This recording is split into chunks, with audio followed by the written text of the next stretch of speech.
welcome everybody. I'm your host Justin. I got my good buddy Oldy. His birthday it is Oldy's birthday, so happy birthday, Oldy.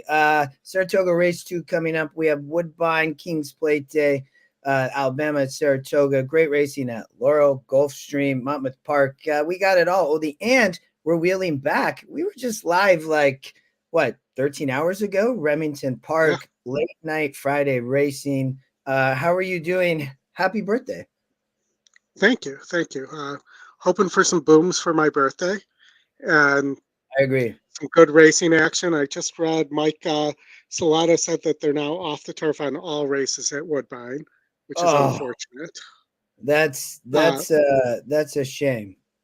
That's what I get for putting my tickets in early. What do you do in those situations then? You're just going to start over? I think I'm just going to let it ride.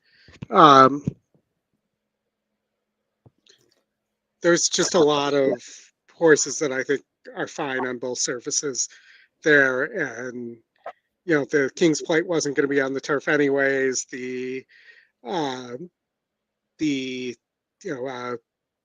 What's his name? Patches O'Houlihan was on is on the synthetic also. So I'm just going to let my spread legs sit with the way they were and play the sequences I've already handicapped.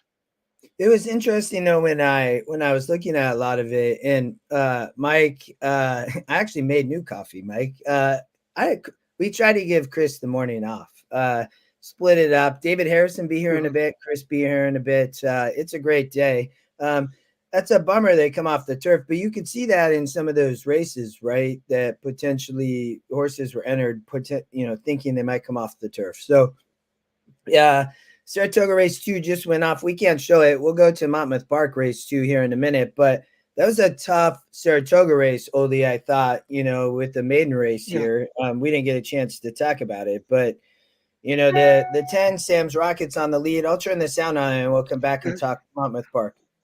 I think Sam's Rocket that Chuck was talking about last night. Yeah, on the lead and very comfortable. And the 11 horse, I think, has a four-star work too. That's sitting in second, but it looks like maybe the 6 is going to get there. I don't know. It's a blanket finish. Here comes the 5 is flying. Wow, Concord Green. Who was that? I will take that. Dylan Davis. Wow. Of course. And so I did play a pick 4 there, and I did have that horse on it. I'm single to the 7 in race 5. Yeah. So that's a good start. I have a single in the next race, the 2, but we'll come back to it. So, Oldy, you want to go to number 5? That's a great turf race. At least we have turf racing at Saratoga. We have Monmouth Park in looks like 5 minutes. Small field, but maybe we'll go there, Oldie. Sure. Let's see. So Monmouth. I mean, big favorite in the 3 in was it Made Birdie? Only 1 win in 10 tries. It's a bottom level claimer here. Looks like Explosive Exchange is the EquinEdge morning line favorite at even money and currently 5-2. Yeah, I mean, Explosive Exchange looks like the speed, but there is other speed here. So I guess I get why Made Birdie is the favorite here. But this horse does seem to burn money. Mm-hmm. Yeah. I mean, all these horses seem to burn money, but the 5's 9-2 is dropped last time out, has been back and forth, but does have a relatively recent win at Mahoning.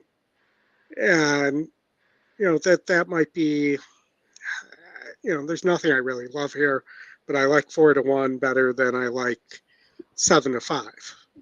Yeah. Yeah. Yeah.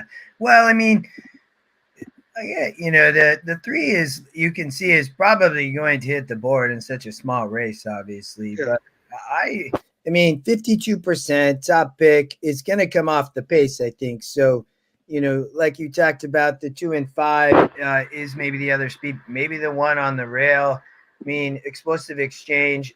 They're all two wins. They've been Mhm. on the turf here, Oldie, and they do get back to the dirt. So, if you go back, I mean, raced at Saratoga on the dirt in a 56 and ran well. So, for whatever reason, they've continually tried to sprint more on the synthetic at Gulfstream and then the turf. But didn't show up on the dirt here. So, I just, if you go back here on the lead, one in a 54 on the turf, but does not have a lot of dirt races, right? Only two Right. tries. So, but GSR says dirt a little bit. So that's where I thought that the two maybe on the front end, and then either the 6 or 5 underneath is how I looked at this. So the two on top over the 3, 6. Okay. I was thinking maybe two, 2, 5, 6. I can't take 7 to 5 on a horse that burns that kind of money. Yeah. This horse just never gets there. It finishes second or third, but it just never gets there. Hmm. Yeah, I mean, it's the one Rosemary Potatoes got one win in 29 tries in 2/3. I mean, Yeah. the 5 does have the top SOR, I guess, will be. I mean, um, but I mean, they're first one of 40 and then really didn't do much. They had a lot of confidence. I mean, bless the connections. They were dropping into, you know what I mean? And then they just dropped into claiming, and the new connections must have, they continued to have confidence too, but then like a big drop, I don't know what happened last out. I mean, breast base gave way. So I don't think this horse maybe didn't want to be on the lead, but Yeah, I mean, I'm just looking at putting together a pick four here. I'm looking for a single. I'm leaning towards the one in race 4. here I'm gonna add you and you can share. I just pulled you up, so keep going. We have what, about 3. You have 4 minutes to post, so you still have time. Yeah, and it's just a matter of whether I need to. Probably going to add this 5 just from a speed factor. I think I need somebody who's going to be on the front end and in the last. It's not going to be a huge ticket. So there you go, $30. 2, 3, 5, 6, 5, 6, 9. And if you want to go a little cheaper or add elsewhere, I would throw the 3 out here. Now you're at a $22.50 ticket, or you could add elsewhere. Yeah, man. Concord Green at Saratoga only paid 28.40. Yeah. Art Art said first time the all button works. Hey man, maybe today's the day. My buddy shared a ticket. It's singled on the 2 in the next race, but he had that horse. I don't think he was all, but big price. Yeah, I mean that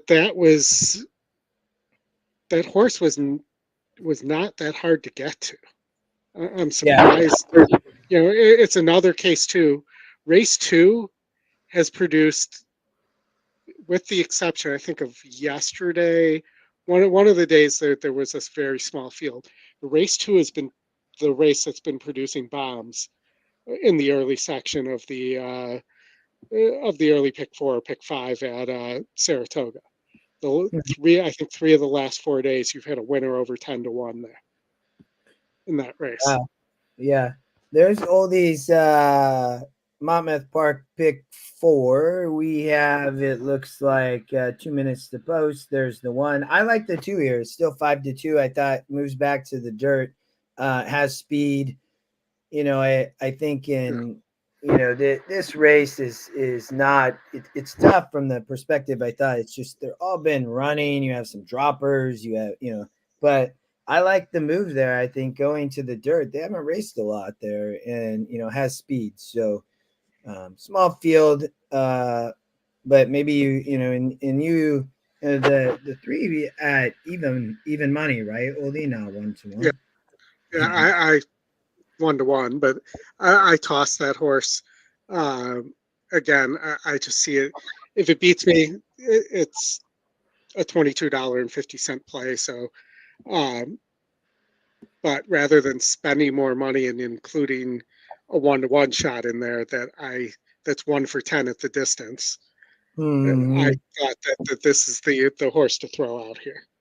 Yeah. Based Yeah. on when you add the record at the distance, the amount of money it's burned, and then the current odds on it as well. All right, we're gonna see here shortly. There is the 3 right there, and there's the 6. Not a lot of movement on the odds. Scott, I'm glad you're here. Art, Allen, Rodney Evans. You do have to love Dylan. Dylan Davis has had an amazing meet at Saratoga. I'd assume that's probably one of the best meets of his career. Yeah, He and is riding amazing. And it seems like every one of those horses ends up being, 8-1, 10-1, 15-1 too. Like he's winning Mm-hmm. on medium to long shots. Yeah. Yeah.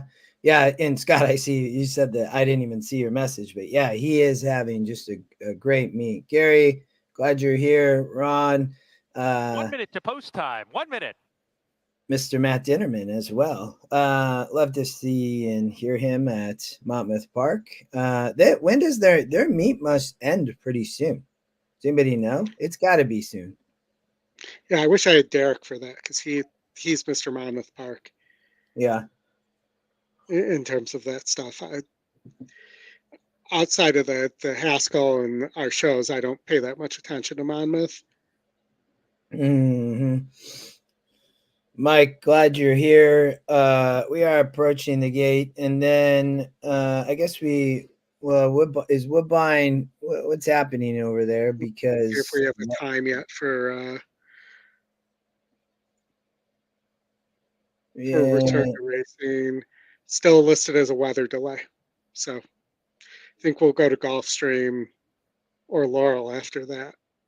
Yeah, Gulfstream Park. Gulfstream Park, the 1 and the 2 in race 2 are both horses. I thought the 2 is a horse to watch, and we'll get there in a second. They got 6 minutes to post, so I like the 2 here. Oldie, you were on 256 in your pick 4. Yeah, so I was 256, correct. And Laurel race 3 is a 4-horse race on the turf. I don't know if we want to get that, but there is a gold badge there that's a 6% ROI and is currently at 3-1. I looked there. I thought that I thought the 1 maybe there because of the drop. I mean, the 2 on the lead, I don't disagree with you, Oldie. And it is 7-2. And the runners are facing up to maybe the gate it's for the second race. 1-2. I didn't necessarily like the 6 because it has no speed there at Laurel in race 3. So yeah. Maybe we go to Laurel right after. I'm down with that if we can catch it in time. The 2 taking a little late money, bet down to 2-1 here. 3 still holding at even money. Malicki, second to last, to load into the gate. Or 1-1.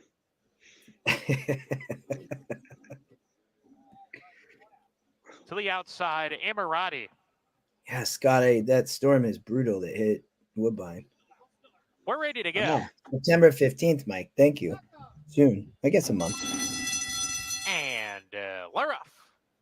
Well, that's not good for the 2. Right at the start. Rosemary Potatoes from the inside, strides in front. Falicki's between horses. Ammirati is 3 deep. Gap of 2 to Explosive Exchange, who's made up ground, passing Made Birdie, who's right up outside of her now. 3x2, separated by 2 lengths down the backstretch they go. A contentious 5 tempo went off on at the 9 front to end. 5. Falicki with a head Took in a lot front. of late money. Rosemary Potatoes on the inside, right there with a half mile to go. And Amirati's on a hold, easing off, gets a breather approaching the 4-turn run. Length and a half to Made Birdie in the 4th position. Clearly explosive exchange at the back, under pressure as they round the 4-turn. Amirati cruising to the front at 6 to 1. in hand though, Oldy. Amirati, the 6 to gray 1. filly, But here approaching come the the quarter pole 3. with a head lead. But here comes Made Birdie now. She makes her move and comes on the scene. Valicki inside of that pair, pumped upon hard, but she's losing contact with Made Birdie. Made Birdie kicks on to take the Come lead on, away 6. from Amirati inside the long pole. Made Birdie in charge now. Amirati to 6 the game, inside Oldy. second, not going away, but No. Made Birdie starts to inch clear with a 16th to go. Sometimes you and drop it's Made Birdie's going to the get into the favorite, and hole that today. happens to you. Made Birdie, Jorge Vargas Jr., 2 ahead at the finish. Amirati was second, We Valicki have third. Laurel Park. We Explosive were talking exchange. about that. We're going to Rosemary hop over Potatoes. there real quickly. They're on the turf, Oldy. The 6, the big favorite. Any thoughts here? You know, I'm going to go with the gold badge 2 here. And I might play a double. I was going to look at the probables here. From the 2 to the reach the starting gate. To the 1 Race in the 3. next. The Dahlia Turf Course. But I got to get it in a hurry if I'm going to do that. Paying 11 to 1. The one on the dirt there has all the speed for Jamie Ness. I like the 1-2 into the 1 double. So similar, Oldie. But I do think the 1 is. The 6 has no speed, and I don't really see how here. But maybe it's just much the best. But I think from a pace perspective, Dead Sexy favorite. Dead Sexy. And they're off. Good break for Dead Sexy and of course the 2 goes dead last. Inside, going to take the narrow lead to the opening furlong and cruise along. 2 races in a row. The lead. There goes Bella Estrella opening up 2.5, almost 3 on Dead Sexy. Horse is a little ranked, invincible down to the inside in 3rd position, and Cakes Tap Dancer on hold in 4th. So 1. The first turn run, where it's Bella Estrella in charge of the pace under Jamie Rodriguez. The opening quarter in 23 3/5 of a second. Yes, Jay, that was a bummer. I heard that they were off the turf. Leads a length and 3/4. Some Dead Sexy second. In the meantime, Tap Dancer still on a hard hold there on the outside, and she is invincible. Also on the inside under a rating hold as they move down the backstretch run. Everything's going Bella Estrella's way. Bella Estrella leads through a half in 49 3/5 of a second. The lead is a length from Dead Sexy second. Cakes Tap Dancer on the outside, eager to go in 3rd position, and a bit tough to handle is Cakes Tap Dancer. In the meantime, she is invincible, saves every bit of ground into the far turn run. Round the turn they roll. Bella Estrella, Dead Sexy, has dead aim. Bella Estrella neck in front from Dead Sexy. A length and a half more. She's invincible. And Cakes Tap Dancer, 4th of the quartet. They're midway on that final turn. And Dead Sexy on the outside has come to grab a narrow lead. She is invincible. Switches off the inside. Come on, 1. Beat the 6. Center of the course, trying to quicken up a Dead Sexy. Bella Estrella continues to battle along in 3rd Come position. on, get up. Is 4th. Open affair for a long left to go. She is invincible. Is that Dead Sexy's trying to fight on the inside. Yeah. I did end up playing the 1-2 into the 1. She is invincible. Opening at the end. Oh, the 2, get up. Photo second. That's very it was close. I did play the exacta too. That's a bummer. Wow, that was close though. Wow, but the double alive to the 1. That's good. They're saying about 12 minutes to Woodbine now, by the way. Okay, well, 0.61. The 1 has a great ride there. He's saved ground the whole way. Look at that. The 2 almost gets up too. Oh, so close. All right. Go ahead, Oldie. The 1 to the 1 doubles paying 16 to 1, by the way. Yes, that's great. We have Gulfstream race number. We got a lot of racing in a row, but race number 2. We might be able to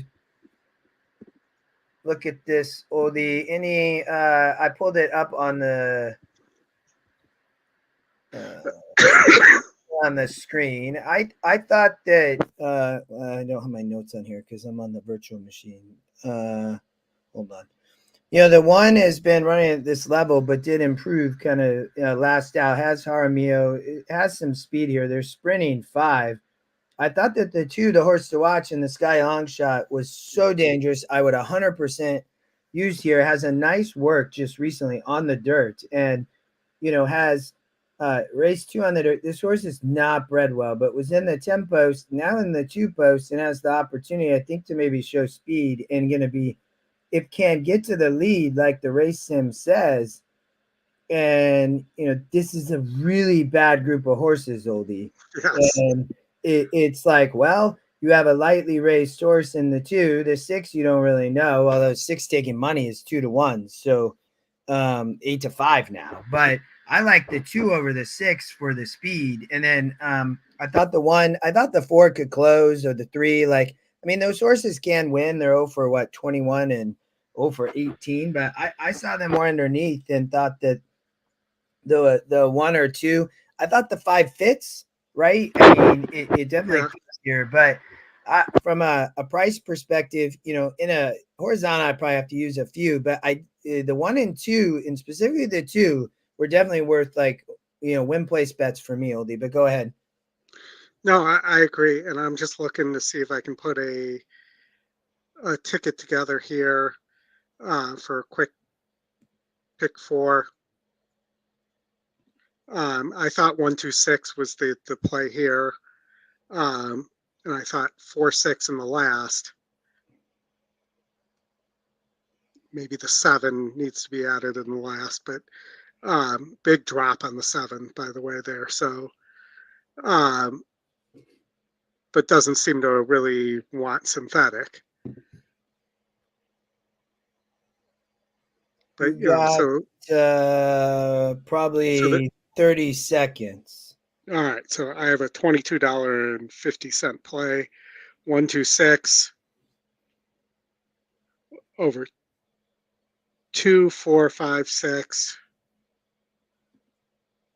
over 2 over 4, 6, 7. 2 is currently 22-1. Want to see that horse break, show speed, go.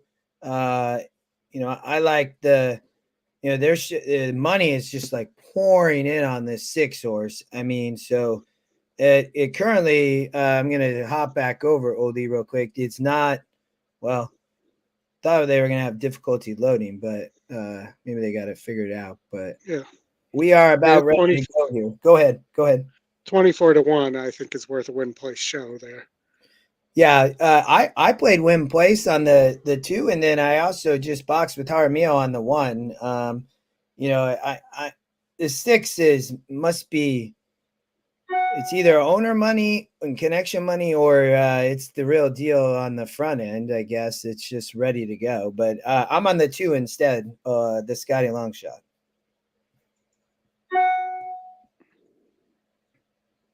Well, the 8 does not like the idea of going in the gate.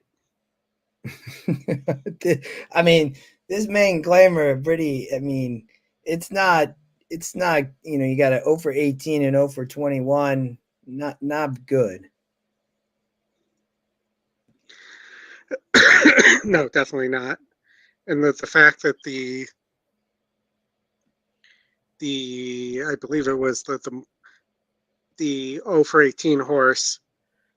No, it was the 5 horse that was the morning line favorite, but the second choice was the 0 for 18 horse. And the 0 for 21 horse was the third choice, or the other way around. But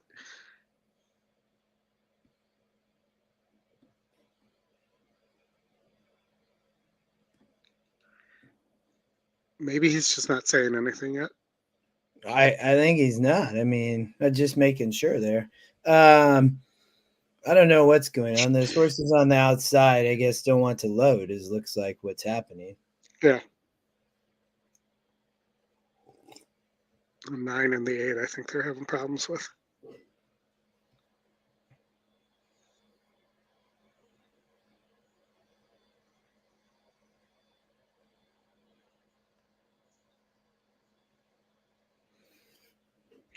I went 4-6-7, Gary, in the 5th.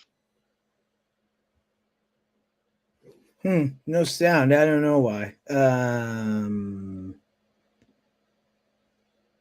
Hold on, please. We will do it this way, I guess. Oh, there's no. His personal drama. He's 7 lengths behind. Second last is Digger Barnes. That's not good, Rob. I didn't look there though. Round the four turn they go. Blue Spearman and Hazelwood loose now and opens a 2.5 length lead. Macker is second. He'll need to do a bit better, but he's starting to bridge the gap again.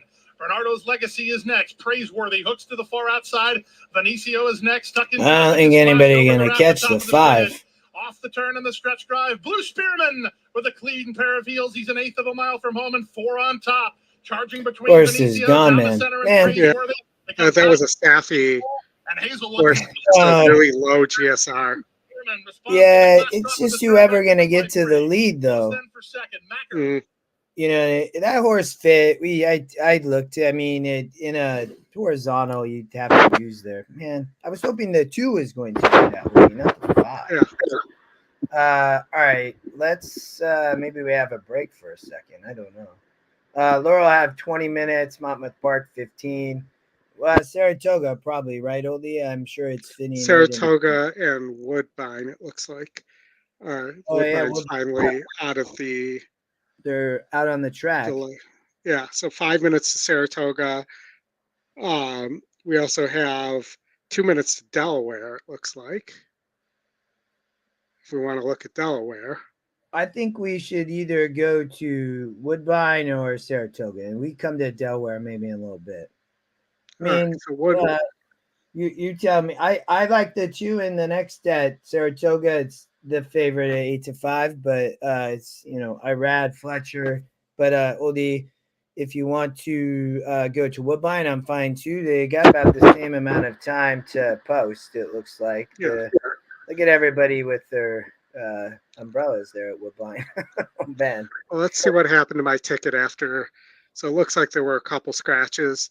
I would, and I'm probably going to play something to this 10 in the first, because this horse on synthetic, you see there's a square on the GSR, but didn't run last time out, is off a layoff, and she's not great off a layoff. But this horse has shown the ability at this level on the synthetic, so I wouldn't be surprised here.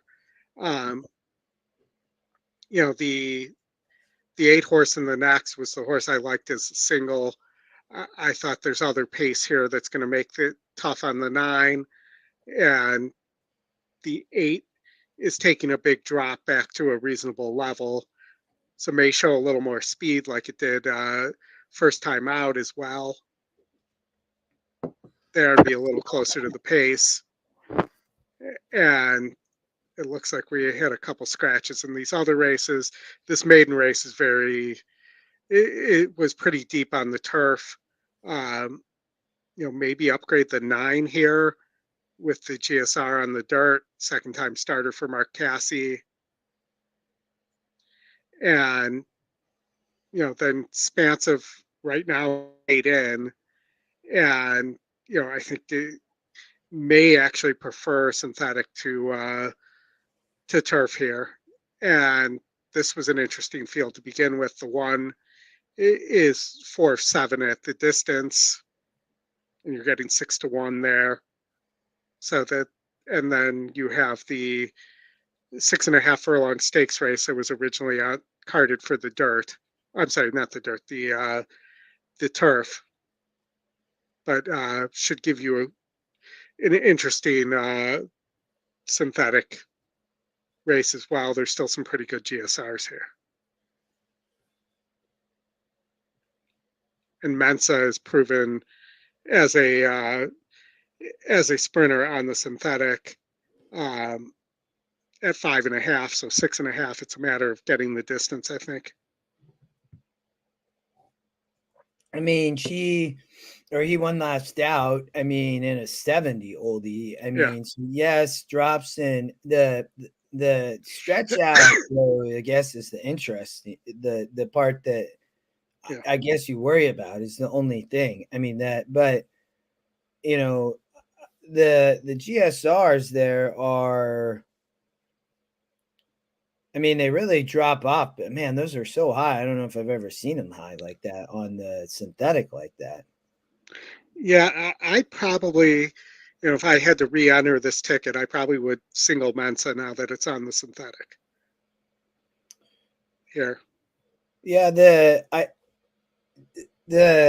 7 though, I mean that's such a big win percent, and I mean is showing on the race sim that gonna sit the outside trip and like stock the pace. The 4 is, I mean the 4 is nearly wins the race sim. That looked like 4, 5, 7 to me. I didn't think necessarily the 6 was all that. But I mean, it did win last out, but that's like it's so hard to drop back in there. So I think I mean the 2 as well. But I thought for me it was the 4, 5, 7. Yeah, so the 2 I really liked on the turf as potentially closing into the speed. Mm-hmm. There is a big GSR drop here on synthetic. So I don't like that horse as much, but I would consider doing something like, let's see here. Can the 4 actually rate good enough? Probably. But you also have this Ravelli that was a Ward horse who's got some speed here. Most of these horses need to be on or near the lead. Maybe this 3 on synthetic if the pace breaks down, but that's a big long shot. And let's do this. I thought you're thinking of the 8 race too. I thought maybe the 3 in race 5. Maybe I'll play this. I haven't played a pick 5 at Woodbine in a long time. It's a guaranteed $250,000 pool. Oh, really? Yep. Oh my gosh. I'm definitely in. How much time we got, Oldie? All right. 0 minutes to post is what it says. So, and Saratoga is going to post as well. Woodbine's usually not this far behind on post times, but it is their big day, so it would not surprise me.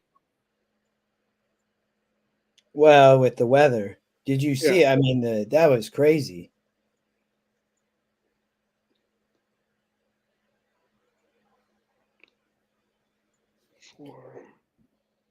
Looks like we got at least a minute, maybe. So that's all these putting is. I will see if I can get mine to share. Let me.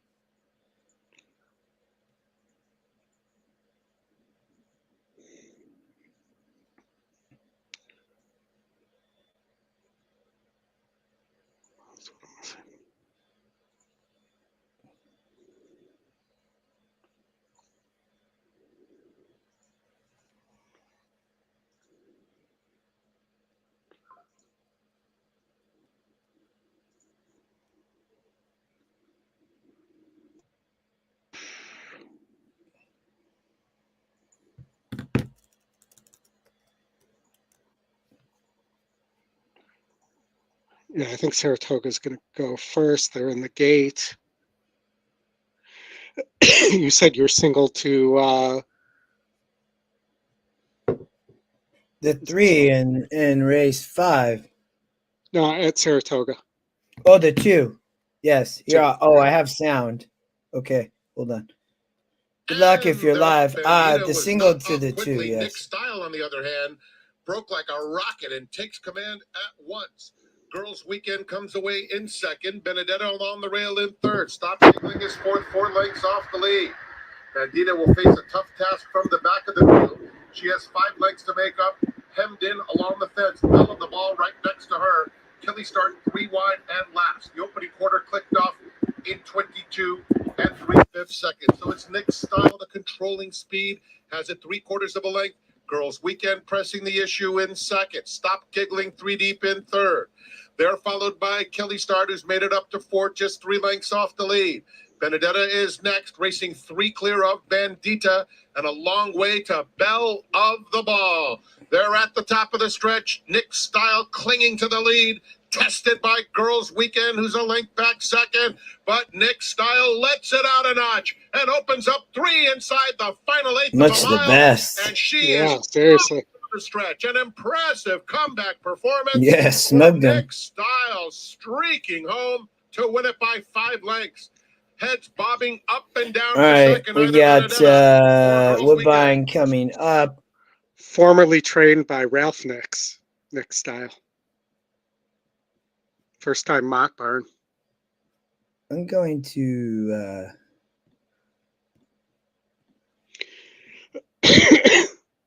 It's like they're going in the gate at Woodbine. yeah, I got it here in a second. But You want me to pull it up while you're doing yours? yeah. No, oh whoops. No, you're good. I don't know why the sound's not working. I'll have to deal with that here in a second. So hold on, I got sound though. One away, third Hemlow Gold, the outside Uptown Lights. Up the rail goes Noah's Ark, starting to find footing now, is coming forward. On a couple of the way last is Uptown Funk. Noah's Ark, almost tempted to come Man, along. that He rain proceeded is through the just inside. pouring. Nonetheless, Penarash into the Yep. torrential rain, leads by a length and a half. Upgrade speed on the synthetic. Second grab, I Spirit thought of the Nickel Penarash third, was Noah's this Ark. was the horse One that away is came Hemlow from down Gold, on the followed by States, Jim's racing Hope some and really Uptown Lights on tough the outside. races. Only four And lengths covers this field, and racing clear I Penarash used by a length 1, and 2, a 3, half, 7, 8 here, Noah's Oldie. Ark. And I just used 1, 2, 3, 7. Gold, Okay. the widest on the inside, creeping closer is 8 Jim's went Hope. off as the favorite, or second choice, sorry. Half left Wow. to run, and rolling along in front, Penarash, almost 2 lengths. Noah's Ark second. I don't think the first quarter was 30 seconds. On the outside, Hemlow Gold, and back on the rail, Jim's Hope. Just a Faster hunch. lights, and there's been no change at all. Running to the 3/8 and the leader, Penarash. 1.5, Noah's Ark. Starting a wind-up run is Hemlow Gold on the outside. Oh, this is come on, 7 or 3. Beat this 1. Here come the 10. That's not good. Come on, 3. Penarash is one. Flores turns in front, but Noah's Ark trying to come up and challenge. Come on, S1. Jim's Hope, Hemlow Gold's dropped off, and Penarash still full of run. Keep going. Penarash 2 in front. Go. Jim's Hope up the inside. And then Oh, come on, S1. Keep it going. on the rail, Jim's Hope. They have less than a furlong. Get up. Jim's Hope is coming home. Jim's Hope on Get the up, inside. S1. Jim's Hope's Oh, What a- that's not a good way to start the day. 3/4 to Penarash. 5 away, Noah's Ark, and then Uptown Lights. I guess That's what close. I missed that the previous offered at 8.5 on synthetic. There, that's a long shot that went off at 2 to 1. Yeah, The 9 I ended up playing. I'll show you. That's what I played. I did not even the 4th race. I had no idea, so I pressed all oldie. I normally wouldn't have played that big, but I liked the I like in that race 6, the 5, yes, but I thought maybe you could get a price, and then the 3 will end up being the favorite in race 5. But we'll keep watching. We'll see what happens. That weather is brutal. Kudos to everybody out there. Where do we want to go next? Monmouth race 3, maybe? All right, we're headed there. Let me. Well, actually, I don't know why the sound. We had tested this before. Why don't Oldie do me this? How about you share your screen? I got you up. You talk Monmouth Park. I'm gonna try to fix the sound on the racing. All right, so Monmouth race 3, you have a couple Chad Brown firsters here who look like they're working together, the 5 and the 1. You see that August 11th work, you have the same time on. You do have a slower work on the August 3rd on the 1 on the gate work than the 5, which may mean that the 5's a little better out of the gate. You do also have the 2 second time starters for Duarte and Trombetta here. The Trombetta is not only 9% with second-time starters, but he gets Paco there, and he's 30% with Paco, and Duarte is 23% with second-time starters, but only 3% with Rendon. So, that might be an opportunity to try to throw out the favorite at 2-1. I'm going to play a 9-5-1 exacta box here.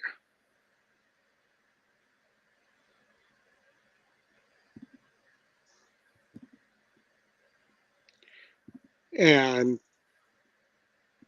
it's the two brown firsters I think are going to be pretty good. But I preferred the 5. If you made me choose a win bet, I'd place the win bet on the 5 at 9-2.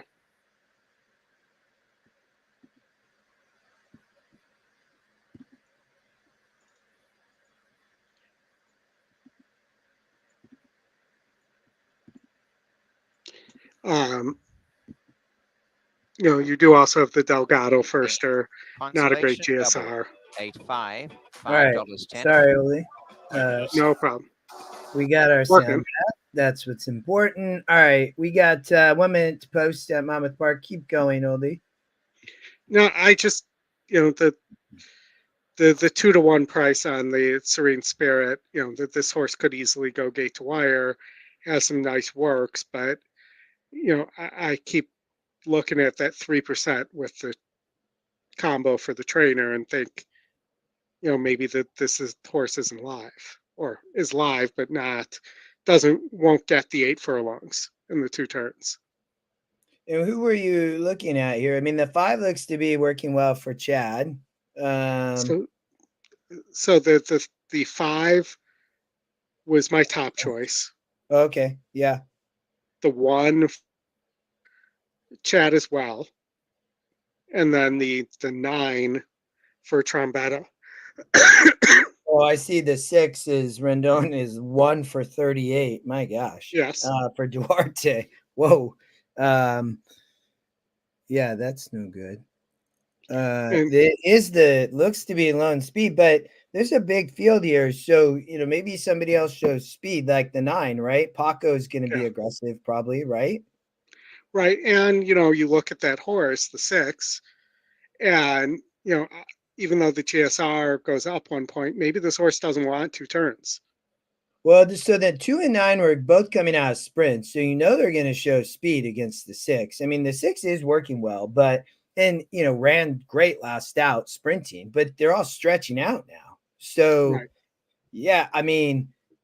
And if you look at GSR Plus, the top 3 spots on the 6's GSR are all sprint distances.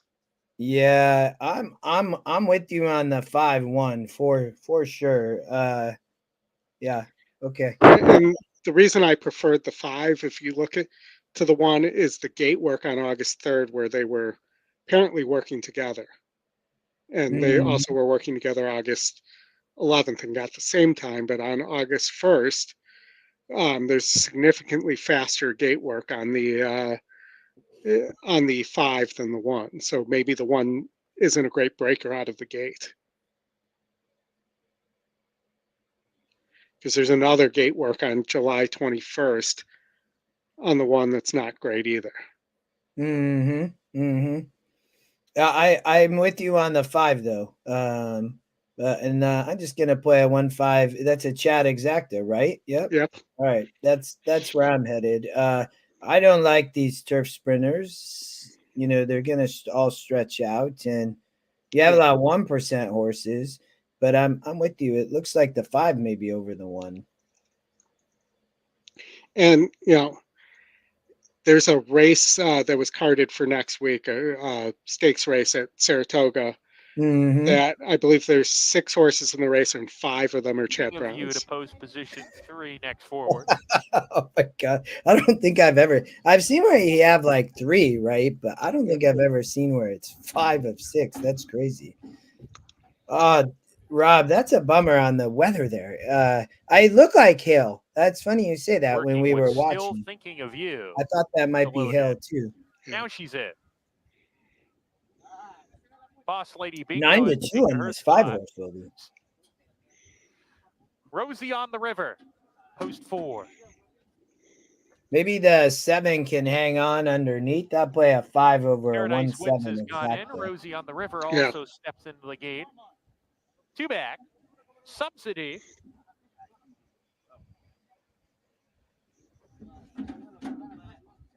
Into the outside post. Rock Hard Rose. Here's Rock Hard Rose. Carlos Rojas, the replacement rider. We're ready to go.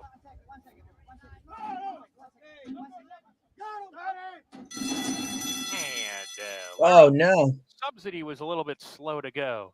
5 was very slow to break. 5's the one that broke slow. Spirit is quickest, strides in front. And the 1 broke great. With tiny tears between horses. There's Paradise all the Winds right off sprinters. the lead in the 4th position. Now it joined 3rd, approaching the turn. Rock Hard Rose running in midfield, 2 lengths better than Boss Lady Bingo. We have the 1 horse On at the way is Laurel next. in the next Lady race right Catalina, after side this by in the side. daily They're double. 3 better Oldie. than Rosie on the Yep. River. And And still thinking of you. Subsidy after breaking last is at the back of the field. Uh-oh. Yep. What happened? Oh. Your share went off. I wonder if that's because maybe Chris was logging in. That will be a bummer, but maybe we'll get it back in a second. What are we were trying to man. Well, the 2's still up on the lead, followed by the 6 and the 11. The Here, 9's I got the, go ahead. Keep going. 9's sitting a great trip. They go into the far turn at tiny tiers, 3 furlongs to go, a length and a tail ahead. Rock Hard Rose sent hard second. Look at all these bombers up front, man. Has some run. Paradise Winds, gets a reminder to get going. Swings into Come on, 5, just be the best. Too far back. Look at the 1. As they come down the lane here. Rock Hard Roses. 6. Tiny Tears drops anchor. Serene Spirits coming on strongly and forward deployed. Trying to get through between horses. Well, the did 10 not fly. get through. Serene Spirit. I mean, the 5 was so much the best there after that bad break. Yeah. And then a wide trip. Yeah, that's when you break like that, you can't. The one at Laurel Park is 5-2. Oldie, you can if you want to go there real quick. We have a daily double. Would you say 16-1 that it's live to the 1 year? Yes. Okay. And it's actually the will pays are actually 1770 to 1. So even better. 15 to 1. All right, sorry, we lost video for a moment. Hopefully we'll have it back here in a second. We'll just use sound for the moment. Energy efficient. They are in the gate. 7 furlongs. And they're off. Dance for Green will get the first call along with Dunphy on the inside. Dunphy up to grab the lead. From Dance for Green, the lead is a length. It's Energy Efficient on the outside. Will settle in 3rd position. And Tim Siam on the chase from 4th. Another 5 lengths back. Penny Loafer is trailing. Penny Loafer some 9 off that pace. Dunphy carving out the fractions against the rail from Dance for Green, the leader length. Energy Efficient, the gray strides up in the clear on the outside. A length and a half more. Tim Siam asks for a bit of run there from 4th. Another 5. 6 is being asked already. From last, a half mile out from the line. Yeah. Around the far turn. Come on, 1. Dunphy's still there. Energy The 6 looking around. That's okay because he in second. Under some pressure now to stay pace in 3rd. Another 4 back to Tim Siam and Penny Loafer last still. Midway on the turn. Dunphy still there. Energy Efficient ridden along on the outside trying to get by as they come toward the quarter pole at the top of the stretch. Dance for Green is 3rd and 5. Come on, 1. Carry on. And Tim Siam drifting out. Take away. Stretch now, and it's Dunphy. Dunphy's fending off a challenge from Energy Efficient. Energy Efficient on the outside. One more try. Runs right up to Dunphy. Dunphy's got a dig. Energy Efficient grabs the lead. With a furlong left to go. Energy Efficient and Geron Barbosa. Here's Penny Loafer from the back of the pack, running on strongly to second. To win from Penny Loafer, then Dunphy, and Dance for Green finished 4th.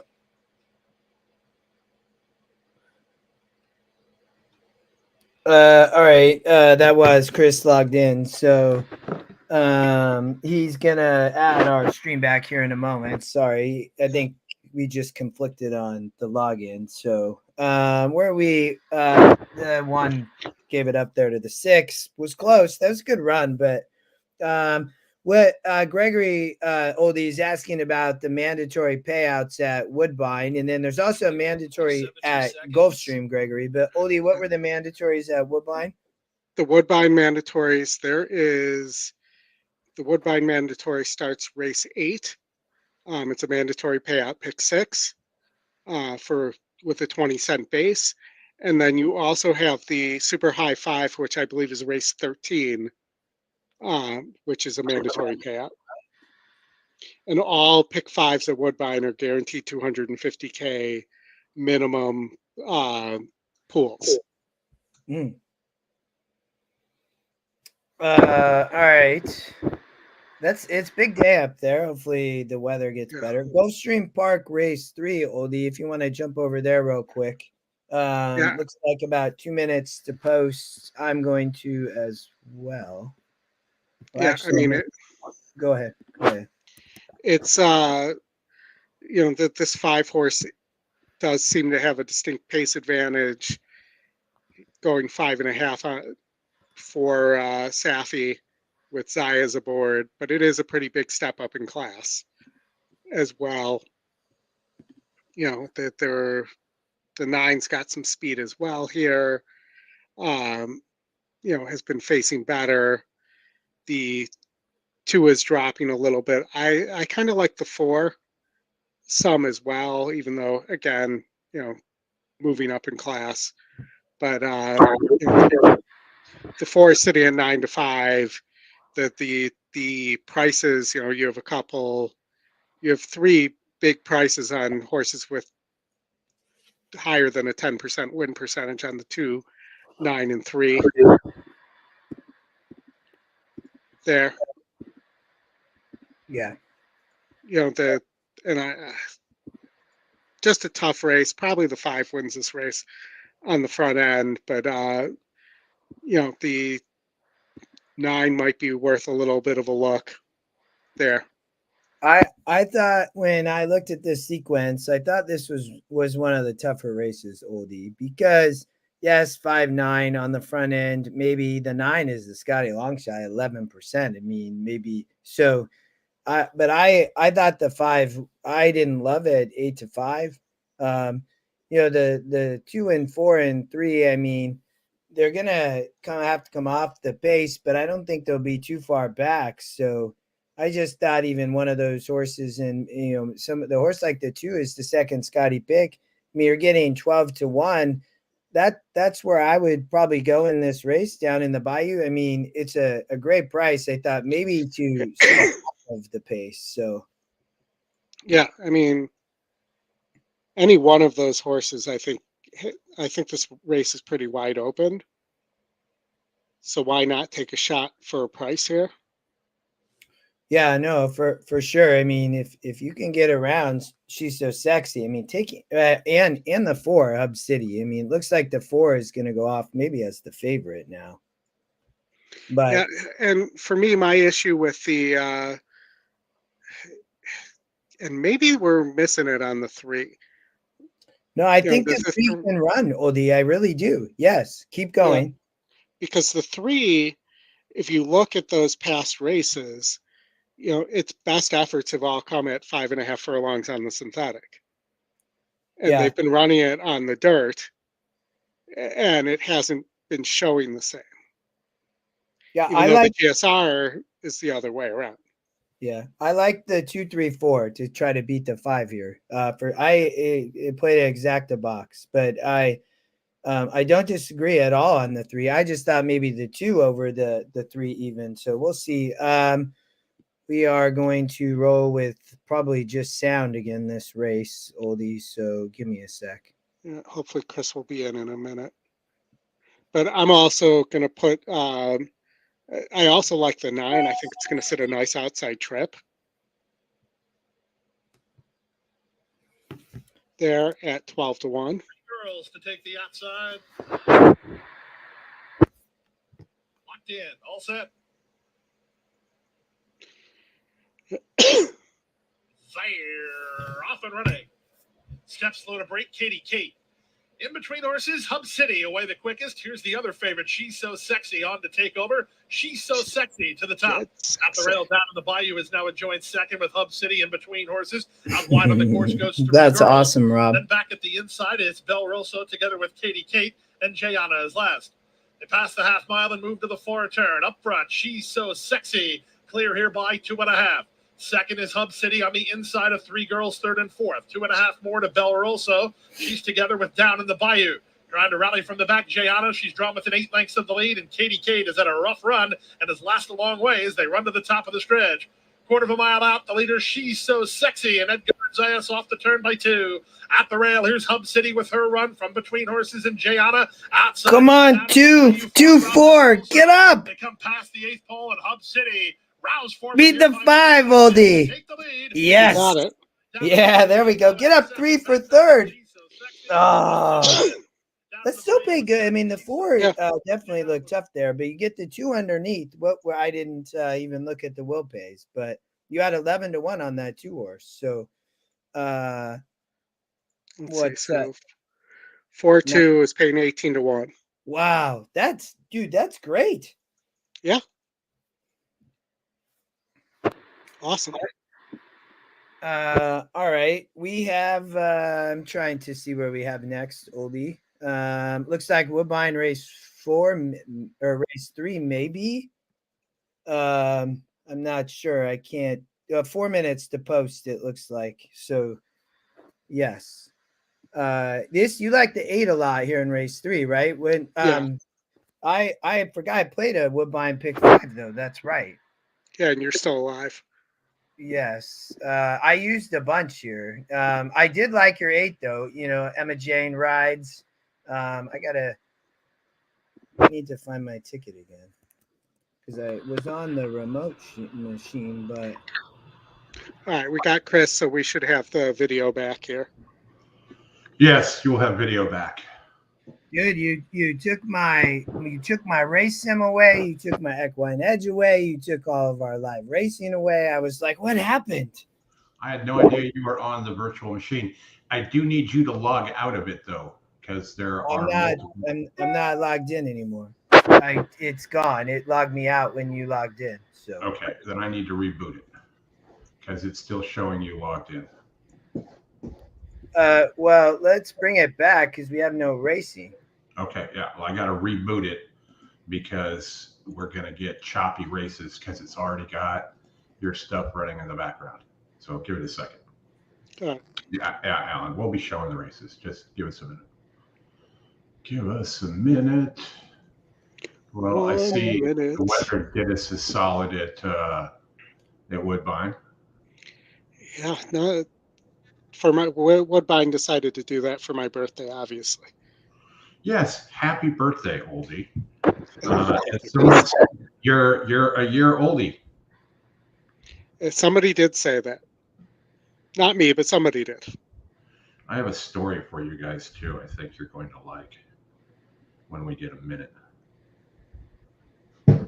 I believe I'm 1, 5, 8, 9, 10 at Woodbine.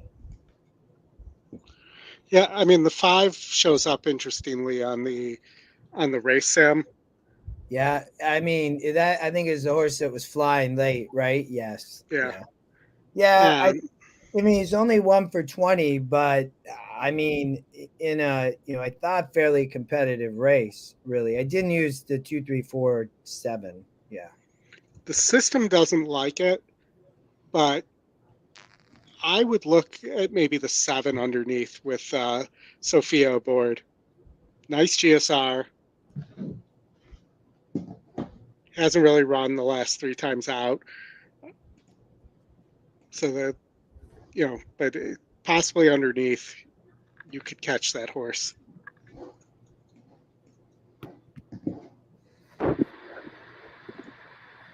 All right, we have Woodbine ready. All right. There's the 5.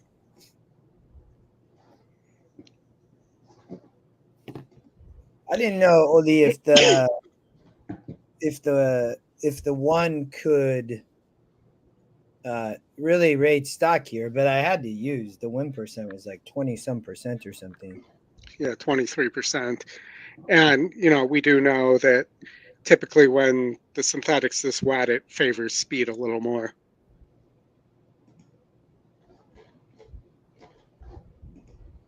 But big drop on the 8.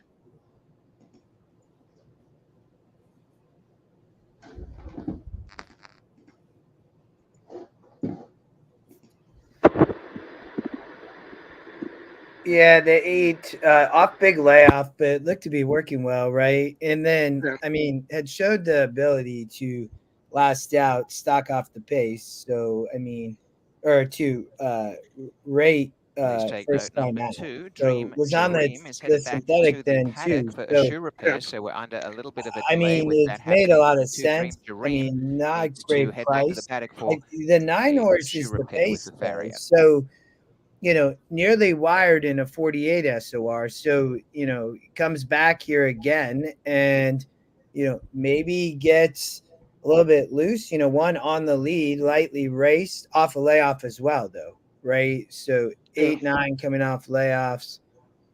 The one horse Pet Sounds was the top Scotty pick in 23%. Maybe sits off the speed, maybe shows speed. One on the lead. So, but I spread, and then we talked a little bit about the 5, right? The 10's not taking any money, but gonna have to be coming late. And I'm not sure that horse really likes to win. So they're on a bit of a delay here at Woodbine. Michael Geller was just saying. Oh yeah, man. The shoe weather. Repair. Yeah, the weather now. Shoe repair. It's been nonstop. Usually Woodbine's the one we can count on going off on time too. Well, you do have the question in 4 minutes. Yeah, and I don't like the favorite at Saratoga here. It's the 5-2 horse for Cox there. Brad and his Cox. I thought Beach Cruiser, the 1, had a big look there.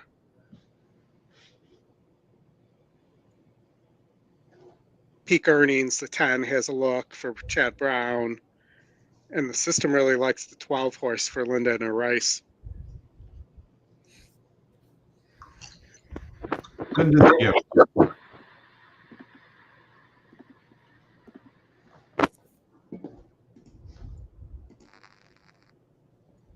Oh, look, we get to watch the shoe. You guys see Black Caviar died?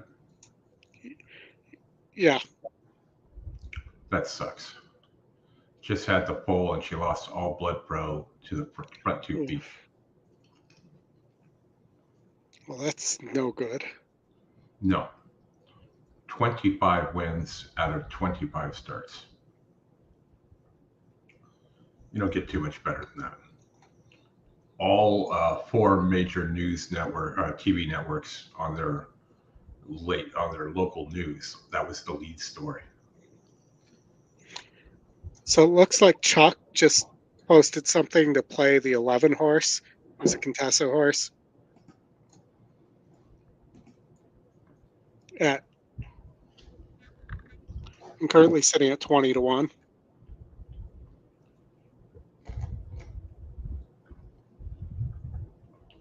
Play Freebird. He's free as a bird now.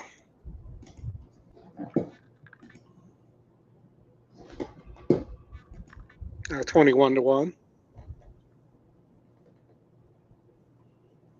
Well, I think Saratoga goes off first between Woodbine and Saratoga here. I think so too. All right, Chuck.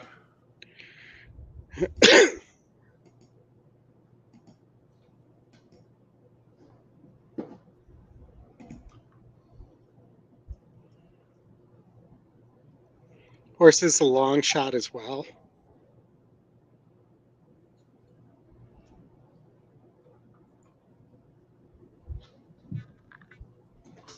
I can bring the audio up. And our friend Chuck has won as an owner, has won 2 races 2 days in a row at Saratoga. Yes, he has. Chuck was on with us last night for our Remington fun. He had a bunch of vodka coursing through his veins. That was fun last night, Oldy. It was, yeah, for sure. If we could figure out a way to do a Thursday night or a Wednesday night where we can maybe find a couple other tracks that will let us show their racing, I think we could put a good nighttime show together. Yeah. September, they will be racing on Wednesday nights at Remington Park.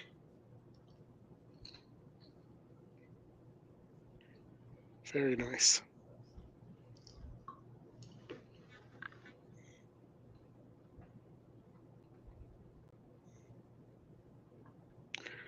All right, we're almost to the gate at Saratoga. Yep. Got the audio up. We're still repairing a shoe at Woodbine, so if you like watching shoe repairs,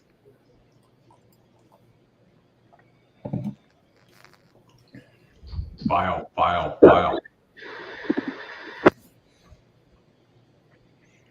Was Saratoga race 4 coming up? Yeah, I got. Do you want me to play the sound? I got it ready to roll. I'm just waiting for Frank to start talking. And his Maramati. Mm-hmm. Boy, of all the days for it to rain. Yep. We need a dome. Retractable roof on a horse track. Oh, yeah.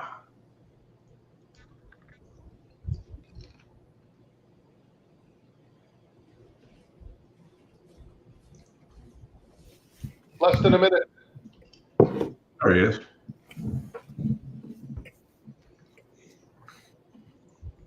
Justin, Chuck told everybody to play the 11 horse at Saratoga. Right now? Yeah. Oh, man. Well, let's see if I can get it. $8. Made it.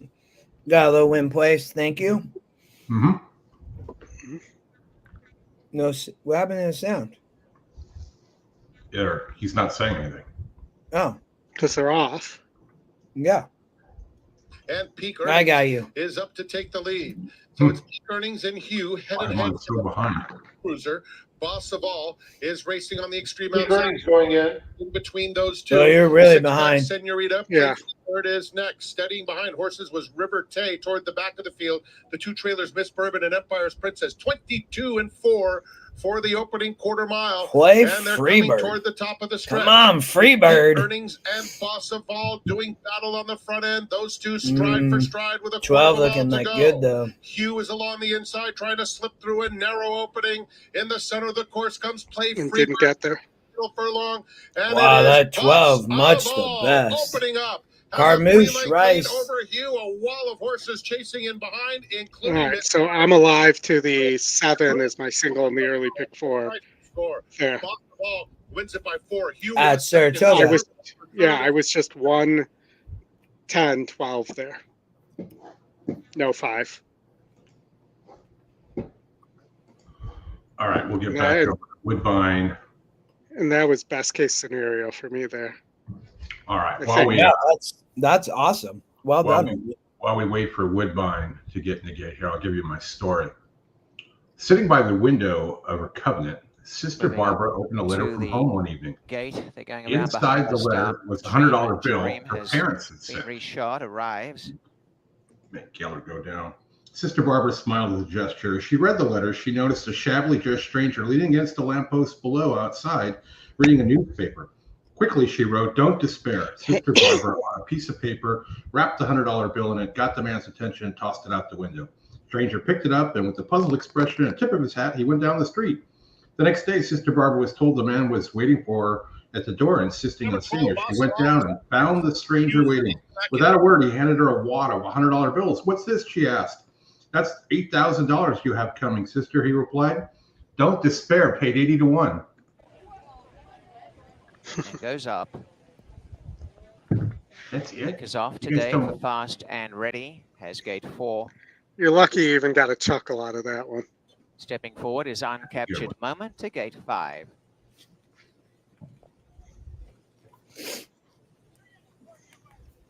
Hatmaker. All right, who you guys got here?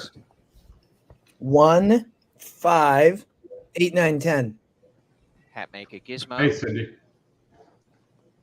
I like the 8 a lot here. Almost there. Cindy, good to see you. I was in the coaching class Ready last week, Shakespeare. and I was talking about For this race. your pick 5 hits at Golden Gate. 2 to load. Thank you, Cindy. Powell. Who you got at Woodbine, Favorite. Cindy? I know that's your track. Glad The to last see you're doing along is okay, too. Coherence to the outside gate. That's amazing, Gary. Field is set to run. They're locked up. Off they race. And bobbling a bit Uncaptured Moment. Best away, Speedy Powell. One who dipped out last is Pet Sounds. Coming up on the inside for the lead is Dream Jareem. And as they settle into stride, 4 go for it. Fast and Ready is right there, as is Fairway to Heaven. But out in front, Dream Jareem on the inside. A neck in front of Fast and Ready. They come clear.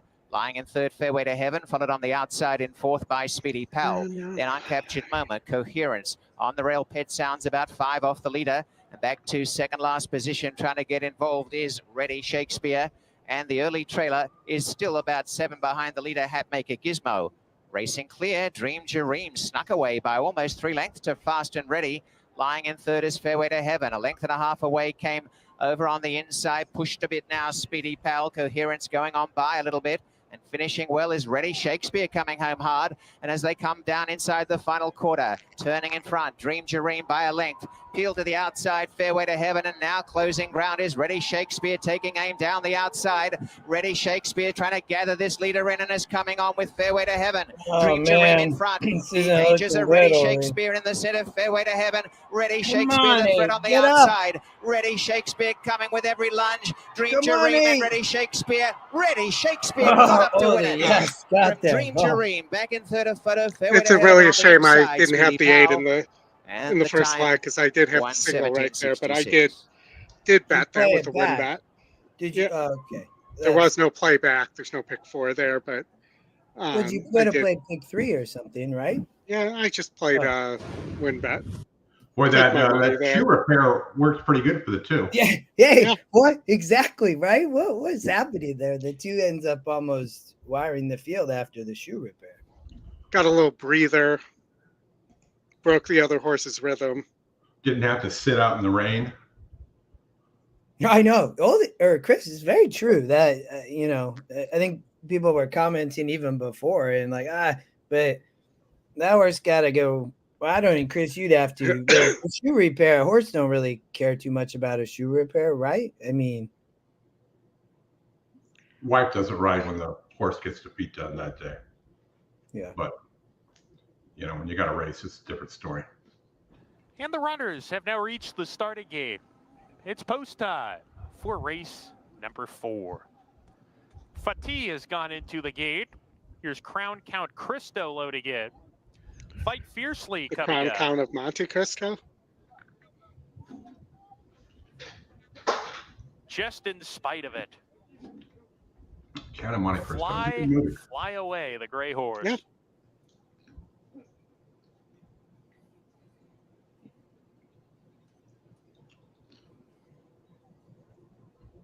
Definitely a good movie.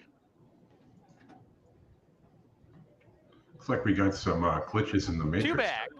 First deputy. Yeah, I saw that earlier on Woodbine. Looking super to the outside post. Here's looking super. Here's looking at you, kid. We're ready to go. Laurel Park in 3 minutes. Yeah, looking there, Chris. Thank you. Sprinting on the turf.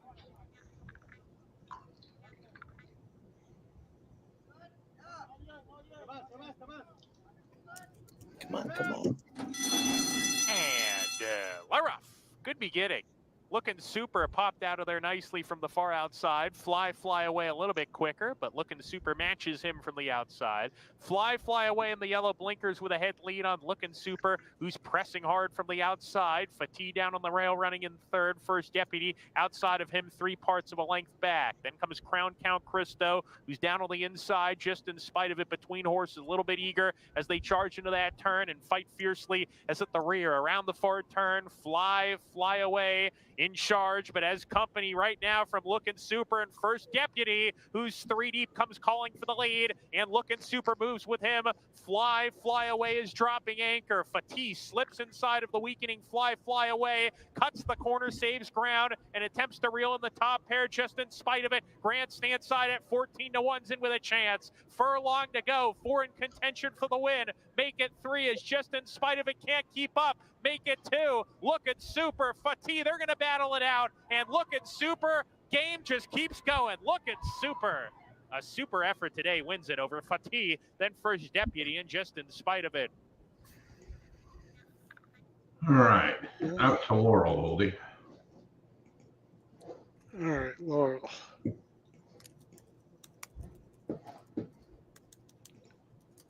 Ooh, big price on the speed here. You're 29-1 on the 11% shared authority. Yeah, 100%. I mean, Oldy gets back to turf, right? And I mean, did win sprinting at 48. Is only 1 for 12, but I mean, the 5 is the Scotty Longshot big time drop from last out, but I thought the 3 it definitely had a look, for sure. I mean, 6 is dropping. Yes, yeah. I mean, but has been predominantly kind of racing on dirt over turf, and has been racing better. But those turf races were tough at Gulfstream, right? So first time was it Clazares? I don't know who that is. Steve Clazares, maybe. Clazares. I'm not going to mispronounce it the way it is in my head, but you know, I just don't know if this horse wants to pass anybody. That's what I see there. You're also got 11% on this on Hugh and his McMahon here on the 7 Princess Lucia at 11-1. Looks like it can close a little bit. The 8 Flower Mound, though, Oldy, I mean, getting the GSR is not great. This horse wants dirt, but big drop. I mean, it is the top Scotty pick. The GSR drop is the concern, but I almost like the 8 more than the 6, the favorite, just because, I mean, the 6 is 1 for 11. It is dropping. It didn't win last out, though, is the concern. So I like the 10 and the 7 and the 3.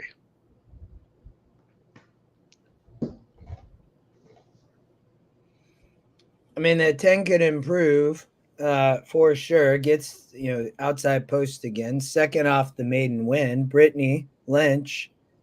Yeah. Yeah, I mean, I'm probably on the 8, 10, and 3. How much time? Where's video? Oh, okay. Oh, they're loading. All right. 3's at 33-1 right now. Oh, man. Yeah, that's crazy. 10, 8, 3. This is Lucia moving in. Shared authority. Flower Mound.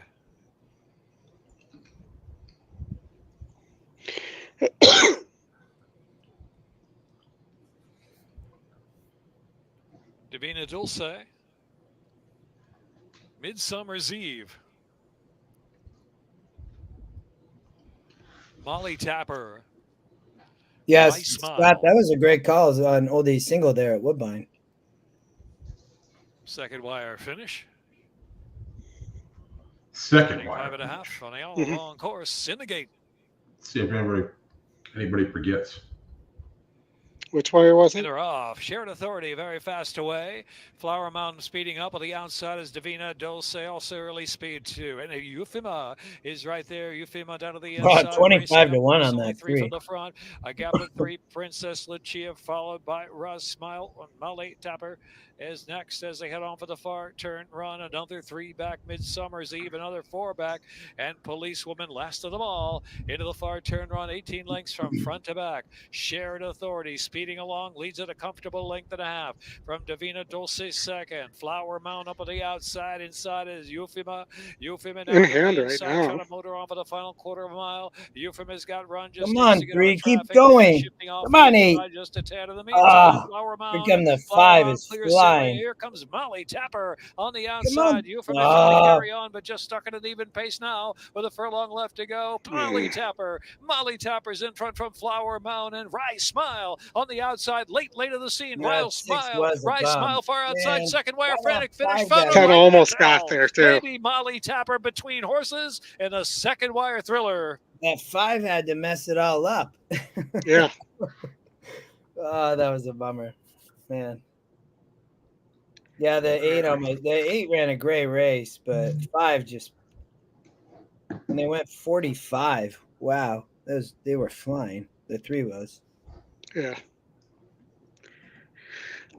All right, we got Gulfstream race 4. You got a 9 to 5 favorite on the 2. It was not one of the top picks, but is top win percentage. Third time starter, big drop from maiden special weight to maiden 12K. If it runs that first effort in 2023 here, I think it should win pretty easily.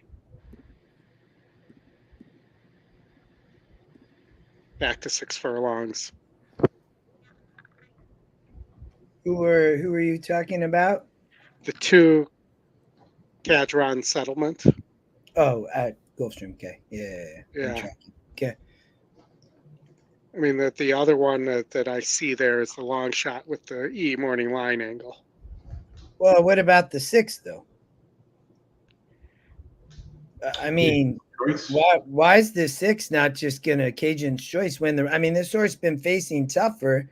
I mean, I don't really know. I mean, they're dropping like substantially, but they claimed at 12.5 and get back to 12.5. So they actually, this trainer is in my opinion, it was a great claim, and cuts back here now on the dirt, and I'm on the 6. Yeah, I think that the 4 runs that the way it did in the first race at 6 furlongs on 9:23.23, I think it wins this race by open lengths. You're the Milchin. You're talking about the 4 or the 2? No, the 2. Oh, okay. Yeah. Hadron settlement. Yeah, yes. Although there's something. I mean, my concern though would be there's something wrong, but I do understand what you're saying about the 2. I'm on the 6. I think that was a great claim. They stepped up. It was too tough, and I think this horse probably is. They're gonna. If you look 3 back when Kathleen O'Connell had it, Cajun's Choice ran great. It's just been in form in racing, and they ran not bad last out in a 46 on the dirt, and now they cut back. But it was a 46 in a 16K maiden, and this horse has been a claimer. Seems to prefer synthetic too. Well, yeah. I mean, I get that, but the GSR is still good at 63. I mean, on the dirt. If you look at the GSR number, Oldie, this horse wants dirt. I'm taking my 4 to 1 all day on the 6. All right, we'll see what happens. You're taking the 2. I'm taking the 2. Okay. I don't like the price, but I'm taking the 2. Mike needs the 4 in his contest. So he has the 4. I have the 6. You have the 2. Chris, who are you taking? 2-6 exacta, Cole.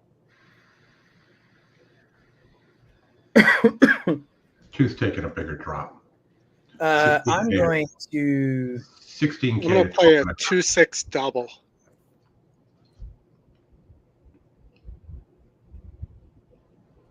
Here, if I can get it in time.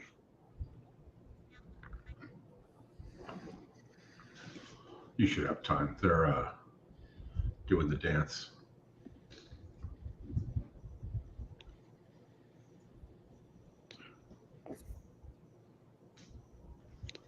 Yeah, it looks like they're 2-6 double. Pays 49 to 1. Brad had to add a tab to his wagering spreadsheet last night for Woodbine Mohawk. He did accidentally Mohawk that. Yeah, he tried to play a Remington double at Woodbine Mohawk, and he cashed. So he's 100% lifetime at Woodbine Mohawk with a 2.5% ROI.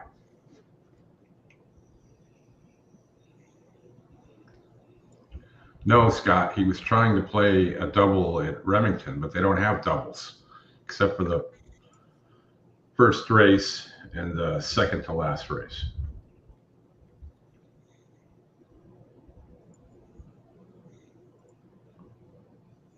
Boy, post-drag is back. The horses are approaching the starting gate. 1 minute. I mean, I understand the post-drag when the Rainbow 6 starts. That makes sense, but there's no big pools here to be post-dragging on.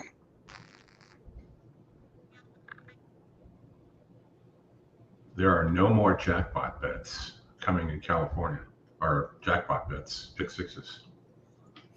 That's good. Scotty seemed excited about the $2 pick 6. Yeah, $2 pick 6 is back, Justin. Saturday to this winter. Yeah, I saw that. Scotty pick 6 is back.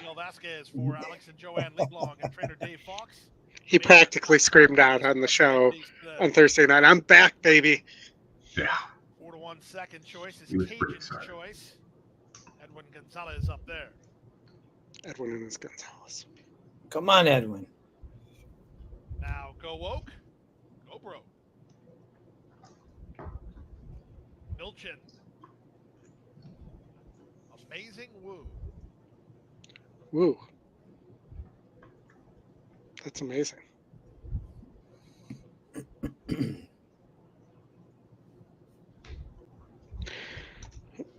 He's a commissioner.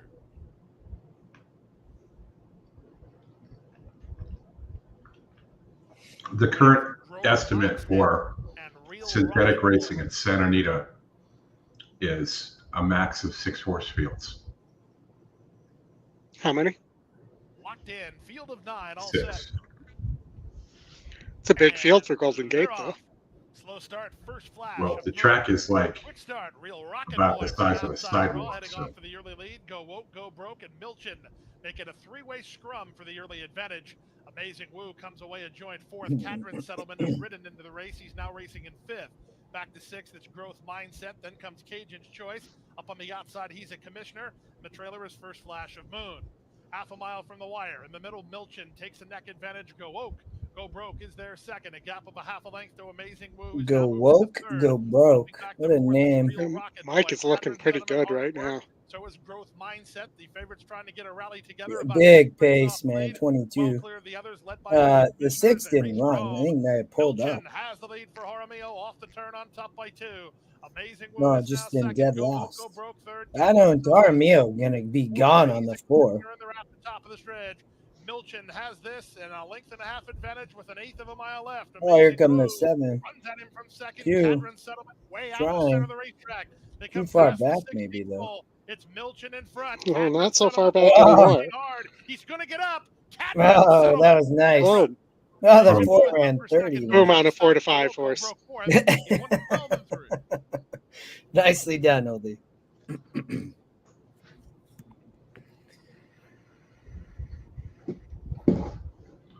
All right, but we have up next here Woodbine Race 5.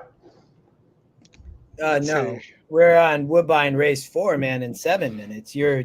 Woodbine race 5 still 35, 40 minutes away. All right, they're inside. Woodbine Race 4, the start of the early pick 4.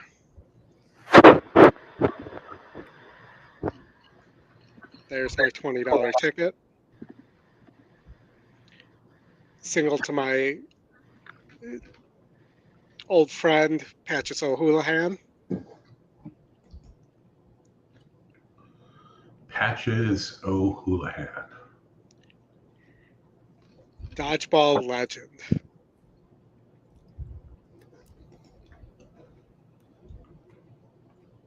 And, because of all these delays, we're going to have the wonderful reward of having Saratoga and Woodbine go off on top of each other.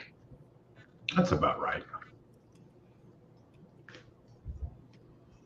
7 minutes to Saratoga, race number 5.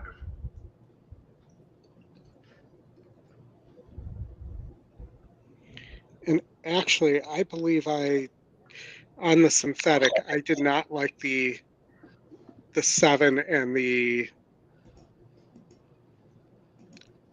2 so much anymore.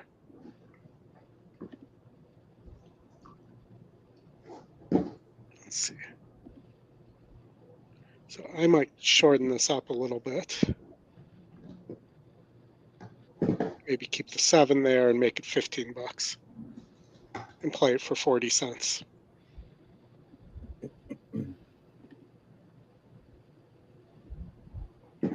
But let's see. So I thought this race I did not have a strong opinion on. I would upgrade the 9, the second time starter for Mark Cassie if my screen comes up here. I don't think I've seen it do that before. It's a new type of blue screen of death there. Mm-hmm.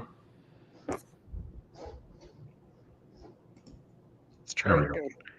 Second time starter for Mark Cassie by War of Will. Good GSR, you're getting 7-1 there. Versus McGill, who's the Kevin Attard horse. Pretty good at 5.5 furlongs. I'm not sure if the GSR is not sure that this horse wants 7. At 9-5, you also have the other Cassie Firster, the 10, or the Cassie Firster, the 10. Does have a 3-star work on a couple 3-star works on synthetic as well by Twirling Candy. So, I thought this race was pretty wide open. I also thought the 8 has a shot to just get away on the front end.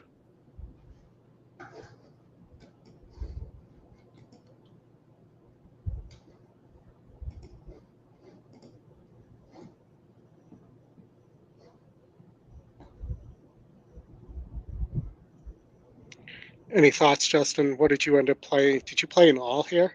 Yeah. I didn't have once I looked at that race, Oldy, and when I was putting that pick 5 together, I wasn't even gonna try. You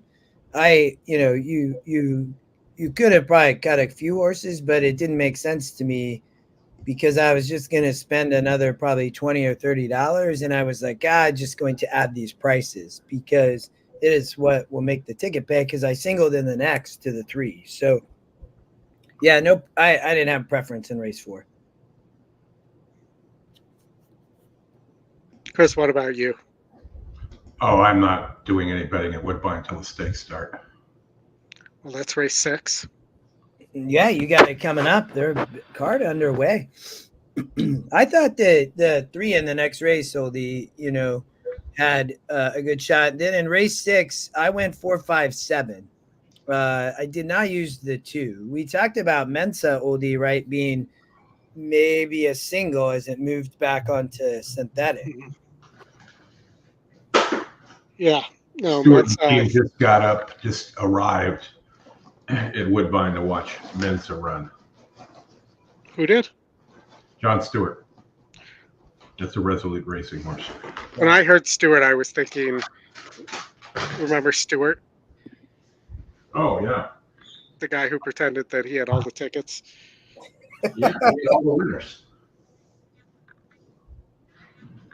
We haven't seen Stewart. Not Payne Stewart or any of the Stewarts, to be honest. You're not going to see Payne Stewart anymore. You want to see Payne, you got to go to North Carolina and check out the statue. So there was apparently Katy Perry was wearing a shirt that said they don't make statues for critics. Mm-hmm. And somebody tweeted a picture of a statue of Roger Ebert from Champaign, Illinois. It's about the only one. I was more of a Siskel guy myself. You were more of a Siskel guy.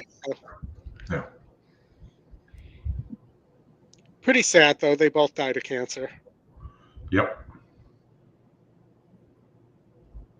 And while we have a couple minutes here, Eddie O was actually on 670 The Score yesterday for the that they were doing a Cubs Care for Cancer radio-a-thon. And, he was talking about, surviving cancer right now. And it was literally, he was crying hysterically on the air. It was, a pretty emotional thing, talking about not just his own survivor's guilt, but also Troy Murray, his former teammate, who's currently battling cancer. And, he also talked some horse racing and stuff like that. And, how that's helped get him through a little bit, along with the support of the fans and the support of the 2 hockey teams he's worked for, the Blackhawks and the Kraken. You'll never get a better cancer speech than Jim Valvano, though. True that, man. I remember that. I was a kid, and yes. When he was giving that speech and they're like flashing the red light on him, he's like, "You can flash the red light all you want, man. I got cancer ravaging my entire body. I don't care." We may not be able to tell what horse wins this race. We got the fog bowl going on. Yeah, that's some brutal rain over at Saratoga. Oldy, what were your thoughts on Macaw? Well, that's where I singled. So. Oh, okay.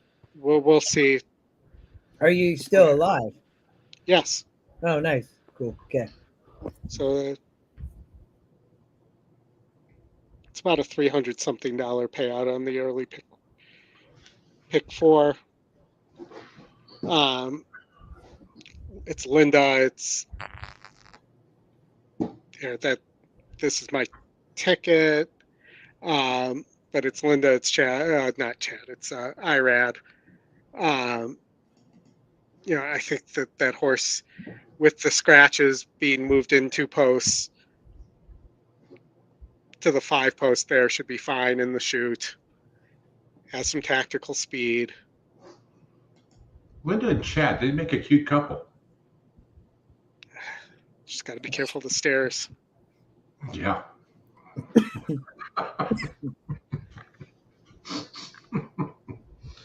That was a good one, Oldie. Thank you.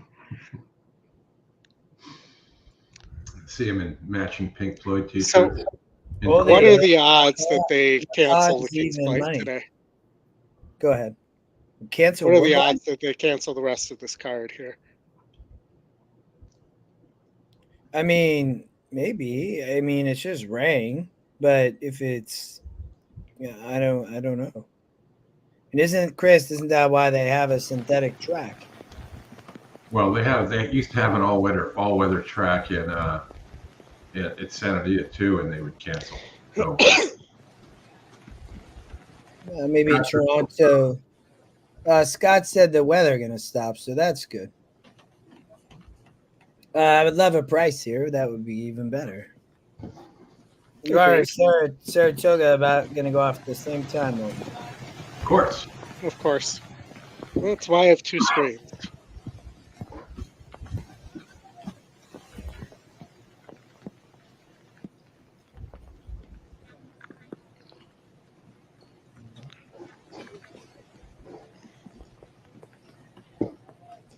And they're off. That stupid shoot.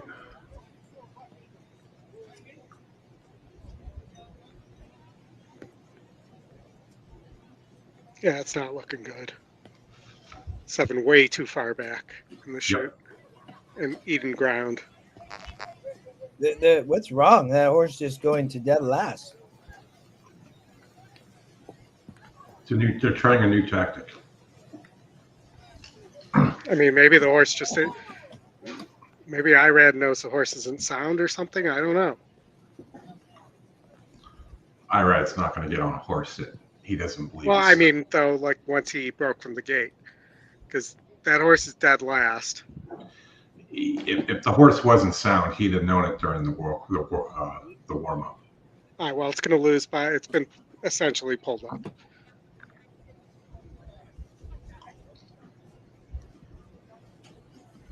In the meantime, Cowboy Luke trying to get the anchor another win.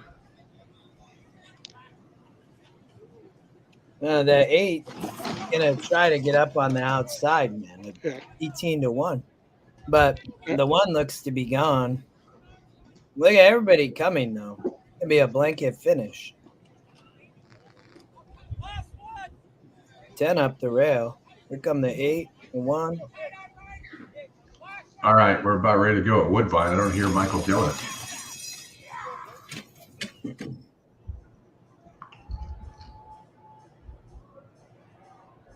All right, we got no race call. I can hear the sound in the background, though. Yeah. That's awesome.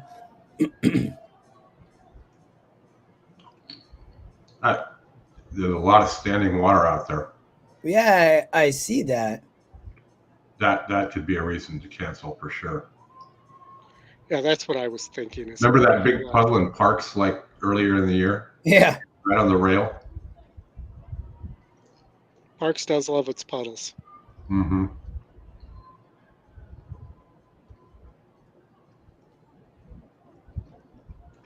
Here comes the 9. Come on. Beat the 4. The 4 hopefully going backwards. 9 or 10-1. That would be nice there, Justin.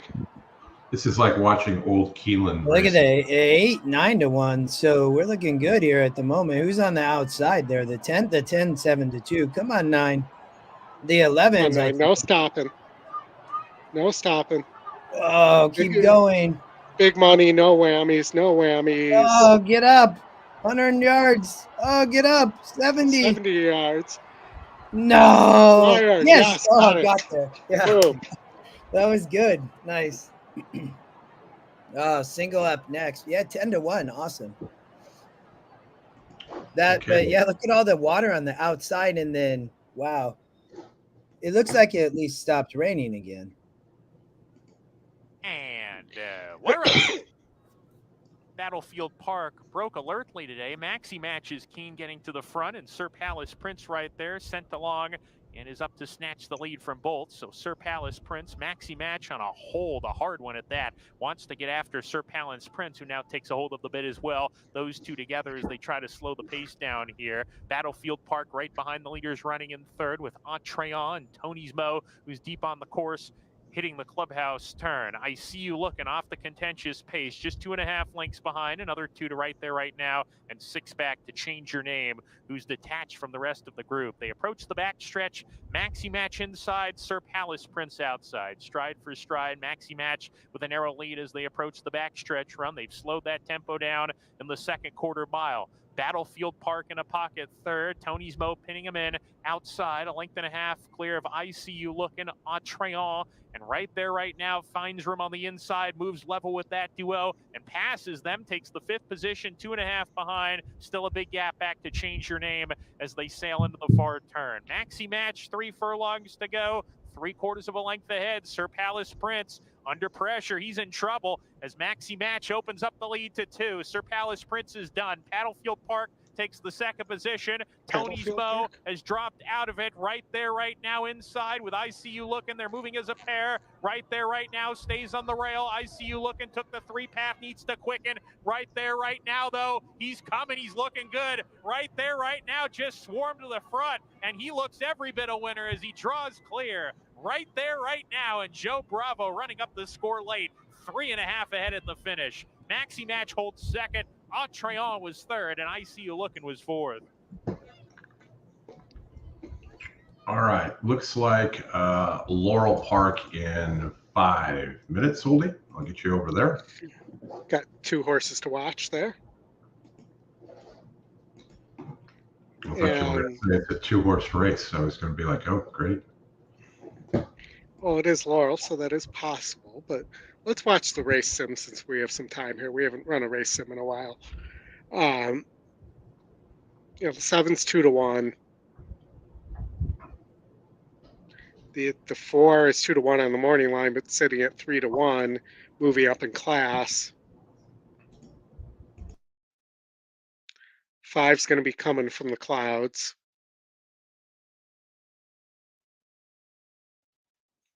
But the race sim, this is a 2-length race sim win for the 7. You're getting 2-1 on. The 2's been a little bit of a money burner. 5's probably coming from too far back, and also is a money burner. I think the 1 might be worth a shot underneath. Did finish 2nd against 66s 3 trainers ago.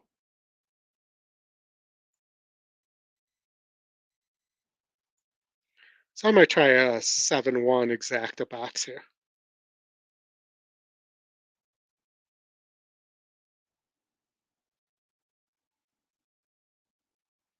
You there, Justin? You're muted. Yeah. I don't have a huge preference here. I think the 7 could win on the front end. Faith and Liberty, the 4. She won last out. 2 in a row. I think 1 easy. So win percent goes up. Good GSR. The 1 you talked about. Had a year layoff, Oldie, and then, but gets off was on the rail last out. So still on the rail, the wing goes up. I don't know if the 1 could win. Maybe though underneath. I would agree with you on that perspective. I look at more the 1 to maybe finish under. I think the 5, yes, coming really late. I'm not sure the pace. Yeah. I'm not sure it melts. I think the 3 doesn't. So Baby Socks. I mean, burned some money, been racing at this level, for sure fits. I mean, might get a similar trip, new trainer 0 for 10. 20% first time with the horse off a 5 of 20. If I mean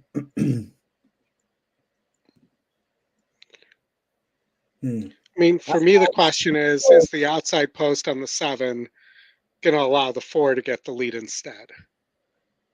Well, it might. I mean, the 4 might not need the lead. I'm almost leaning towards the 4 over the 7. Yeah, I think Lightning Race could improve. Has the Apprentice on the 4 too. I'm going to go to the 4. You talked me into it. I was kind of on the fence because of the outside post on the 7, and it needs the lead. And you see what happened in that well, granted, it was on turf, but you see what happens when it doesn't get the lead here on 317 and 310. Mm-hmm. Mm-hmm.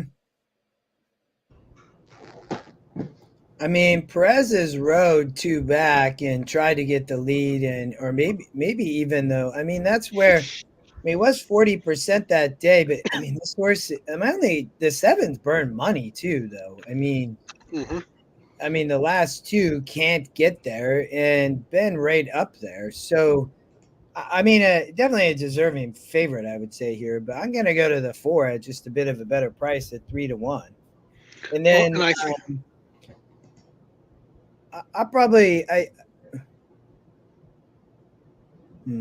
go ahead. I think maybe you have to include the 2 here. Yeah, I don't like the price now because of the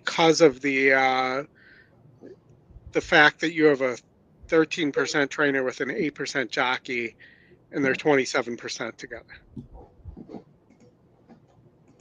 Baby Socks? Yes, Baby Socks. For Joanne and her Schenkel? She's 0% first race back, 20% first race with the horse out of 20. Yeah, I talked about that. I mean, that's 5 of 20. That's not, or what's that, 4 of 20? Yes, 4 of 20. So that's not bad. I mean, currently 2-1. I'm still sticking with the 4 on top. I'm going to say the 4 over the 2-7 over the 1 in the try. I played just a straight. So I played a 4-1 exacta, and I played a 4-1-2 try box.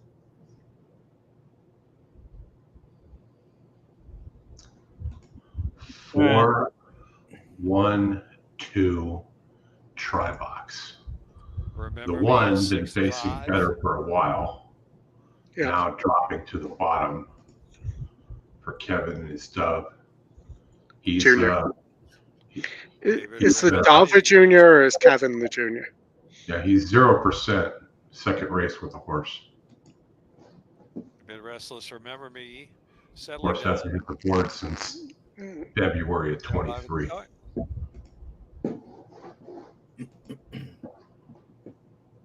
And they're off. And there's Remember a lonesome Faith and Dove. Liberty firing out first from Gormley's Gabriella, closer to the heart, bouncing away fourth. Destined to Dance is next, and Baby Socks out kicked early, some 9 off that pace. Remember Me's grabbed a narrow lead from Faith and Liberty as they head down the backstretch, closer to the heart. Yeah, he lost the lead.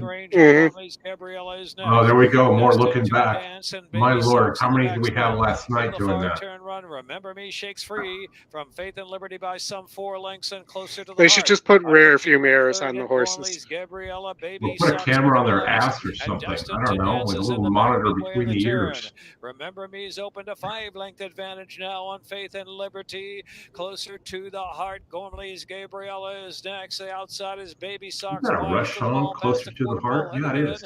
And Destined to Dance trails the field. Remember Me kicks for home with a 5-length advantage from Faith and Liberty. Closer to the heart. Come on, Ford. Get this horse. Get up, Ford. Come on, baby. Remember Me, Faith and Liberty coming down the outside from Remember Me, Faith and Liberty. 7 stopping. Remember Me, Faith and Liberty on the outside. Faith and Liberty. Where's the 1? From not there. The 4's not there. Quarters of a length, maybe. No, the 5 got the through. heart and Baby Socks. We take the 4 though. That's good. Beat it was enough at 5-2 and the exacta. All right, Gulfstream. 12.09. Winners. Is it Gulfstream or Woodbine next? Gulfstream. Stepping on to the Gulfstream, the 6 horse I was a little interested in here as well. You know, has a big E morning line angle there. Yeah, Mike, too many times. Tiago Pereira looked back on Linda Gift like 8, 9, 10 times. Enough for like a full day. Handicap. This is a nice race, Chris, on the synthetic over at Gulfstream. If you say so. I mean, they're going 2 turns on the Tapeta in a 75,000 handicap. And you have a horse with a 32-point pace advantage that's sitting at 10-1. So does the 6 win the race, Oldy? No, but is in the lead at the 4. So 4, 6, 7, and then I mean the 4 Jan's Girl, top GSR, the 8 Rosie's Halo, top SOR, the set with the 7. But look at the 7. Look at the GSR drop on the 7. Does not want, as this horse has never been on the synthetic either, Oldie. Yep. I'm playing against, 100% playing against, yeah. I have a double into the 6, and I Dutched a double to the 6 and to the 4. So more money on the 4 than the 6, but the double out of the last pay playing into the 6 pays nicely.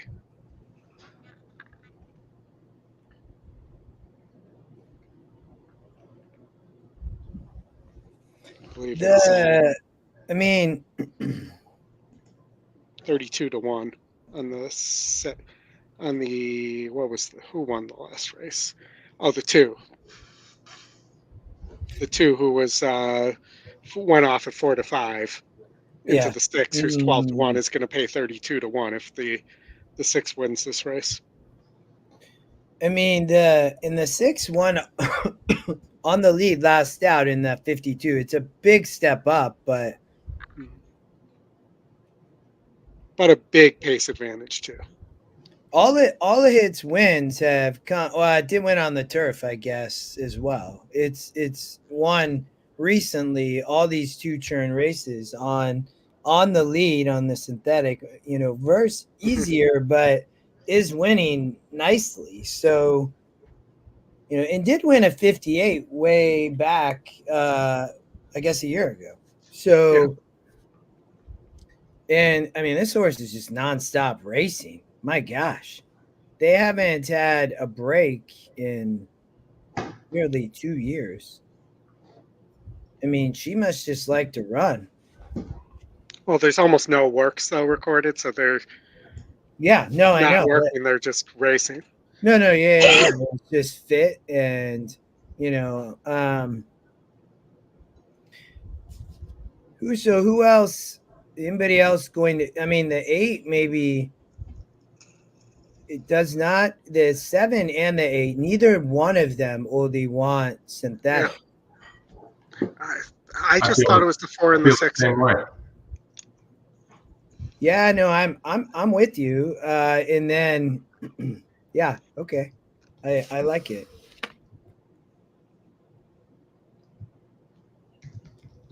What about in race? I don't think I might have actually looked at race 6 now.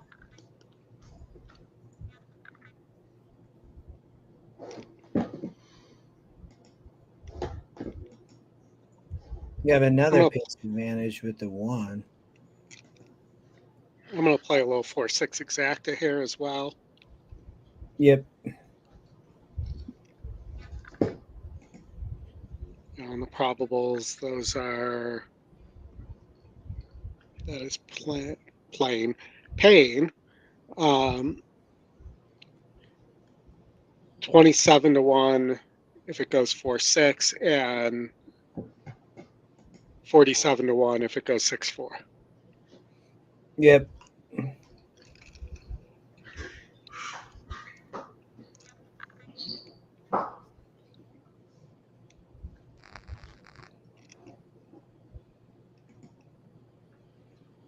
What race does the Rainbow 6 start with?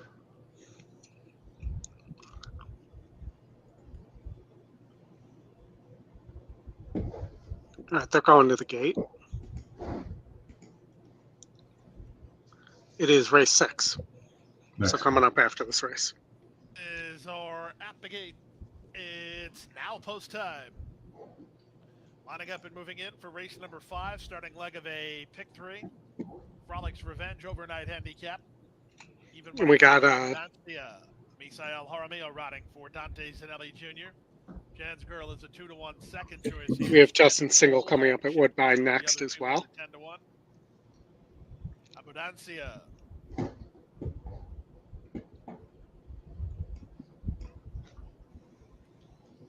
then from the outside, Rosie's Halo. Rosie's Halo. And the 5th. And after this race, I'm going to take a quick pit stop, guys, and duck out for a sec. And they're All on right. in the Frolics Revenge overnight handicap. In the middle, Friendly Persuasion gets the first call. Strand of Gold being put into play early. Up into the top flight goes Swinatra. Abundancia's 4 wide, 5 wide Rosie's Halo. Hopefully not too fast. Jan's Girl. The early trailer is Look like pretty easy lead though. So it might be good. Leads now by a length and a half for Edgar Perez from a headstrong Strand of Gold, who's in a precarious 25, Oldy. Yes. Well done, Perez. Great Jan's Girl bracketed in by Rosie's Halo, and out the back is Chick Shadow. The opening quarter was 4 really want to go. Yeah. Not too bad though. Might be able to relax still. Makes the fraction. She's 3 parts in front. Abundancia with the pink shadow roll up alongside in second. Moving up on the far outside is Rosie's Halo. The gray is Jan's Girl. She wants to go forward for Vasquez, and she's in the clear now. From between horses, Friendly Persuasion, then Rosie's Halo, and Chick Shadow is last. They went the half in 48-3. They leave the backstretch and move on to the far turn. Swinatra has it a half a length. Abundancia is there second, a length and a half to Strand of Gold, who's ridden third. Jan's Girl at a 1 pace while 2 looks loaded. the top of the stretch. Where's not going to run? 4 is stopping. The 6th, I think, still going to win, Oldy. I don't. I think he set the perfect fractions, man. Swinatra gives him plenty to think about. She's an Yeah, go. Oh, here come the 1, but keep going. Where's the fucking wire? Sorry. Wire. Oh, no. That was close, brother. I did have a win place show there, so I'll make some money. Oh, man, that was close. You can't ask for it. He tried. He got easy lead, and the 1 just kept flying. Mike, I tried there for you. All right, I'll be right back in time for Justin's single here. Oh, yeah, yes. There's still Grace, come on, pull up Woodbine real quick. And I can. Yeah, 17 minutes to race 5.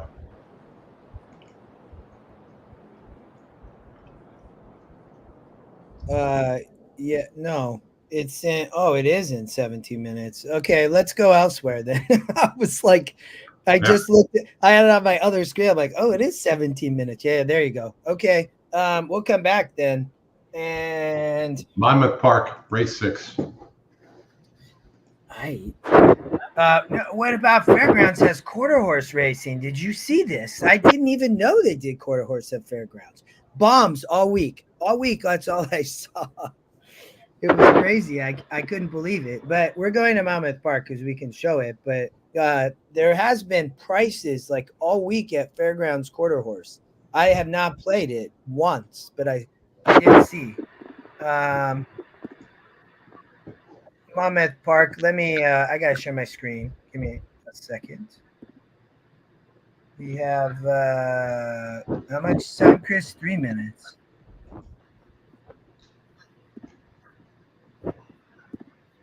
Fairgrounds, quarter horse racing. Huh. Yeah, I didn't know that they did quarter horse there. But Chris, if you go look back this week at the races there, it's like prices all the time. It was wild. Are they running on the Fairgrounds turf course to kind of screw up the turf course for the thoroughbred meet? I don't know. Hopefully not, man. Got to play gray horses, Frank. A lot of people love that. Jenna Ochoa play the number 8 in grays on Twitter. If you don't follow her, she hits stuff all the time. But all right, we have Monmouth Park race 6. The 3 at the first call on the lead. Maiden claimer's 10. The 6 going to probably show speed 2 for Claudio Gonzalez. Has an apprentice aboard. First race off the claim, Claudio, 24%. Yeah, Mike, I don't know what your feed's showing you, but the track live video feed is showing like 15 minutes for Woodbine. Yeah, that's what I saw too. That's what Oldy, he's back. Yeah. No, I don't see Oldy. There he is. He just flew right in. Yeah. Was I talking about the 2 or the 3? No, the 6. The 6 top Scotty Pick Claudio 3-1. Top win percent. Looks like at the stretch, the 6, and then still pulls away. So, in retrospect, off the claim from Chad, they're dropping into 10, but is facing easier move over to the dirt, working just fine. So that's Stuart Elliott's son too on that horse. Yeah, he's an apprentice, right? Christopher Elliott's. I'm definitely I would be looking. I see they just came out on the track. We have 1 minute to post. 3-1. The 7 is the favorite, but at the finish as the 7, everybody kind of just backing up. Doesn't look to be a ton of pace, I guess. Baby Cakes, the 3, didn't show speed last out. Did break well 2 back. So, and has shown to break well, just didn't break well last out. Maybe not sure what happened, but his source looks really cheap. At least the 6 coming off the claim, there must have been some talent at some point, or at least a prospect for talent, I guess. But the 2 horse, face the 34 is a Scotty long shot, 8-1. The win percent goes from 2 to 12. So you always like to see that really improve last out at a 34. So I'm currently looking at the 2 and 6. I guess to figure out what to do with the favorite here. 0 for 6, dropping, couldn't win a 38, couldn't win a 34, was on the lead, up near the lead. Came from 16 lengths back. Actually, 23 lengths back. My gosh. Not sure what happened. Melissa was riding as an apprentice. Paco rides the 7 now. Bobbled at the break last out. This is just all Paco money. Yeah, Paco money. Yeah. What do you think of the 1 coming late? Maybe a 6-1 exacta? Yeah, or the 2 as well. But yeah, I didn't 0 for 10 and has shown the ability. The win percent goes from 4 to 13. So you always like to see that, and ran really well last out on the rail, probably saved ground, and and that was 8 furlongs, goes back to a mile 70. Didn't run here, but definitely a different trainer. And this horse is improved, similar to the 2. The 1 also really improved here. So, gets a race like this with Sammy Camacho. Yes, I like the Scotty Picks. I don't even like the 7. I'm on the Scotty Picks. It is 6 just over the 1 too, but yeah. Yeah. All right, I'm going to bring in the champ, David Harrison, here with us, joining in. Looks like he's got some leftover pizza. Yeah, hello, gentlemen. Happy Saturday. Happy King's Plate Day. And I do have fresh pizza. Oh, just nice. Running a little late. Had to stop and grab a slice. I had my popcorn yesterday on Scotty's Road to the NHC show, so no popcorn today. So how's it going?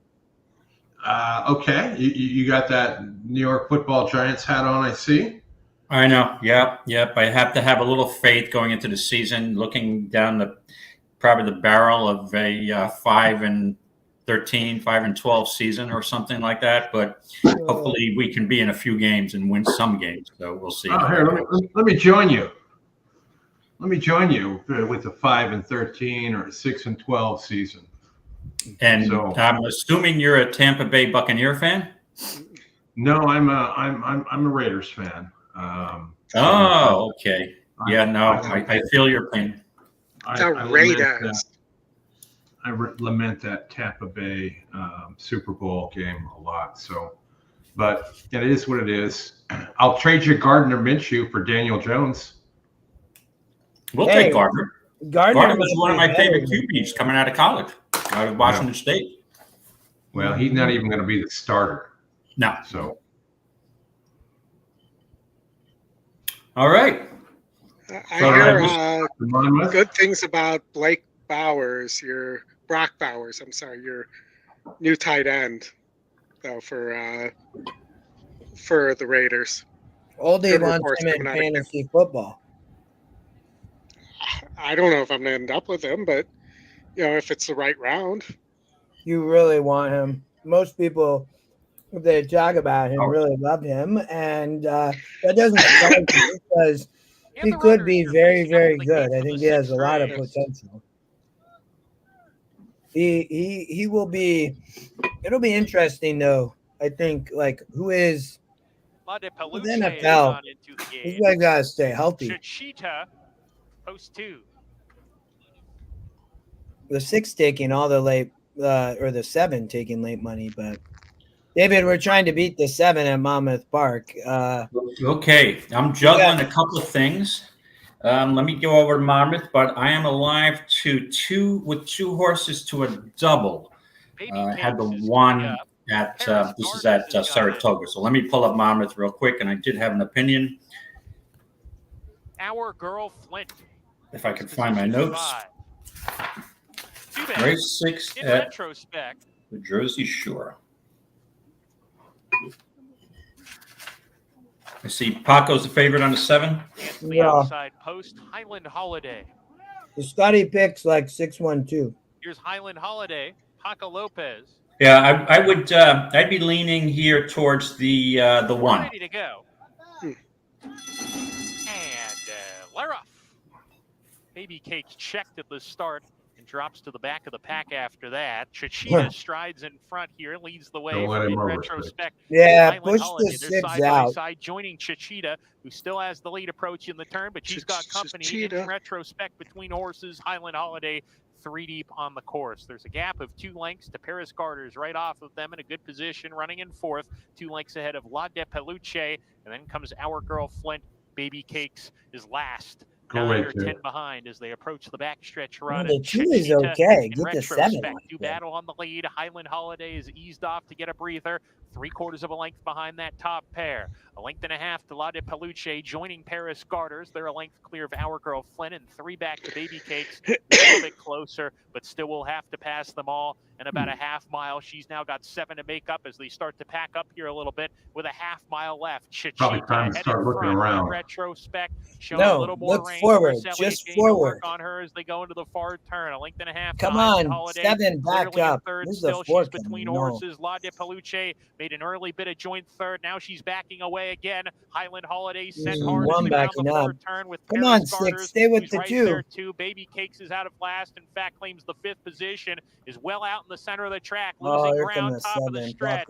Chachita, Cesar Gonzalez come off the turn, putting away in retrospect. Who's had enough? Highland Holiday ready to pounce on the front runner, and Highland Holiday does her best work in the game, takes the lead with a furlong to go. Highland Holiday, Paco Lopez in charge with a 16 to go, opening up the lead to 2 as they come to the line.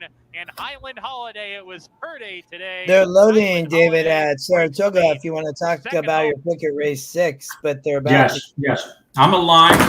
Man, I'm just dropping everything. I'm alive to both the 4 and the 5. All right, good luck. Here. Thank you. Chris, you have sound. Yep. Oh, really fractious in the gate there, but looks like everybody okay. I can feel their pain. I'm a little fractious here, trying to balance a couple things. I'm at a contest, and I can't access that contest page for some reason. Oh, there we go. Finally. Better lucky than good. The 6 jockey off the 6. Who are you on here, David? I have the 4, Call Me Harry, and the 5, Rough Draft, to the one who won the previous race, the Jacobson 1 horse. So looking at pretty nice doubles. So the 4 and 5? Mm-hmm. Okay. Hold on 1 second. Bobby? Did it go okay? I ran out, came back, ran out again because I didn't have feet. All set. And they're off. Okay. Call Me Harry and Laurel Valley are the first 2 out of the gate. Go Big Blue is up and on the pace and moving up to claim second. Then it's Agent Creed. And now Laurel Valley is in behind horses and a little bit eager too. In the meantime, Maxwell Esquire moves up on the outside of Rough Draft. Down on the hedge, Lock and Key. Better Lucky Than Good is second to last, and the distant trailer is Sell Something. Around the first turn, Call Me Harry clicked off an opening quarter in 24 seconds flat. Pressed by Maxwell Esquire in second. Let's Go Big Blue tucked in just behind the top pair in third. Laurel Valley has been eager throughout, and he is still tugging very hard at Joel Rosario, taking that third spot, an absolute handful. Then Agent Creed on the outside with the pink cap in fifth, just 3 lengths off the lead. Lock and Key is also headstrong. Nowhere to go at this stage for Lock and Key. He wants to get closer. Rough Draft is 3/4 behind him. And Better Lucky Than Good. 48-3. Call Me Harry is the leader. Been there throughout. Maxwell Esquire trying to stay close in second. Agent Creed 3 deep in third. They're followed by Laurel Valley. Let's Go Big Blue in between horses. Rough Draft is starting to launch a bit of a bid. Far outside, Better Lucky Than Good. They're in the final furlong. And Call Me Harry on the front end, David. Now, Maxwell Esquire has tried his best. Between horses, Lock and Key is starting to finish strongly. And in the center of the course, Better Lucky Than Good. Too late. Harry looking for the line. Lock and Key's coming at him. Call Me Harry all the way. Lock and Key was a... Well done, David. Call Me Harry. Well Okay. That horse Hello. on the outer? That was on the inner. Second win this month on the inner. Go back to when the meet started. All right, let me just get my bearings here. Now I'll be okay. Yeah, this horse was dropping down to 45, and there didn't seem to be a lot of speed here. And this horse is he loves Saratoga, and again he lost his Carl Spackler last time out, right? Not too shady. Nope. David, do you know that we did a show last night and we started at 10 o'clock Eastern? Yeah, actually, I think I was getting up in the morning when you guys were just finishing. To be honest with you, I was in bed by 8:30, 9 o'clock. I was shot, and I was up, 4 or 5 a.m. But how'd the show go? Remington, huh? Good. We hit the late pick 4. We hit some exotics. We hit some stuff at Emerald. Emerald was running as well late Friday night, and great. And then we got like one of the worst rides ever at Del Mar on Linda's Gift. Hold on a second. I was on the horse who won. I picked that horse over Linda's Gift in the on the Road to the NHC show. Why do you think that was the worst ride on Linda's Gift? That horse was the lone speed and went to the lead. I don't really get it. Did you see how many times the jockey looked back during the race? Yeah, I was actually, that's the last race I watched before I fell asleep. So maybe I was a little, my eyes were a little deceiving me, but I'd have to watch the replay. So he waited till Rispoli got within 2 lengths to go. And he looked back 8 to 10 times. It's like, dude, what are you doing? Just ride your race. You're supposed to win this race, number 1. Where are you? Come on, let's go. But Linda's Gift is a game hard. I mean, she just fought. She's so what a game Philly that is. I mean, but again, I didn't know if she was vulnerable, but I'm not taking 2 to 5 usually in these contests. So, good. I'm glad the show went well for you. And Justin, good to see you, my friend. I'm sure Emerald Downs was right up your alley, and you probably picked a few nice price winners, I'm assuming. I don't know if I can't remember if I didn't really look there. I mainly just looked at Remington, but we got lucky that Emerald was running. There was a ton of racing, David. It's good to see you too. And we were just talking about Del Mar, and look what happened. You picked the winner. Right. My first winner, my second winner at Del Mar, playing probably 2 for 27. Yeah.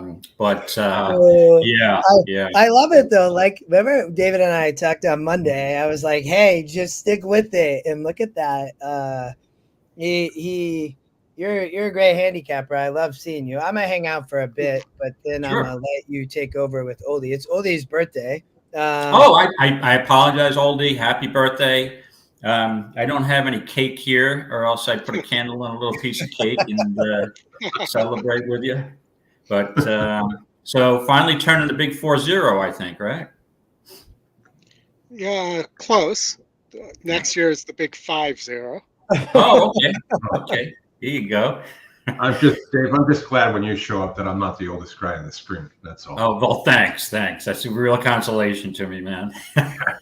Yeah. You and your older, your Linda gift beater. Justin will always be the youngest. Right. Yeah, that is maybe not always. There's I mean at the moment, yes, but maybe not always. I think we got to bring your kids on to make you not the youngest. That's the way age works, though, guys. And we do. We have to figure that out. I don't know what April 1st is next year. Hopefully it's on a Saturday, because it would be great to have your two boys open the show. That would be awesome. Yeah, that'd be got their EquinEdge hats on, an old school racing form. They can pull it off. I can like a plan. Yeah. Laurel, we've got Laurel coming up in 1 minute, and it's David's favorite type of race, a turf sprint. We got 3 minutes. They're dragging this Woodbine out on me. I know. That. 5 minutes is what I see right now for Woodbine. It's 3 minutes. 3 minutes on my video feed. Laurel, we're getting over to the Laurel turf course. Let me make sure. I don't even know if Geller is going to be on. David Woodbine has been a poop show as of yet. I know. The weather. We did track announcer. There's standing water on the track. Good right, because I noticed they took the races off the turf. I was watching the first few races, and then when I tuned back in, you couldn't hardly see. It was raining so hard. So my favorite, one of the biggest days at Woodbine, and of course they take everything off the turf. So I got to deal with all torpedoes. So thanks. I mean, but I had a few ideas in the King's Plate, but now with we got to see how if the track is biased to speed or closers. But yeah, so either way, I'm kind of glad I didn't enter that contest today, because when weather hits, it kind of just it kind of disrupts your mojo a bit, right? So but some good competitive races there. Do the best we can. But this 7th at Laurel, 20,000 maiden claimer on the turf.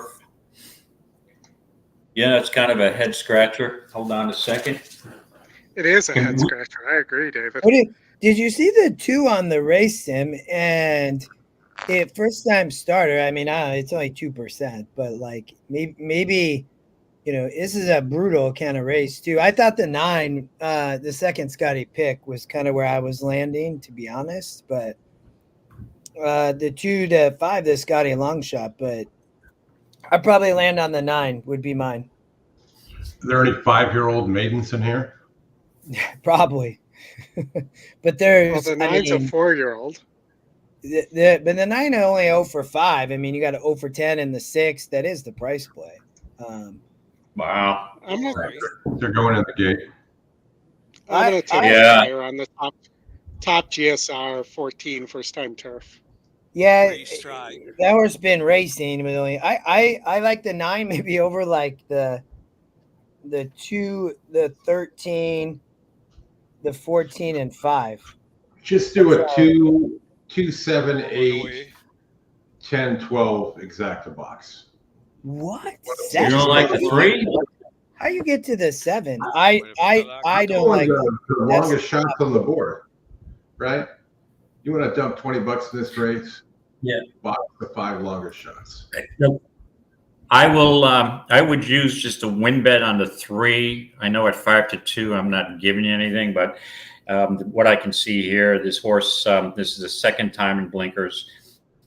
This horse has been improving a little bit each race, and maybe ready to wire this field. So we'll see.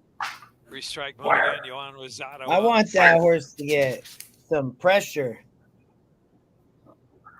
Got some bombers. The Pick 5 pool is approaching $16,100. The 8 horse 99-1 probably can go off at 150-1 or something. All fruits He's right. 99-1. How about the dance? How about Bantor? Approaching 17K in the Pick 5. At 100-1, he ran second. Who? What horse? At 12, he ran second, 3 back at 101-1. Well, First time turf, first time blinkers.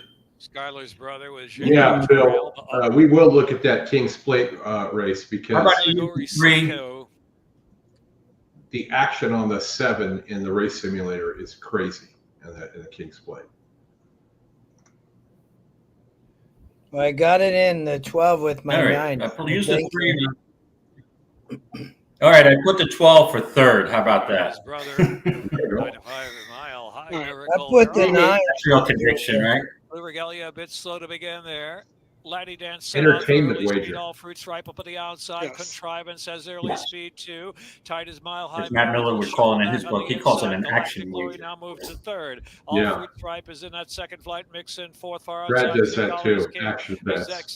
I like to send in pictures of the old Chuck Norris ads with his action bets. Tough go for that opening quarter mile. Another length and a half category Cinco Band Tour. 6 did almost win one of these. You got your 8 at 99-1 in third right now. And trailing the field is Skyler's brother. A race to the top of the stretch, more than a quarter of a mile to go. And Laddie Dance takes him on for home. Mile High Miracles made a miraculous recovery after early trouble. Is charging on from third in the meantime. Contrivance is out in the clear. Contrivance on the outside trying to get the Laddie Dance. Not enough time. Gonna come up short. With some late acceleration. Gonna go all the way. Dance holding. Laddie Dance is there. Laddie Dance just there from Mile High Miracle. One more try on the outside. Laddie Dance, Mile High Miracle. Laddie Dance, Mile High Miracle. All right, Woodbine. I'm on the 3 for my single in the Pick 5. Going in the gate.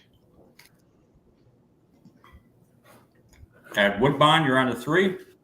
Yeah, they just I about single said in the Pick 5. Oh, Robert Geller's back. Hey. Tracy Farmer, the last is to Quanya. There he is. Fillies and mares about to be sent on their way.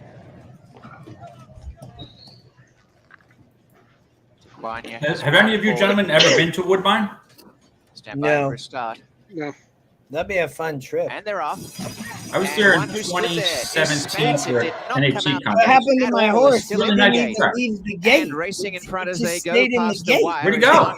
Queen it stayed in the on the outside. He was running in the wrong direction. Non-starter, so you... Blueberry Fields is racing just in behind that main I don't know what will Devil's happen Pit. Second because last is maybe it Talbea, just didn't want and to last race of all is today. Wickenheiser. But if you get a non-starter declaration, you get the favorite here. Marksman Queen shows the way by a length. In second is the 3 was Taquania. the favorite. Lying third, Blueberry Field Right, second nicely. A length behind them is Literate. Over on the inside, Devil's Pit. Second last, Talbea. And last at this point, and about a length and a half away, Wickenheiser spots the leader 7 lengths. Marksman Queen shows the way and hasn't been troubled at all. Marksman Queen and Patrick Husbands controlling the pace of the race as they race along to the half mile. Lying in second placing is Tequania. Blueberry Fields in third. Litter at the center. Starting to edge up now is Talbea as they tighten the screws on this leader. Wickenheiser's coming into it nicely from the back. And as they bunch right up over on the inside is Devil's Bit. They start their runs at this leader on the inside. Marksman Queen asked to quicken. And pushing the pace over to the inside is also Tequania. And Racing Handy Littering on the outside. Talbea as they sweep for home. On the rails, Blueberry Fields. Wickenheiser starting to finish really well around the outside as they circle from the back. Is your three, Justin, still in the gate? Talbea's run to the front. Yeah. Wickenheiser right down the outside with a razor-sharp finish. Wickenheiser and Kazushi Kimura racing to the front. And from last to first, Wickenheiser's gone to the lead. Marksman Queen in second, down the outside, closing now. Flying is Litter and Blueberry Fields. They'll pounce. Blueberry Fields forever. Blueberry Fields the winner. He'd been saving that up all day. Wickenheiser third, and Marksman Queen was fourth.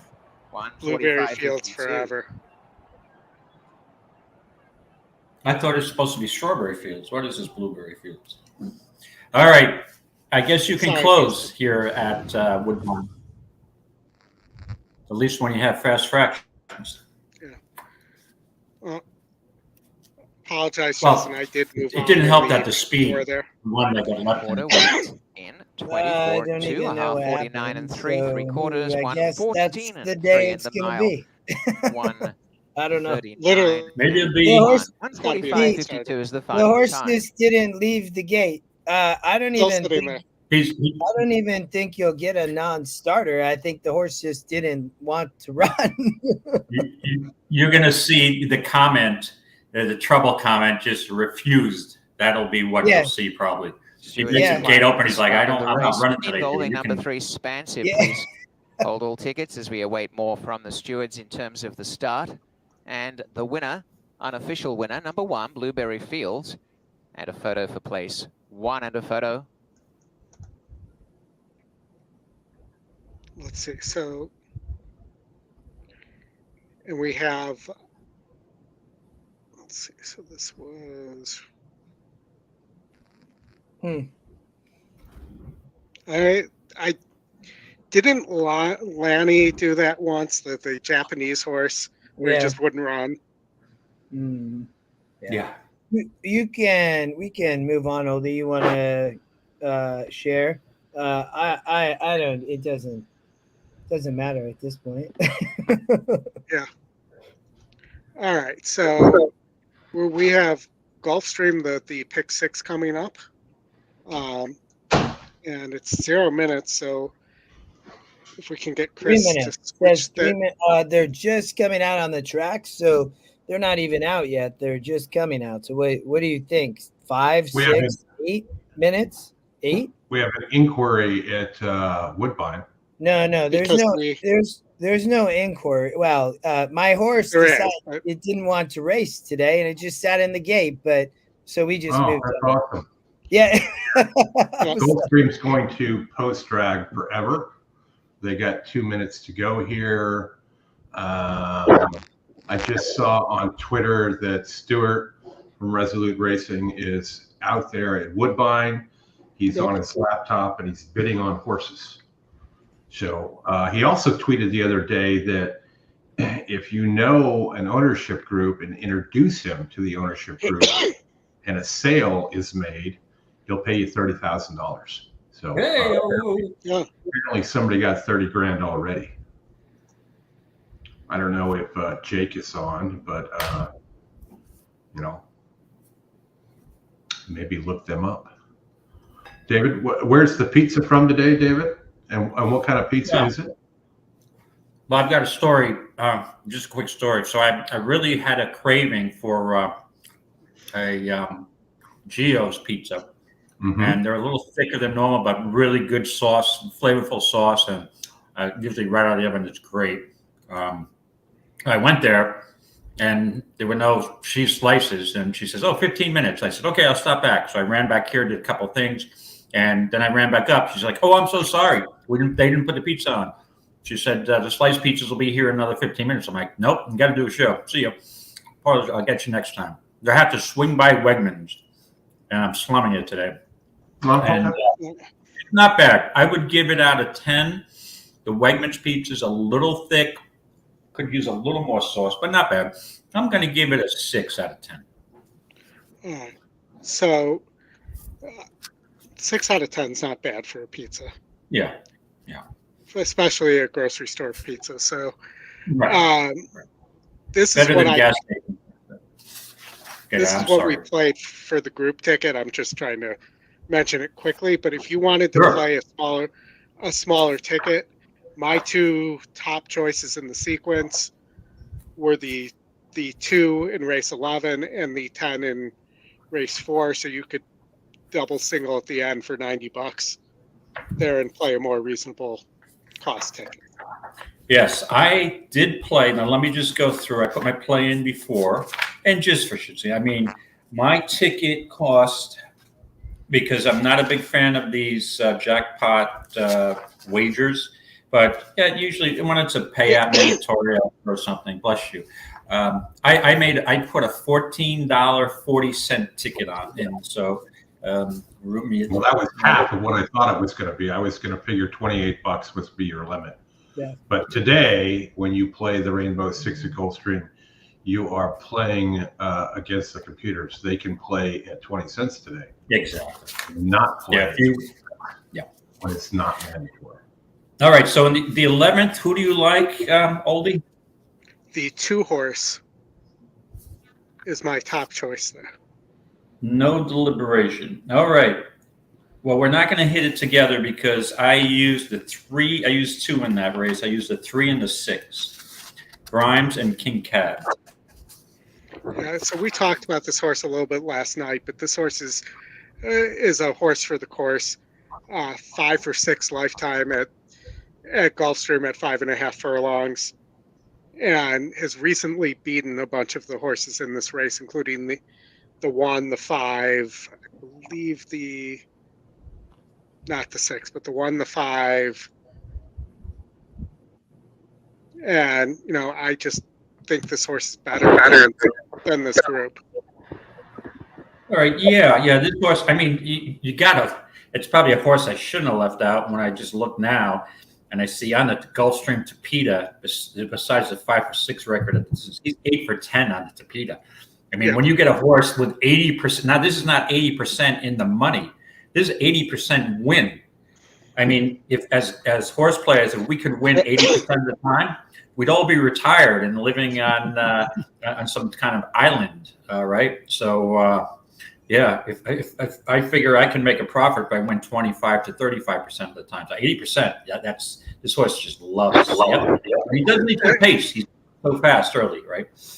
Right, and in those wins, has only been the favorite once, too. So, for whatever reason, this horse is always That's a paying good out claim. pretty well.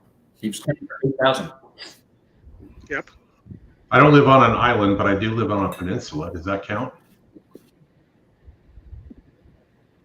I don't know, but we have 1.27 million. Sure. Surrounded by waters in 3 different ways, so I guess so. Well, I actually meant a tropical island environment.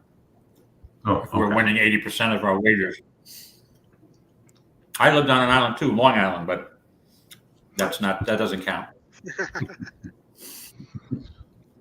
1.2 million in the Rainbow Six pool, so they may be dancing around until they get to 2. Oh yeah. Let's go ahead and bring up the Rainbow, I guess. All right. So who do you have here? Monmouth in 6. Monmouth is going to go off first. Okay. 1, 4, 5, 7, 9. Here. 1. No 3 and no 2. Where, at Monmouth or? No, he was asking about Gulfstream Race 6. I went 3 deep. I went 1, 4, 5. 1, 4, 5 in the first leg. All right, Monmouth. See what we got here.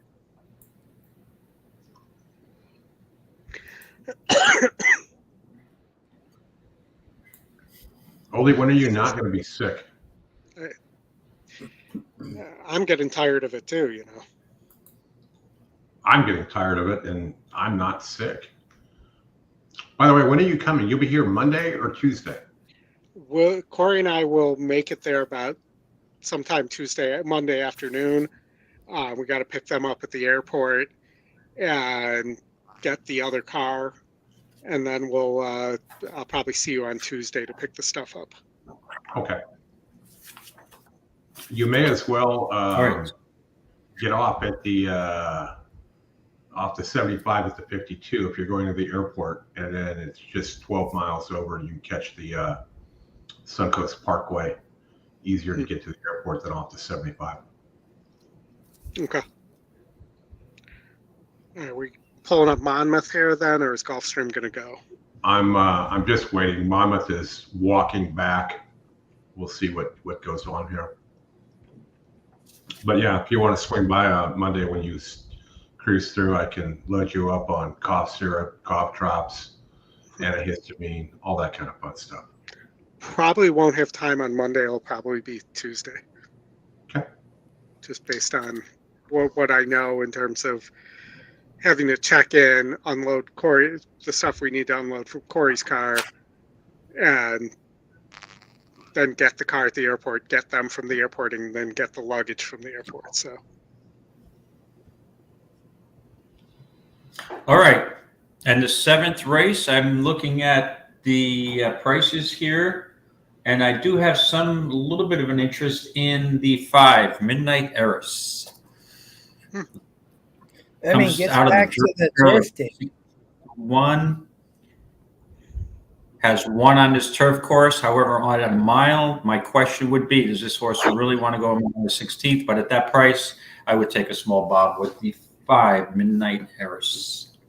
And Lady Madonna she's still in it? Oh, she's still in. I mean, she burns she just seems to run the same race. But I think she would be the other horse. If I was playing an exact, I'd probably play 5-7 here. Well, your favorite is 0-for-7 at the distance.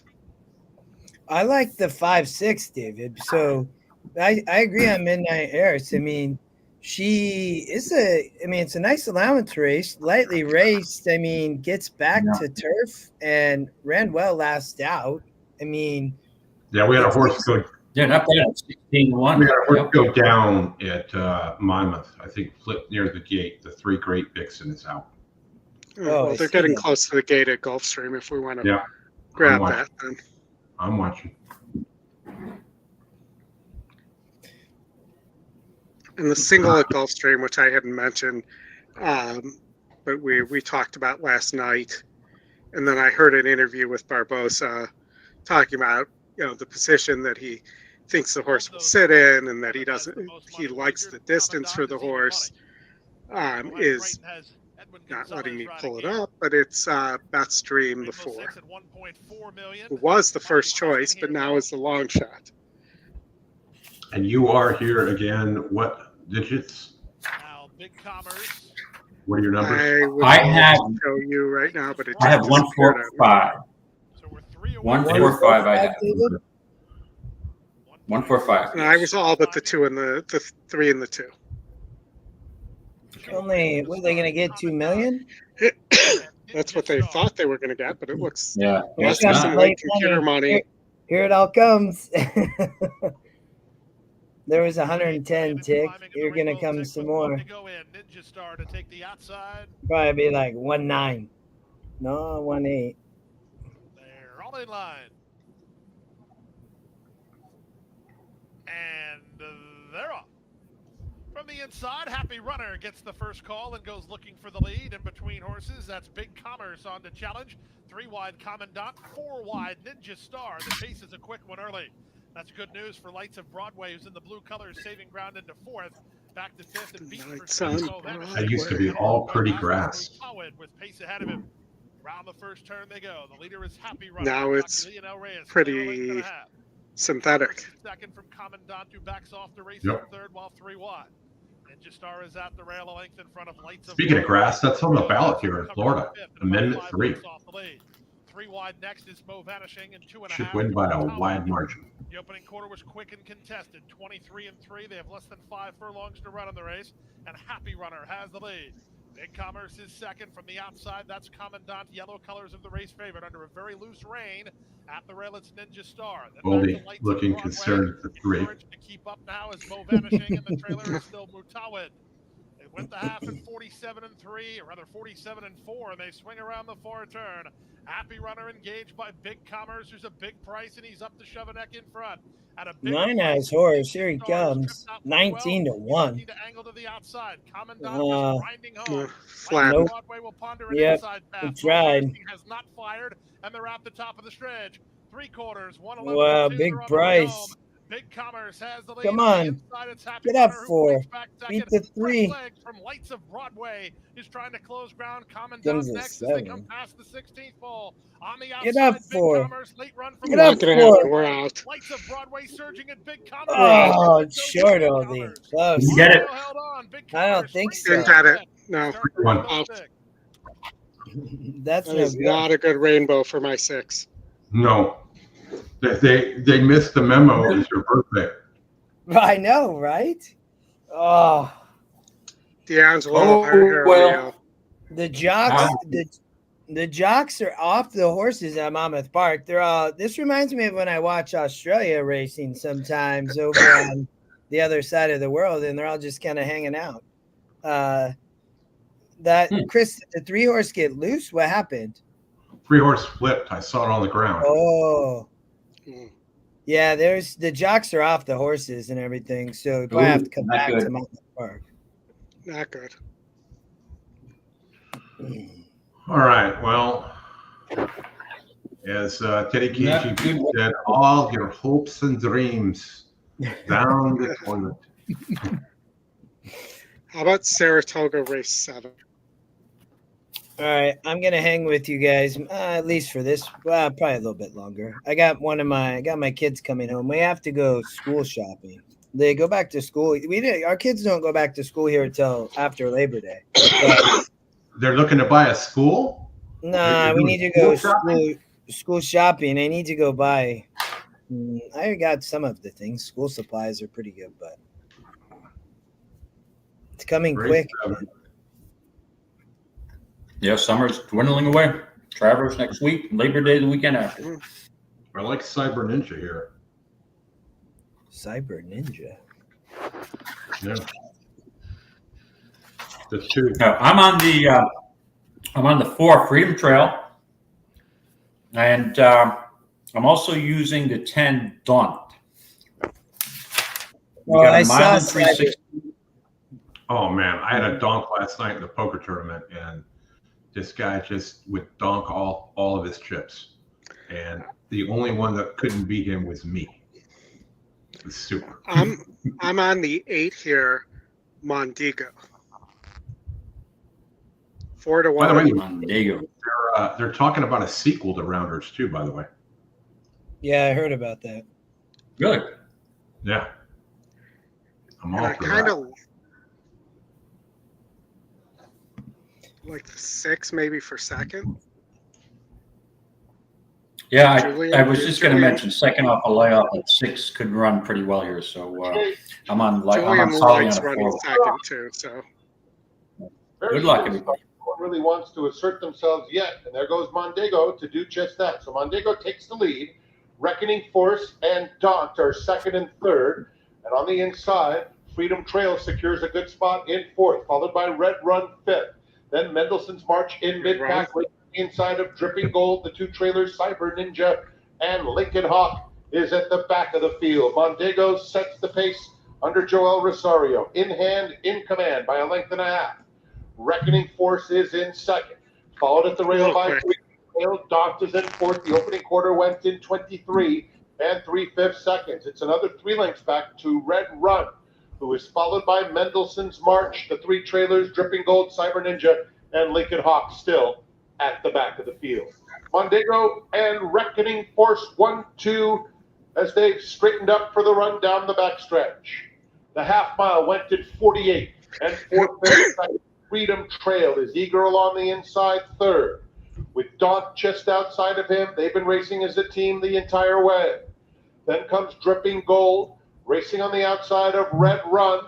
Lincoln Hawk is out of last, leading Mendelssohn's March and Cyber Ninja at the back. 1:13-2 for Mondego, who's been there throughout. It's running. Big race, David. Hold on now, trying to make a 3-wide bid after them. Then comes Freedom Trail at the rail, losing ground in fourth. Dripping Gold, Gold Colors is next. As they reach the top of the stretch, Lincoln Hawk is starting to launch a bid, widest of all. Top of the lane, and Reckoning Force has taken the lead away from Mondego. 2 lengths back, Donk is trying his best in third. Lincoln Hawk, who continues to make headway, and Red Run has surfaced late. 16th pole, Reckoning Force, a length and a half. Late run from Red Run, it will be Reckoning Force. Hey, look, another horse on the lead. Second, Donk third, but that would not be on the lead, and this is the outer. Yeah, well, you said speed doesn't do well in the outer. The 9 was up on the lead with the 8 the whole way. Yeah, the 10 was up there too. I mean, speed definitely there. Yeah. All right, no good. Right. Both horses ran well. Let's see, where are we at with Monmouth? They're still doing a circle behind the gate. Yeah, the jockey's still off the horses still too. Yeah.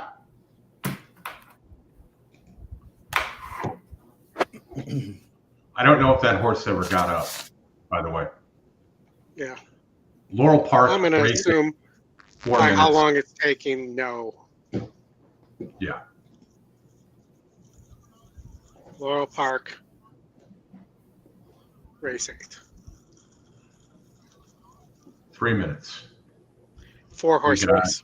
A 4-horse field here.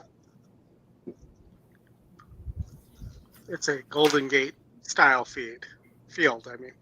Uh-huh. We'll just call it Golden Gate East. How's that? Mm-hmm. There you go. All right, you have a 2-5 favorite, 3-5 now on Lou's birthday. Not dropping, has stopped in the past. Going out to, stretching out to a mile here.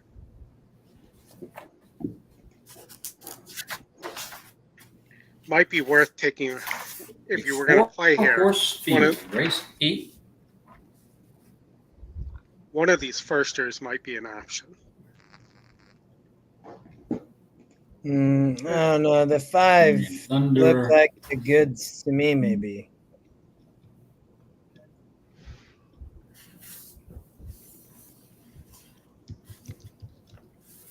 What about the 6, who has a 9-5 morning line number? Yeah, getting no respect. I mean, looks. Yeah, I mean, I think that the GSRs are both in the 60s for the 5 and the 6. And the 6 it did improve. I mean, and the 2 and 4 don't necessarily look like anything outstanding. So, I mean, the 6 has experience, and I mean, the last race, Oldy, that last 45,000 maiden claimer was way tougher than this. I mean, even tougher than the race shows up today. So, the sire of the 5-horse, famous James Bond villain. I didn't know there was a horse that was a James Bond villain. The sire, Blofeld. What about this 4? Which horse? Oh, Blofeld. The 5-horse. Lou's birthday? Yeah. If you're a James fan, that would be your horse. Mm-hmm. Seriously, the 4-horse, maybe a 4-6. I don't know if that's worth playing in exacta here, but 6 is now bet down to 5-2 and is getting closer to that morning line number. I don't know that there's really anything to play here, but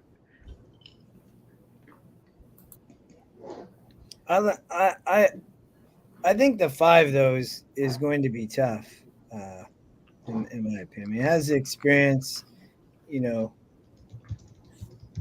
The horse doesn't break great is the issue. So maybe if that will benefit you heavily, only if you play against. Yeah. Yeah.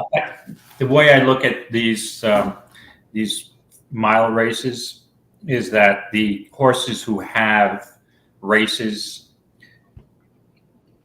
3 starts have a huge advantage over first-time starters going a mile with everything else being equal. So I think I would just use the 5 or the 6. I mean, it's 4 to 5 and 2 to 1, obviously. So this is a race to me. If you're really going to play it, maybe a double or something, but and don't really love anything in the next race. Good race to watch.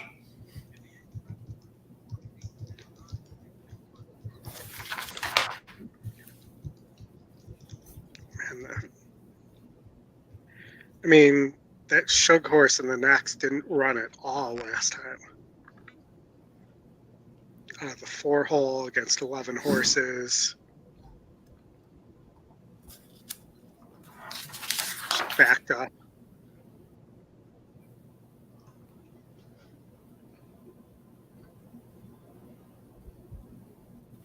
I don't know. There's not much I like here at Laurel. I don't know that it's worth even a recreational bet. Now we're in a delay at Monmouth, straightaway start. We've got a crowd shot. So let's get over to this 4-horse field here at Laurel and Hardy Handshake. Out of the outside, and Just a Fair Shake is moving forward out of the inside with a 3-horse flip the gate. Outrun early is Union Thunder, who's 4th of the 4. So Lou's Birthday going to dictate terms as Just a Fair Shake is taken outside of that run at her track. A length and a half or 2 behind. Looks like the money went on the wrong first there. In 3rd position and trailing the field, Union Thunder. 7 or 8 lengths will cover them. Lou's Birthday setting that tempo. Lou's Birthday out there, length and a quarter in front from Just a Fair Shake. Another 2, the Great Kitty Sun is traveling in 3rd position, 5 lengths back, and Union Thunder still 4th of the 4, heading off of the far turn run. Heading into the turn now with 4.5 furlongs left to go. Lou's Birthday has had everything his own way. Leads it from Just a Fair Shake and continues to chase and asks the question from 2nd. Kitty's Son is trying to get interested under a ride from 3rd position as they round the far turn. Kitty's Son about the 3 path. Another 7 back. Union Thunder has yet to pick it up.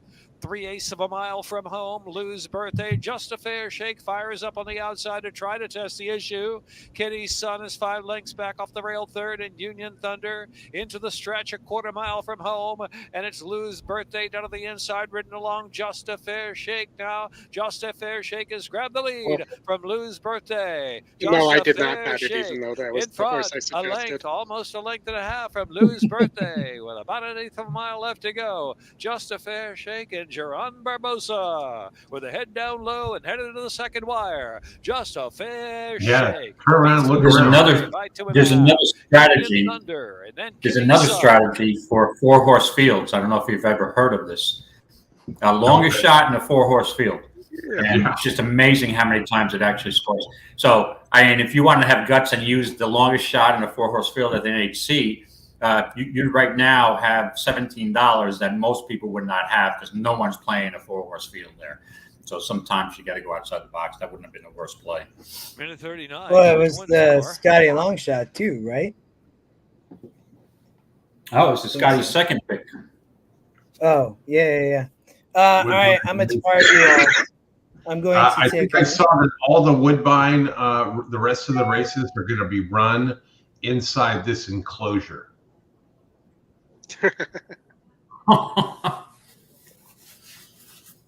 I'm leaving. It's good to see you, David. Oldy, Chris, awesome. Oldy, happy birthday. Thank you, enjoy man. the trip. I will chat to you all this week. Thanks, everybody. It's been a pleasure, and I'll see you soon. Yeah, Justin, good seeing you, man. 2 days in a row. It was fun last night. We will do that again. We'll see if Wednesdays work for you as we get to September. But good to see you, man. Have a good rest of your day. You too. Bye. This is what I played as a pick 5 before everything came off at Woodbine. 2, 4, 5, 7. Woodbine's at 0 minutes, but they're still inside. Yeah, Walking around a squared circle. Monmouth is delayed. Let me go look and see where everything else is at here.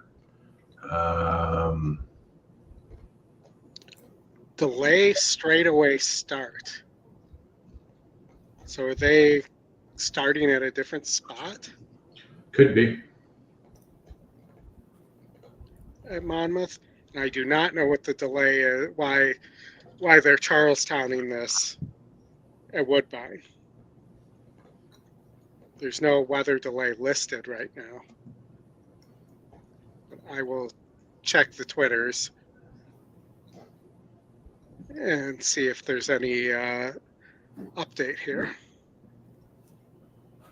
I don't see anything. I just checked their Twitter. They said there was standing water on the track. There was earlier. They harrowed it. They brought their synthetic machine out to synthetically harrow the synthetic track.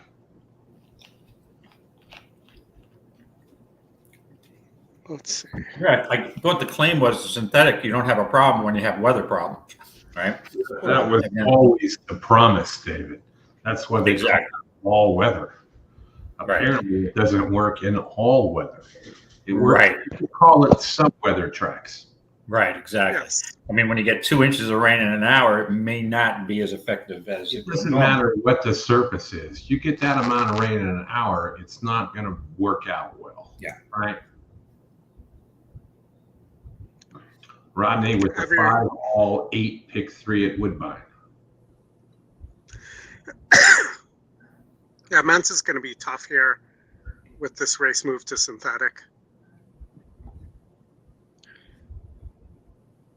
You're going to need the 7 and the 9 to wear that horse out.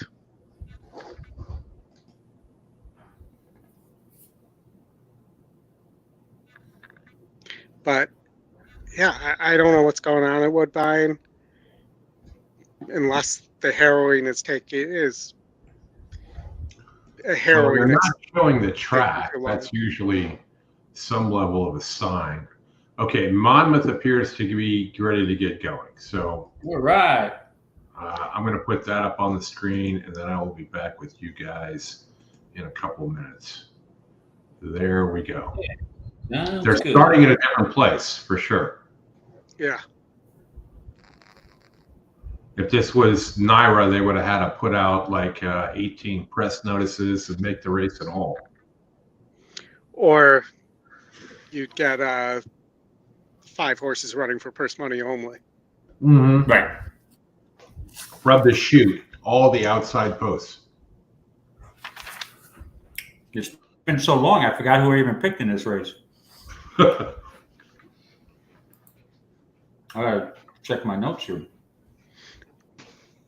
I'll admit, I don't remember who you picked either.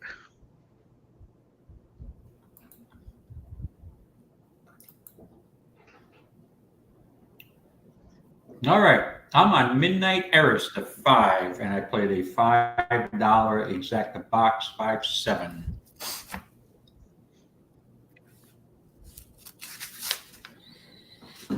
Just for a little entertainment plays.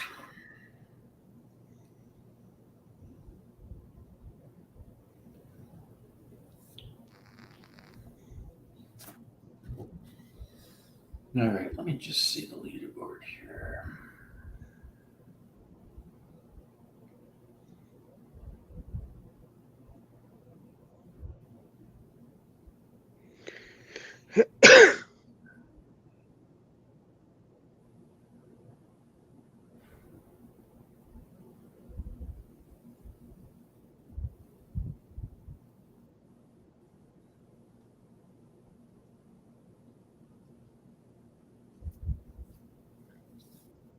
All right, let's see if I can get into that.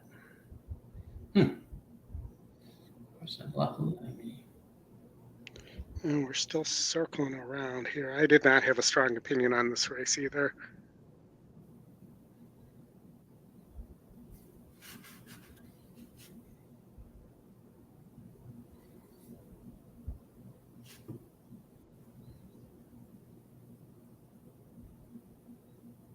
Please note we are on another weather delay due to that storm that continues to resurface, but number 2 test score will be out as a scratch. Please note a steward scratch from the Soaring Free Stakes is number 2 test score officially out as a steward scratch.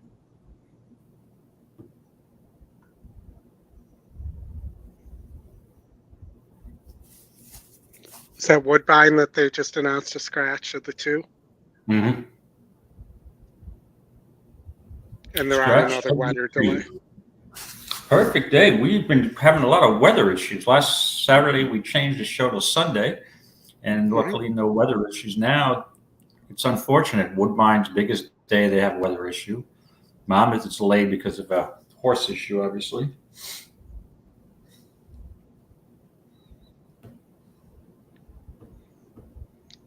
For sure.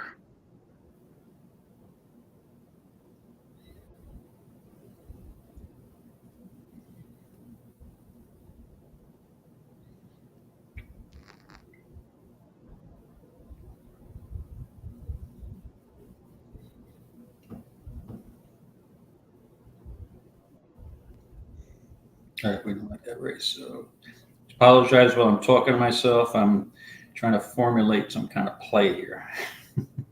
Yeah, no, it's that this is a rough race for sure.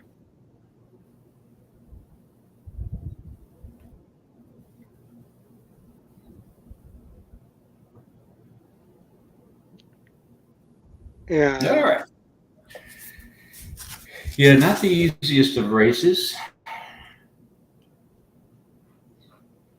I think the 5 can stalk the pace a bit. It's supposed to sit a nice trip. And at that price, let's see, Lady Madonna's 5-2, but Lady Madonna seems to be the type of horse, Oldy, that just doesn't love to win. But again, you could say that about a lot of horses, but eventually they may find their correct level. So, yeah. But yeah, at 7-1, I put the 5 on top, so I'm comfortable with that play.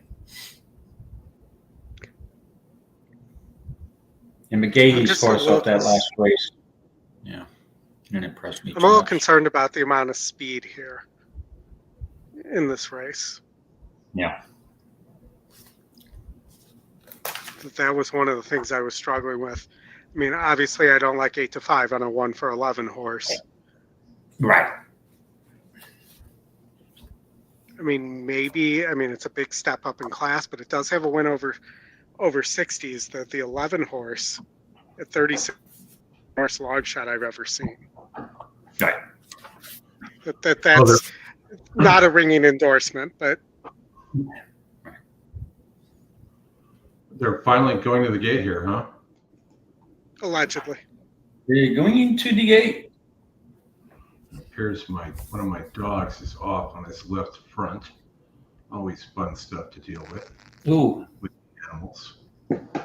Another weather delay, by the way, they finally announced at Woodbine, Chris. Oh, well, that's awesome. We got Gulfstream and all right, here we go.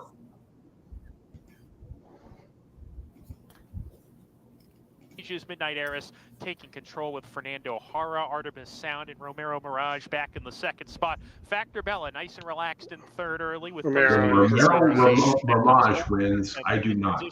3 lengths off the lead. Summers coming, caught a little deep as they charged. Some might say it's a Mirage when he does win. With Victoria's Dancer in the gold jacket. Lady Madonna second to last, and Judgment Time Everyone. joins her as they round the clubhouse turn. 8 lengths. I'm entitled to one good one today. Up the backstretch, Midnight Heiress is the pacemaker, 3/4 of a length ahead. Artemis Sound running in second. Postino's Prophecy third, 3 wide now, 1.5 lengths off the lead. Then comes Factor Bella in a pocket with Olagata. Summers coming 3 deep with that party. Another 1.5 lengths to La Pachanga off the fence now with Victoria's Dancer. And Lady Madonna down on the inside, 5 lengths off the pace, another length to Judgment Time, who is the trailer as they approach the 4-turn run. It's still Midnight Heiress on the lead here, a half length in front. Artemis Sound right there to the outside, and a 3D Postino's Prophecy as they round the far turn. She's right there within range. Ola Gata gets the reins shaken at her. She's 4 deep and moving up to come up and challenge those leaders at the top of the lane. Factor Bella needs to do more. Lady Madonna's on the move, gets to the outside for the final 3/16. They're down the lane. Ola Gata on the outside comes looking for the lead. Artemis Sounds battling hard. Here comes Lady Madonna on the outside, bearing down. Lady Madonna grandstand side goes to the lead, and Lady Madonna for Jersey Joe Bravo wins it. Lady Madonna over Victoria's Dancer, then Ola Gata and Postino's. Lady Madonna at 3-1 over a 19-1. Boom! There you go. Everybody have the 10-second cousin of Mr. Roboto. Tomo. Arigato.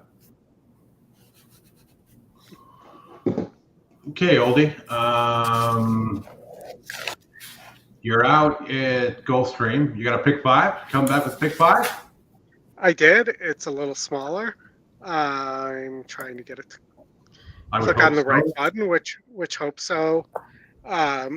Again, you could single that 2 in the last 2 and shrink this more, but I shrinked in race 9 to 125.11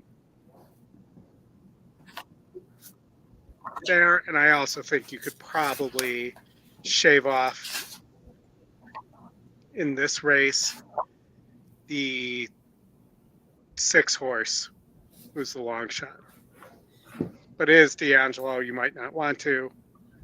He just beat us, I believe, in the last race. So, the 3 horse would be the other one who just doesn't seem to be a dirt horse by GSR that is shaveable here and get you to 120 here, I believe, if my math is correct. You got 70,000 in that pick 5 pool at the moment. Okay, you did use Oldie. You did use the 7, correct? Let's go, Liam. So I see you got 5. Yeah, that's who I like here.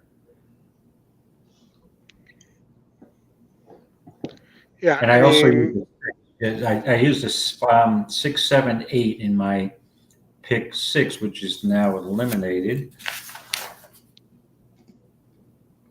Yeah, I'm going to just place a small bob on the 7 horse here. At 7-2. Yeah, that's not bad.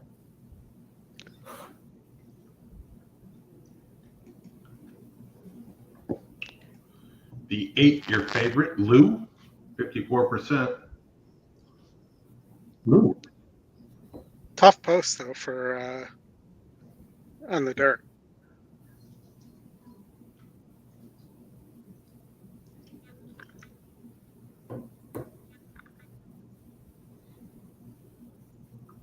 Would be my only statement there.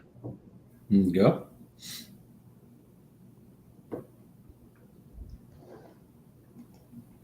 After this, we will have. Did we miss Saratoga? Did they go off already? No. We've got Saratoga. 8 minutes. 8 minutes, and yeah, I like a pretty strong exacta here. I like Game Warden back to back. He won last time out, and a nice trip over the track. And I think the other horse to use is Timeout. So I'm on 7-10. Trying to beat Rocketeer. Rocketeer, he puts blinkers on and, looking to stretch out to a 1 1/8. The only time he's tried the 1 1/8 was last time out. And it was a pretty soft pace, I thought. And even though he had a bump start, he just didn't get the distance. And he lost to a long shot, Moore's Law. That was a solid race, but I really liked. I was there on July 27th. That was Jim Dandy Day, and I thought this horse just loved. He had a great trip and won rather easily, and now he is basically moving up a bit here. He's won 3. So, and then timeout comes out of the Curlin, where he just was chasing all the way unmatched wisdom. So I was on 7-10 here, trying to beat the favorite, the 6. And obviously Donegal Surges is a big contender also, New York bred. What about digital apps? Well, to be fair, I looked. To be fair, David, just broke his maiden. The 7's putting blinkers on. I'm sorry. You said the 7's putting blinkers on. I think Brad's putting the blinkers on. Going to be tough with the hooves to get it up there, strap things on and whatnot. So. Oh no, the 7's not putting blinkers on, is he? No, it's 6. One of them was. Oh, the 6. I said 6. Yeah, 6 blinkers on. Right. And yeah. And I mean, if you look, this horse the 6 may be more, even though the breeding is there, he's lost ground in the mile and the 2 mile and the 16th races, and he ran in a Matt Win, a grade 3. So maybe this horse just doesn't really want to go a mile and 1/8, but it's proven that Game Warden can. He's won 2 races at the distance, and Timeout has won 1 race at the distance. So those are my 2 horses, 7-10. All right. And this is more, just so the listeners know, this is more than an entertainment play for me. All right. Okay, looks like we're getting to the game. I'm hoping that I will still have entertainment. I hope I will be very entertained. That's entertainment. I don't want to be too entertained. I'd like to have a nice, easy win.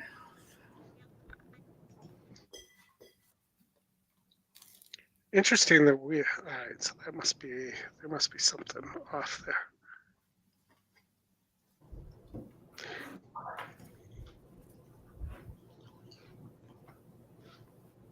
All right, Let's Go Liam is now, well, say down to 3-1, but I see him still at 7-2. Woodbine, they're still circling around due to the inside due to the weather. Yeah. Sorry, go ahead, Oldy. I'm still not convinced they're getting this card in today. No, but they have lights. The King's Plate might go off at 11 o'clock tonight. Correct. We could be doing Woodbine and Del Mar later. Arundel Farm. 7-2 on Let's Go Liam. Jesus Rios riding for Mike Yates. 7-2. I like 7-2. Yeah. Prefer 72-1, but 7-2 will work. Ready to start right here. Race 7 at Gulfstream. 7 Deuce. I won a hand last night with 7 Deuce.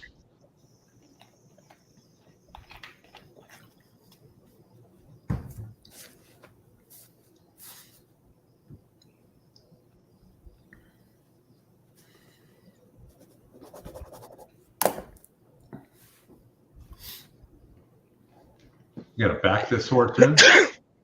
Let's shoot. Sorry, it's the coughing that's still killing me. I bought a package of drops that were supposed to have menthol in them, and I ate one while we've been sitting here, and it tasted like pine sol. Smells. Oh, great. No menthol at all in it. Not good, not good. Somebody left an ingredient out. Loading process continues here. George is important. Is he? Others don't seem to think so, as he's 30-1. Let's go, George. Now Lou. On the outside, Mr. Tyson will complete the line. Race 7 to start the late pick 5 there in the gate. And they're off. In the middle, Lawler gets the first call and goes looking for the early lead. Let's Go Liam alongside. One wants to lead. Trace Corona's fired up to take over. Trace Corona's to the top, a length and a half better than George is important, who is second. Let's Go Liam racing together with Lawler, they're third and fourth. Zizka is down at the inside in fifth, followed sixth by Mr. Tyson. Lou is away in 7th with Ruiz Jr. 8th, and Iron Hand is last of the 9 as they chase the speed of long shot Trace Coronas. Trace Coronas into the far turn on top by a length and a half. 3 wide, let's go. Liam Ziska's at the rail. That's all for George is important. Just slammed on the brakes while shuffling back. Outside Mr. Tyson, then it's Lawler. Trying to wind it up from the back is Iron Hand together with Ruiz Jr. as they reach the top of the stretch. Trace One's gone. This one is going to wire this field. Let's go, Liam. Flat to the board, second from last. Iron Hand circling horses well 5 wide through a 45 and 3 opening half mile. Off the turn in the stretch drive, Trace Coronas. No, the 3 that I cut is going to get there.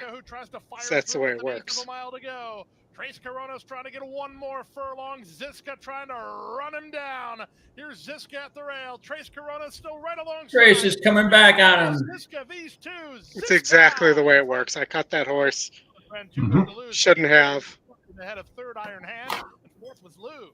I would be in business right now if I just stuck to what I originally entered. Gotcha. But second guessed myself. Tried to go cheaper. Well, you had the Rainbow Six is off to a roaring start. Yeah. You had a 12-1 shot, and what was the first leg? 18-1. Hello. Yeah, I don't think the computers are going to do so well today. No, you could have somebody could be in for a life-changing score today. And it won't be us, that's for sure. All right, we got 1 minute to Saratoga. Let me get the audio up here. Okay. Now I'm just going to mute my sound because you guys are like 12 minutes ahead of me on the call on my screen. So since this is more than an entertainment play for me, I'll be very alert watching this race. So good luck, everybody. Game Warden's your top pick, right? Yes, and I did use it 7-10 exacta box. Okay. Good luck, everybody.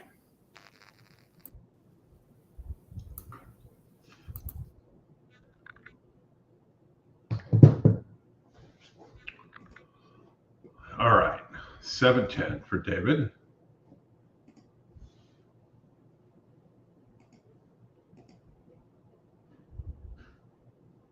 That's a pick 5 pull, $1 million. I liked a little bit of digital ops here, the 2 horse. Just off the pace advantage. Realize it's a maiden.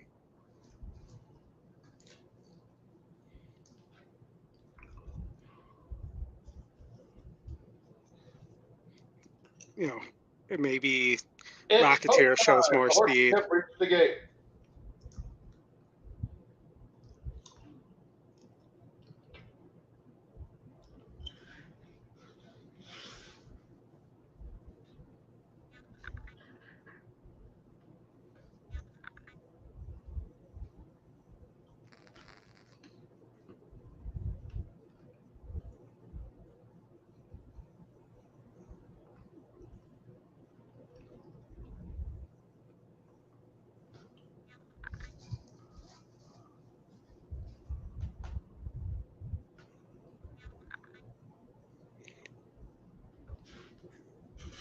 I'm just looking to see if there's any updates on Woodbine. The only thing I saw was 10 minutes ago.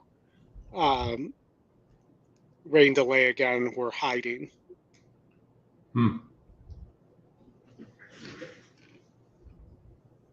Last few runners left to load.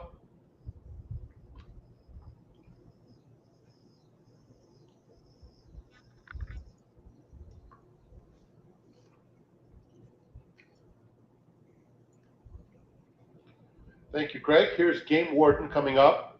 Thank you, Greg. And timeout, those legendary silks of Dill Schneider and Claiborne Farm. Saw them with Blaine. Here they are. They're in the gate. You don't have to. Oh, it's Saratoga. I was about to say. And they're off, and Digital Ops bounces out quicker than all and establishes the lead right away. Rocketeer comes after him with those blinkers on. Game Warden is 3rd on the far outside. Timeout is 4th through the early stages, 4 lengths off the lead.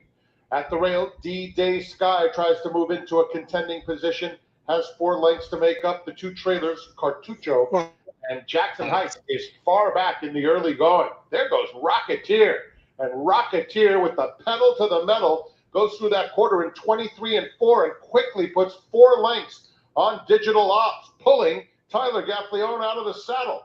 Now it's a 7-length lead suddenly, with Game Warden timeout outside of them in 4th. They're followed by D-Day Sky, Cartucho in the distant trailer is Jackson Heights. 47 and 1, the pace has picked up noticeably.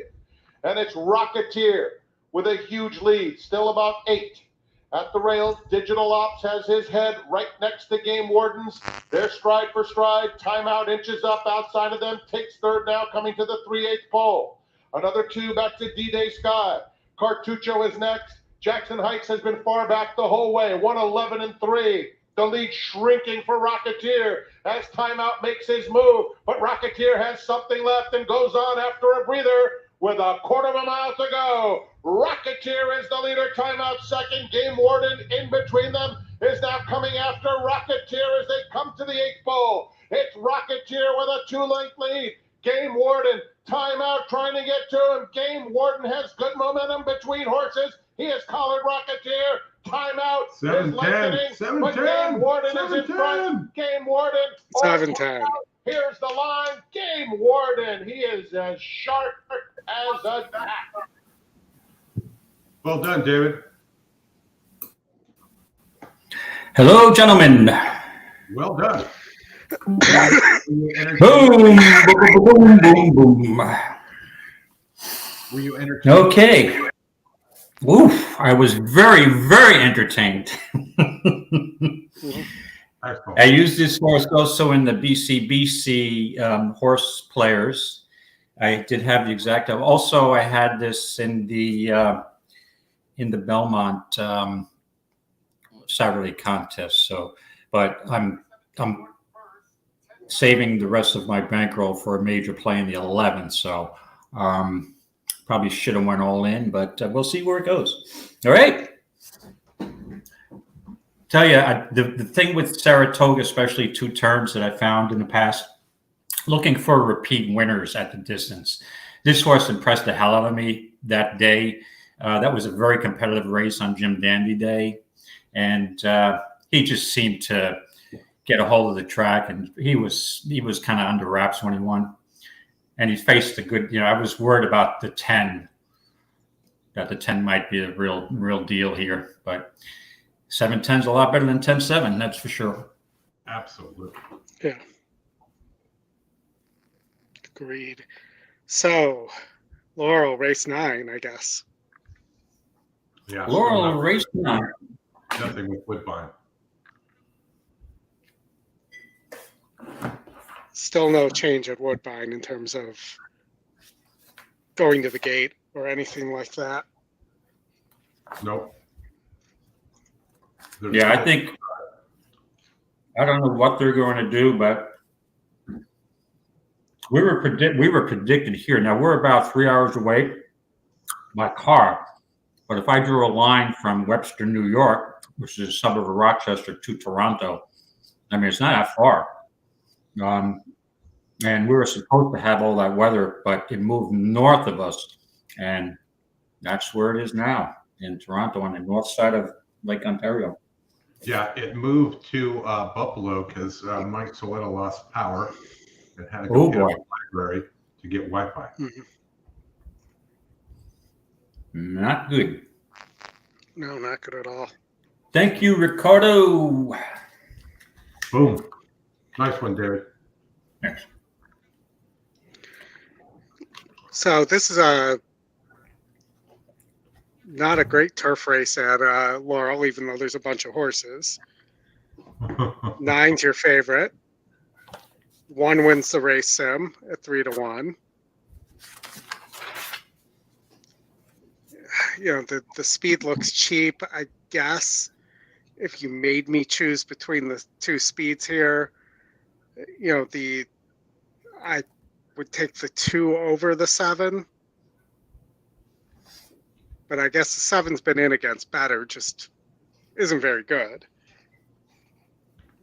Yeah, the 7 now does drop down from 75 claimer down to 50 optional, then to a 25 optional at Delaware. But I have to tell you, I think that that Delaware field is from hunger, to be honest with you.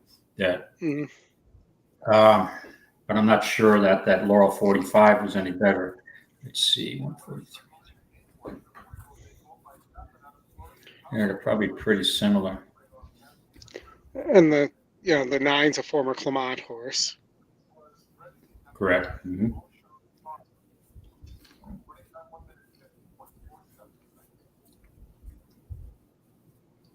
Two to one on the paddock pastor. K-Storm already moving in Daniel Centeno. $18 exacta. Wow. For $1. Let's see. All right, let's see how we look here. I don't want to look at it so quickly. Gotta be proud. I'd like to give myself some anticipation. Normal affair, the paddock pastor. 5-2. 5-2 as well. Breakwater. Now 2-1 Breakwater on that flash. 5-2 Mickey Shalala.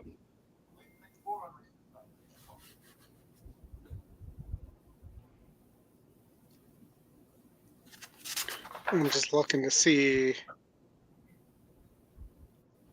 if there's any additional Woodbine updates.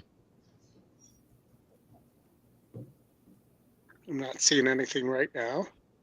And they're off. The paddock pastor a bit slow to go and broke outward. Breakwater in the back of the pack too. So Thunderlad is going for the lead. K-Storm ready. The outside is Formal Affair. Moving up there close as they move to the first turn run, and Sneaking Suspicion saving ground around that turn. Gotta be proud is in between horses in some tight quarters there.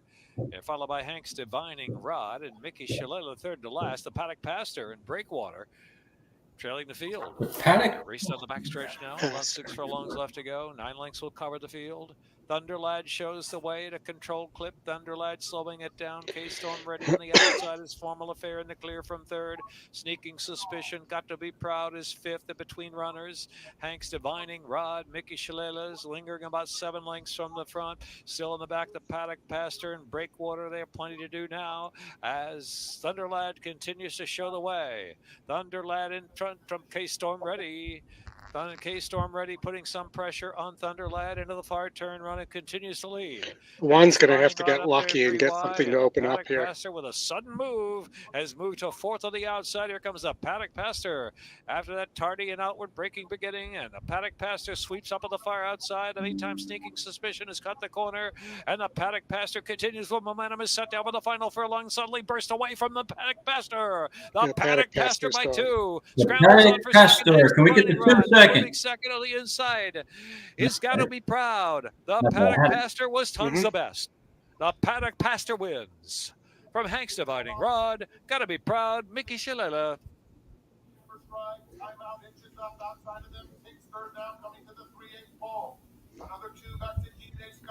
You're still the Outriders talking to somebody right now, but still no action. They're saying 5 minutes to post. Well, they keep resetting that clock. Yeah. Right. 5 minutes to post, then another 5 minutes, and another 5 minutes to post. They're just, I guess.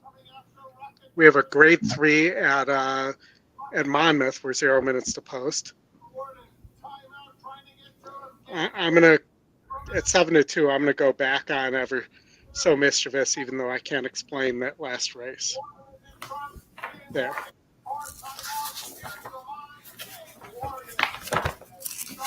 All right, Monmouth. And you'll be happy to know it's pouring in Monmouth now too. Oh, great! Super. In case you didn't have enough slop to deal with. I think I mentioned this to you, Oldie, earlier in the week that we were going to get impacted. You did, yes. It's just a matter of time before it starts raining at Saratoga, probably too. Mm-hmm. And I will tell you, Ever So Mischievous broke his maiden in the slop, but the Cigar Mile effort was not good in the slop.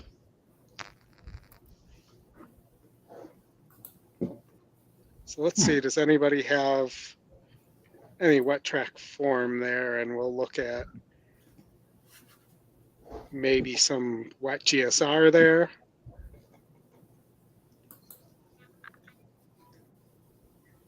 I mean, Almericola didn't run poorly in the Alishiba. And Substantiador, I think, as I've said on the weekend preview, I think needs a longer race. Wants longer.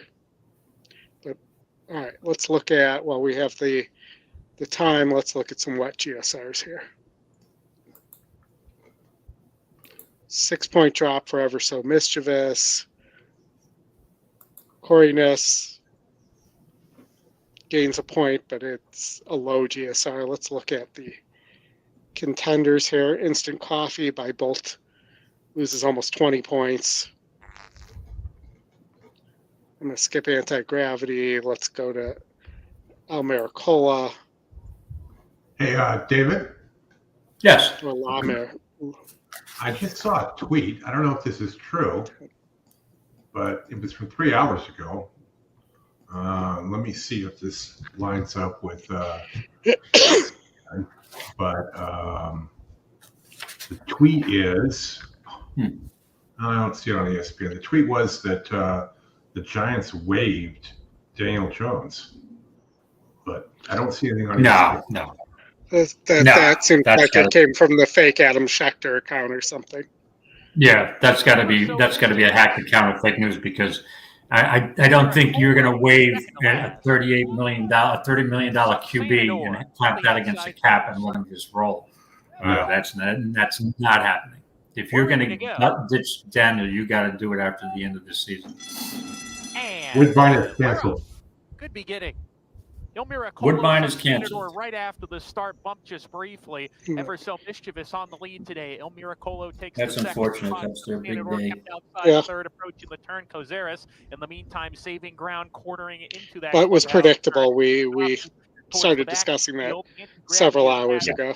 Second last position as they round the clubhouse turn here. Ever So Mischievous in the 2-path has the lead here, along with Il Miracolo off that freshening of 3 months. Pretty keen and fresh. Yeah, I would have used the 1 here, but I was preoccupied with other stuff. But maybe that'll save me some money. From the outside, gap of 2.5 lengths to Kozaris in third, and there's Subsanador, Mike Smith in the red cap. Within 4 lengths of the lead in the 4th position, 2.5 lengths clear of Instant Coffee and Anti-Gravity. Good solid tempo in the rain with a half mile to go. Ever So Mischievous inside, Il Miracolo outside. They're locked in battle approaching the turn. Gap of 1 3/4 lengths to Kozaris. Subsanador still in the 4th position. Gets the rein shaken at him to get going and begins a move. Subsanador has that edge stuck out. He's ready to roll. That's Mikey Smith, right? Approaching the quarter pole. I guess he didn't mind the distance, the shorter distance. Il Miracolo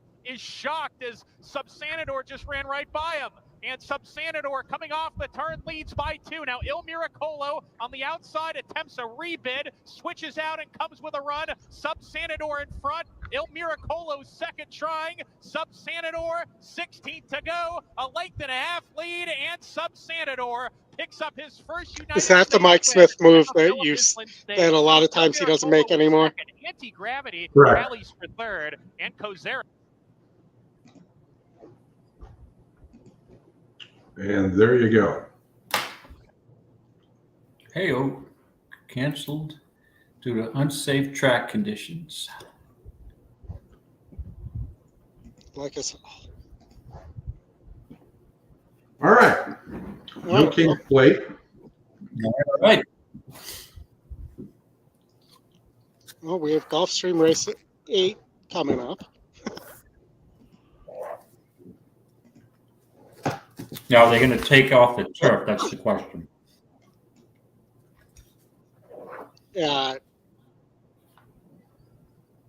Where are you thinking they'll take off the turf? At Monmouth Race 9.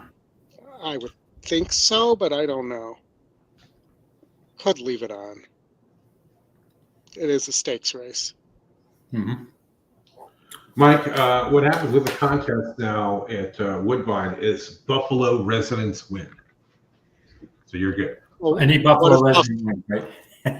What if Buffalo Mike was playing too, though? Well, then Buffalo Mike would be, he would share in the winnings. It's only right for those 4 straight Super Bowl losses that Buffalo should get something. Well, we have Buffalo Mike and Mike from Buffalo. We do.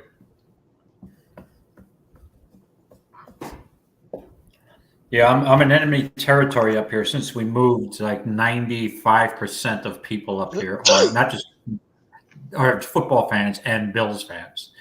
I've never seen a city and a region more in tune with their sports team. It's so different than downstate, I think, because they live and die Bills up here. And downstate, being around a major metropolitan area like New York City, there's just so many things to do that half people I know aren't even football fans. And the other half are either Jets or Giants, right? So, and there's a million other sports, a million other things to do. So, yeah, it's a rabid. I've never seen fans that into it. So, yeah, crazy Bills mouth. Well, the Buffalo is the only team in New York that actually plays in New York. Correct. Yeah, you have the New Jersey Jets and the New Jersey Giants. New Jersey Giants, right. And in Florida, downstate to us means the Miami Dolphins. Yep.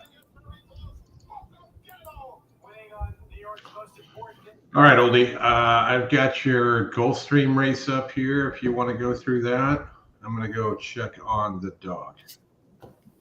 Okay. Good luck. All right, the Gulfstream race. Lush. Gulfstream race. I can't even get to the mute in time right now. I gotcha. Yeah, you need to call something. All right. So I am on at Gulfstream. Even though I didn't love this race, I was forced to play it on the BCBC Horse Players Contest. And reluctantly, because it is a mandatory, I went with the 2 Knox. So I was on the 156 here. Okay.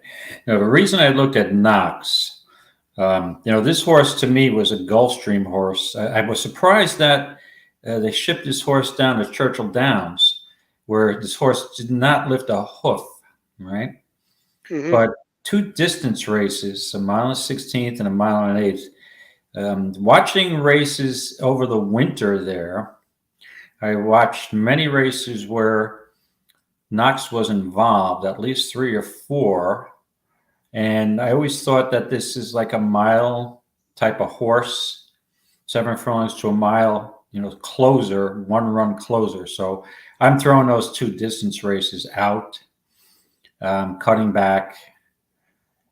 And since I used it in the BCBC contest qualifier, I'm subtly in. But the other horses I used in my Pick 6 ticket, which is now dead, was the 5 and the 6. I was going to be on 2, 5, 6. I mean, the other horse that was a little interesting to me was the 3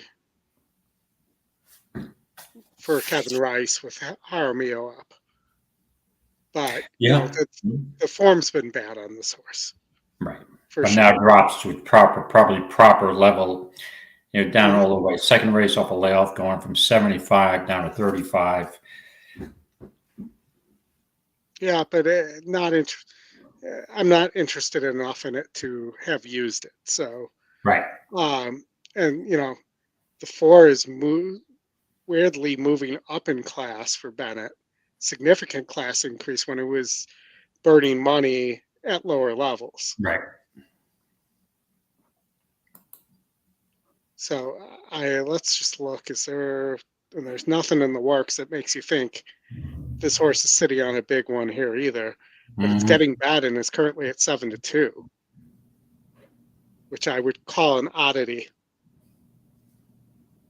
Yeah, that's just what's taking so much money. Maybe a lot of guys named Jack are hanging out at the track today or playing.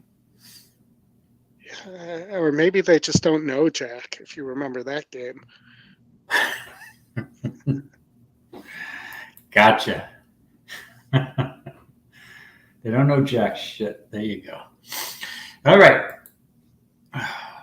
Chuck just hold on. Why is he showing us Mott getting to work? In there, I'm just looking here. I thought Beastly Speed was going to be really tough here. Yeah, I agree.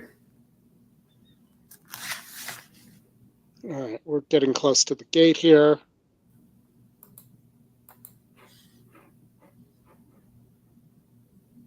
Scot-free, as you can imagine, I am not a big Aaron Rodgers fan. And yes, don't be just big. So you see the hat here. I'm a New York Football Giants fan, not a Jet fan, and I just think Aaron Rodgers. It's going to be interesting with the Jets. That's all I'll say.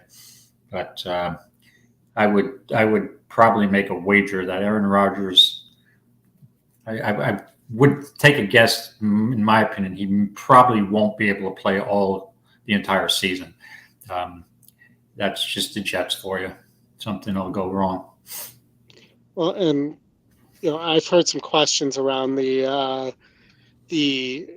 what they're calling the experimental surgery he had on the Achilles, and whether it's going to hold together. Right. Yeah.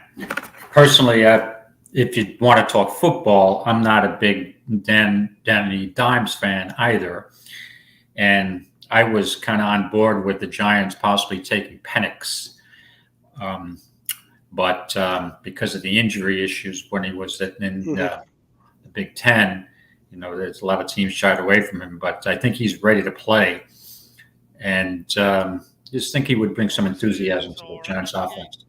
But we'll see. Hopefully, the quarterback draft. I heard the quarterback draft is not the great next year, but we'll see what happens. I'm not sure. Is Deion Sanders' son going to be? Is he draft eligible this year? Oh, I don't want him.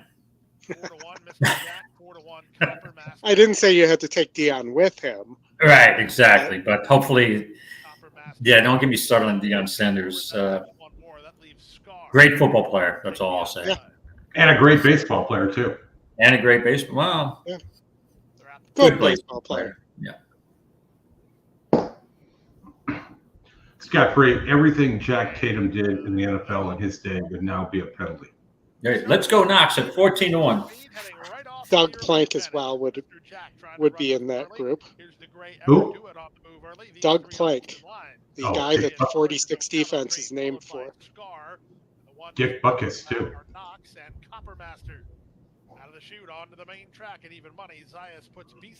All right, we got 6 minutes to Del Mar. Oh, Del Mar already. Okay. Yeah, we're that close. We're near the 5 o'clock happy hour. There's 6-horse field, 20,000 family.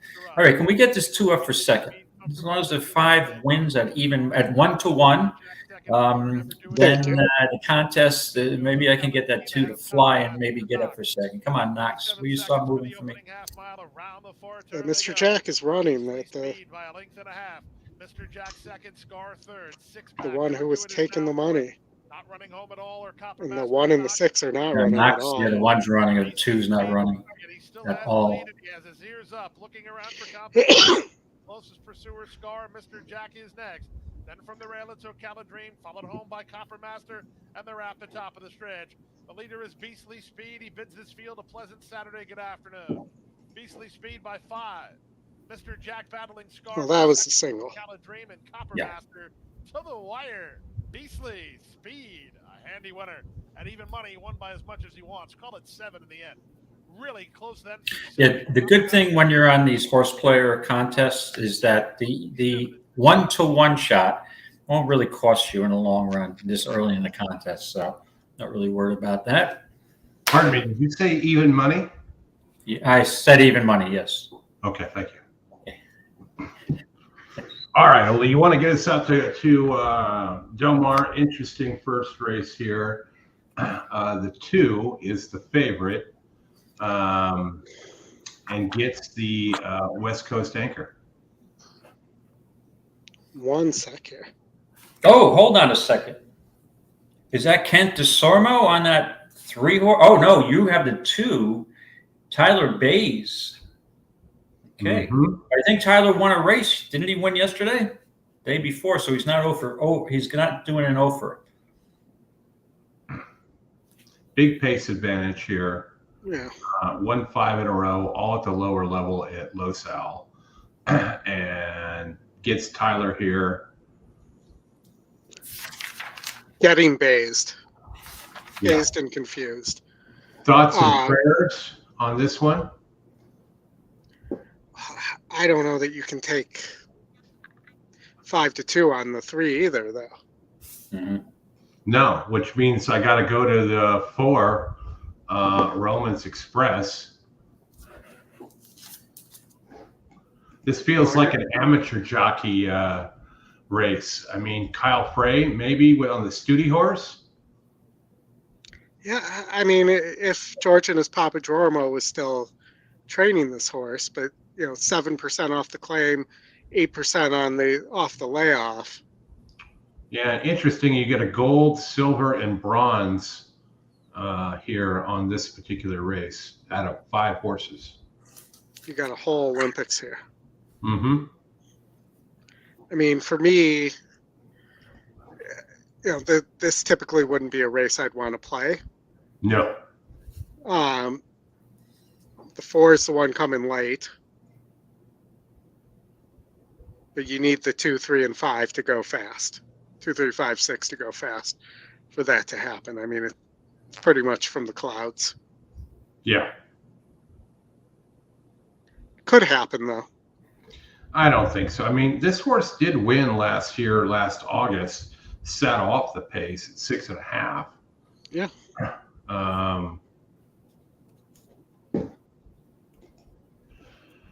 All right, let me get the audio pulled up and we'll Okay. Yeah, I'm thinking that my man Kent DeSormo is going to break the ice here on a real jewel. I wouldn't wager on it, but the horse. What's the? Okay, let's see. What's the 5 horse current odds? I can't. My vision is. You don't have 8-5. 8-5. Yeah. There's no money there. That's the other horse I would take. I'm not sure I like the 2. Would you want to wager on DeSormo's blood alcohol level? Yeah, I'd probably take the over. Yeah, I might be willing to. Just a little luck, the first one to come up. But I hope, all that being said, I hope Kent's got his life in order. I don't like to see stuff like that go on. Agreed.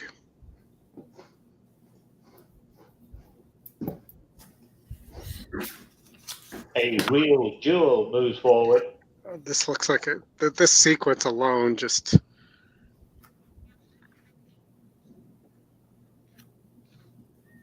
For a Saturday. Red cap. Yeah, it looks a little light for a Saturday card. A lot of claim. Bell comes forward. Shanghai Sunrise, the last one. Shanghai Sunrise going in. They're all set. And away they go to a perfect beginning. Shanghai Sunrise on the far side, and down at the rail, just a little jump. A real jewel now moves up to take second. Then we drop back to Roman Empress, and she's a classy Mademoiselle, last 5 off them. They run past the half mile, and just a little luck, 3 parts of a length. A real jewel tracking her in the second spot.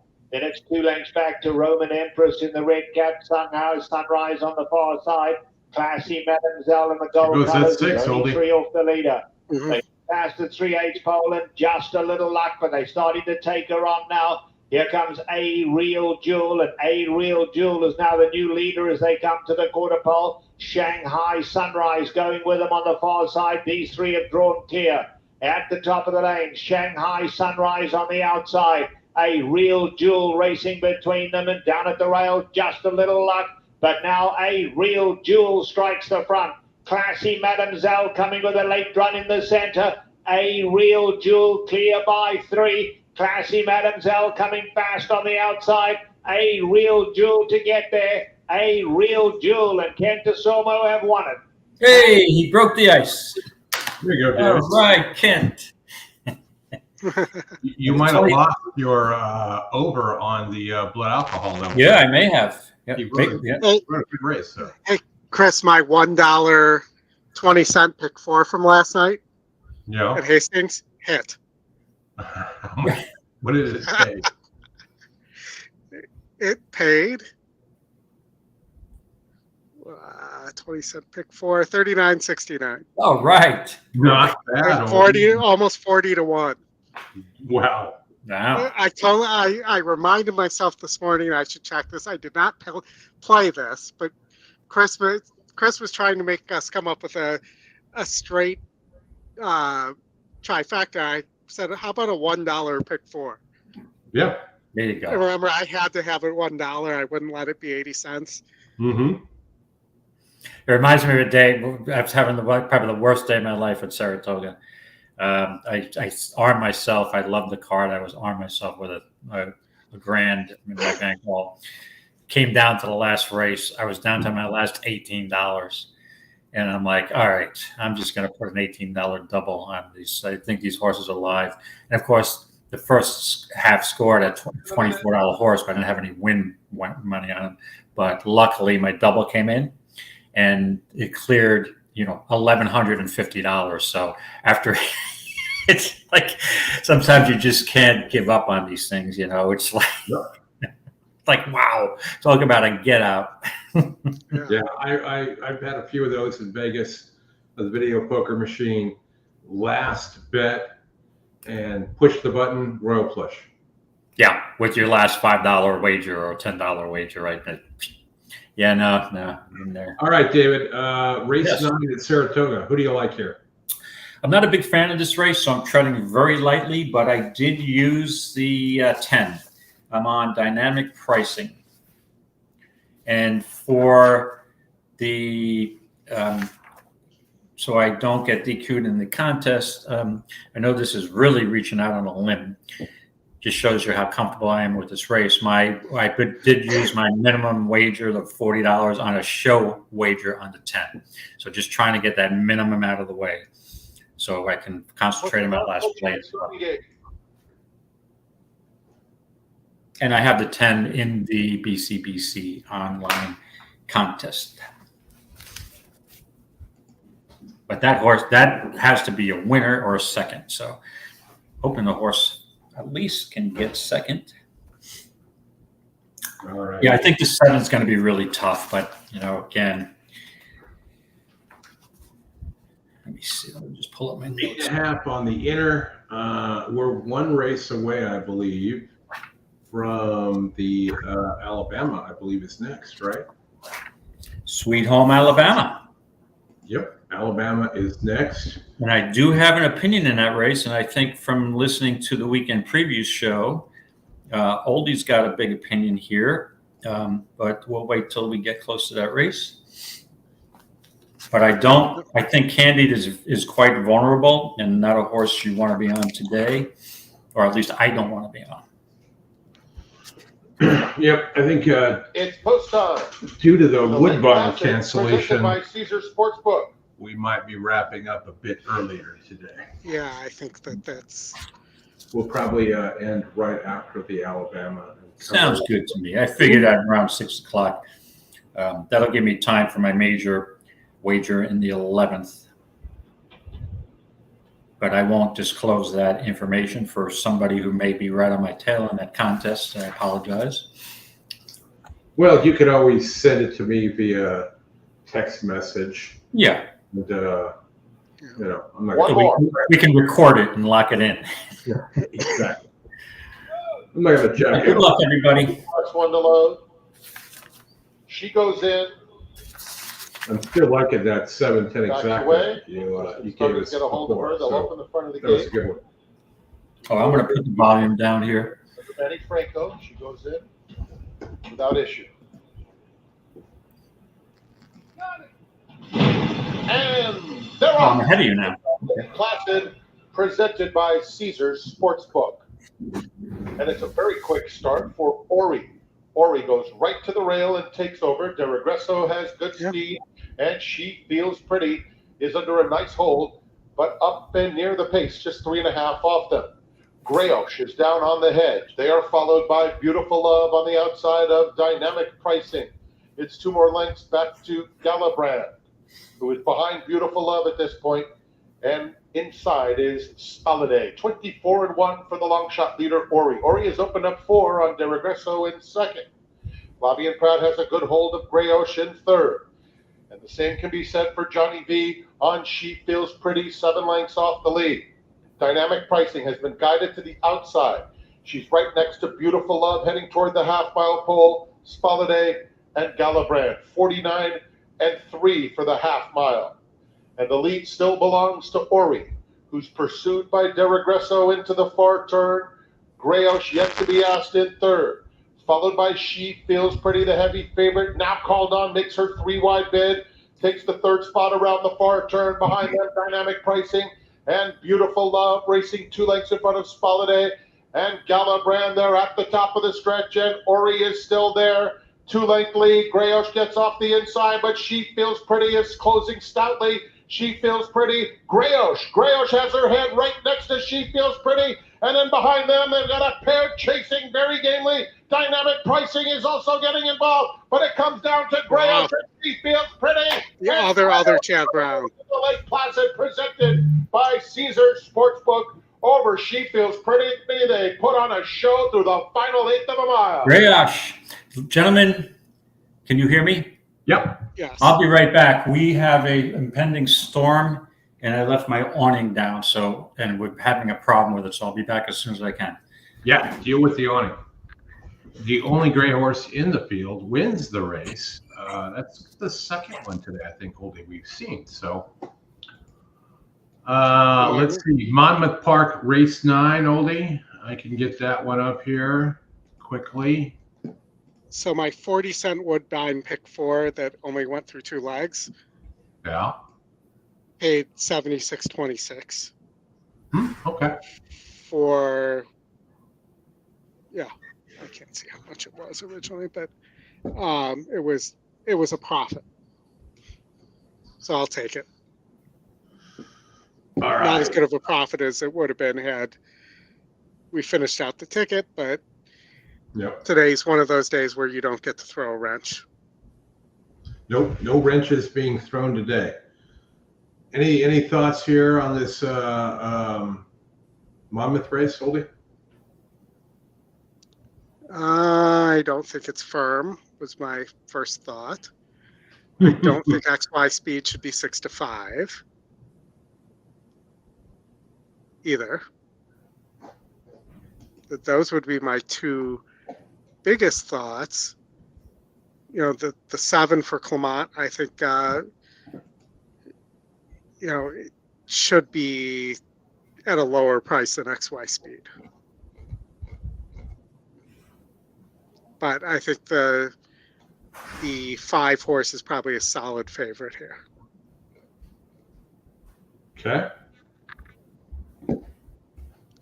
And I'm just looking to see if you can put an exacta together that could make some money here. Maybe off the layoff with Jersey Joe Bravo on the 1 horse, the former New York Mets Tom Seaver might be an option to put with the 5. I agree. I'm on Seaver here. I used Seaver at the NHC last year. Hold on a second. Let me get my notes. The Select Stakes. And I have to tell you that to get my minimum wager in on this race, I really had to sweat out that 10 horse show. But I didn't think it was going to be that entertaining. 2 back, Golden Brown. Yeah, nothing better is going to be very difficult to beat. Senbei to the outside. But I mean, Seaver's had some decent races on the Tapeta, 2 on the turf. Shouldn't the 7 be the second choice in the betting here? I don't understand XY speed as the second choice here, or possibly the favorite. And Laroff, good beginning.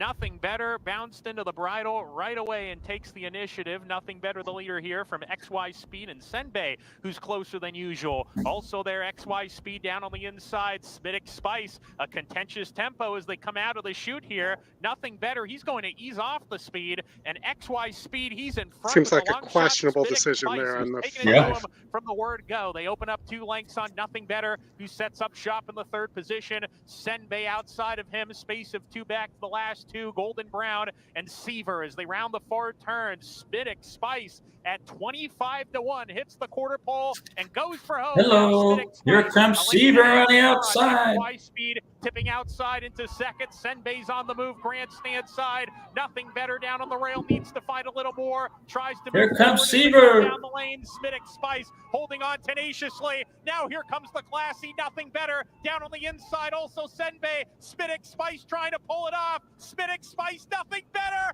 Photo finish. Oh man! Smitic Spice at 25-1. Boom! If you had spinning, that was the Spice. Whoa! That was the E long shot. Hey-oh!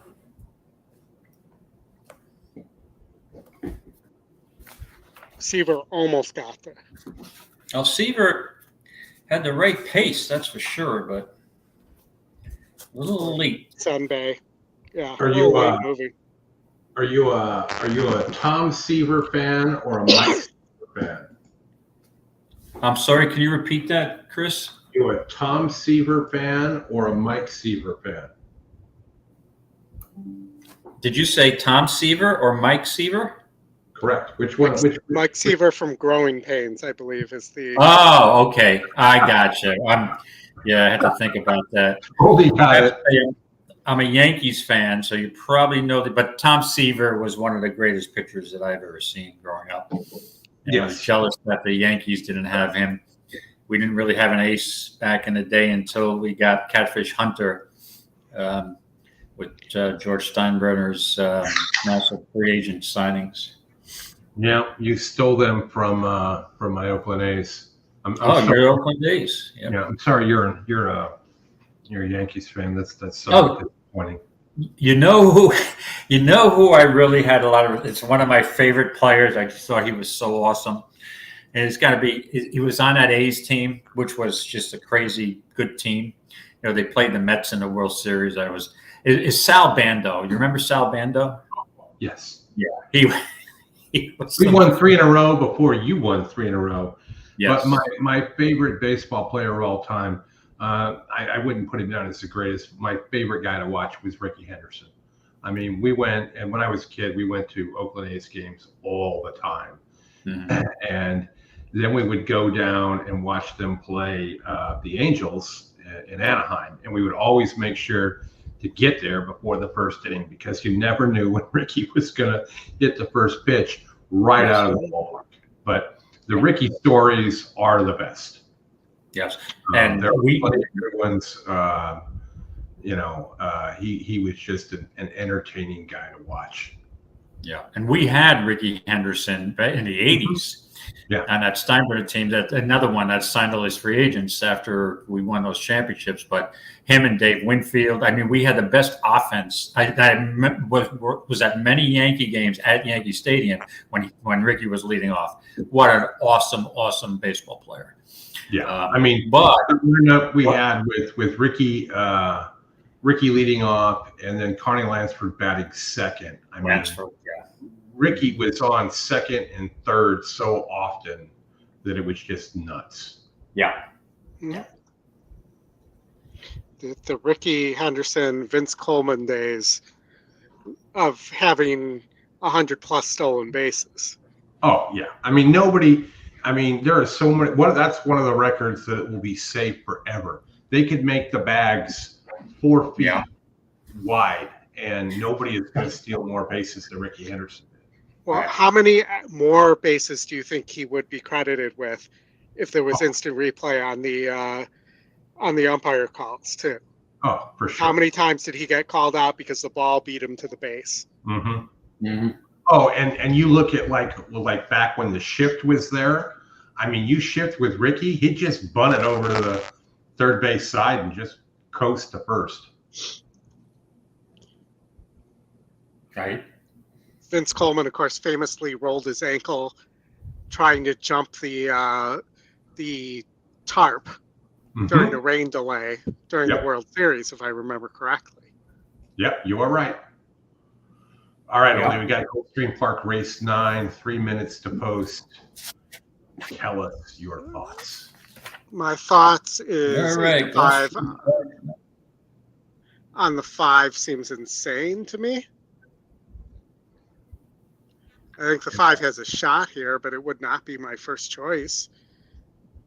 Against 44s, his burn money kind of at this level. The last 3 times finished second and couldn't quite get there. And I don't see why this is going to be any different.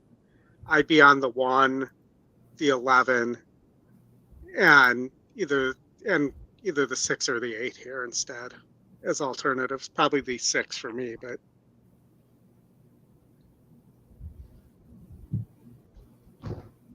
and maybe even the 2 has a look if you want a horse that might close and do the same thing that they're expecting the 5 to do. Mm-hmm. Yeah, Bill, that's the only time I root for the Yankees is when they play the Dodgers in the World Series. There you go. There you go. What about you, David? What do you like here? Yeah, in the online contest, the horse players, this is my long shot special. Let's see what the current odds are. I'm on the 10 Heavens Express. And not that I love the horse, but I will tell you that this is a race that, to me, just kind of cried out for a long shot. An $8,000, $8,000 claimer, non-winners of 2 lifetime on the Tapeta. And I always thought the outside posts don't really bother me on the Tapeta. I mean, this horse has won 1 race on the Tapeta, has been racing a much higher company at Tampa. Then after the layoff back in May, this horse kept dropping down to 16 non-winners of 2 lifetime, then dumped into 8,000 claimer last time out. But if you notice, there's a trouble line that says slow start. So I'm going to forgive that slow start and going to just keep in mind that even though Constitution is one of my favorite sires, I don't expect to be wagering on many Constitution sires running for an $8,000 claiming race. But so I think this horse may be able to close. It's just basically a tournament play, trying to hit the board up hard. So what do we have as the current price there? It is currently 18 to 1. That works for me. So I'm on the 10. And as far as for actual dollars wagered, I'd probably pass this race and just root for my 10.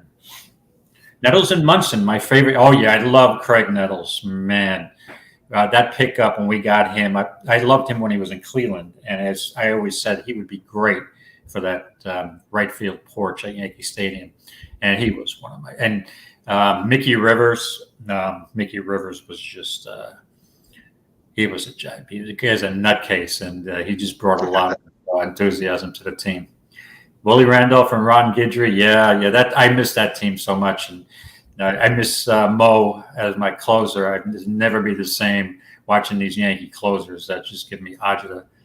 Oh man, bullpen when we had Mariano, that was just awesome days.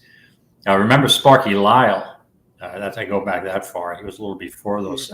He was kind of aging on that team before they got Goose Gossage. So, Great Yanks Dodgers World Series. Yeah, that was a good series.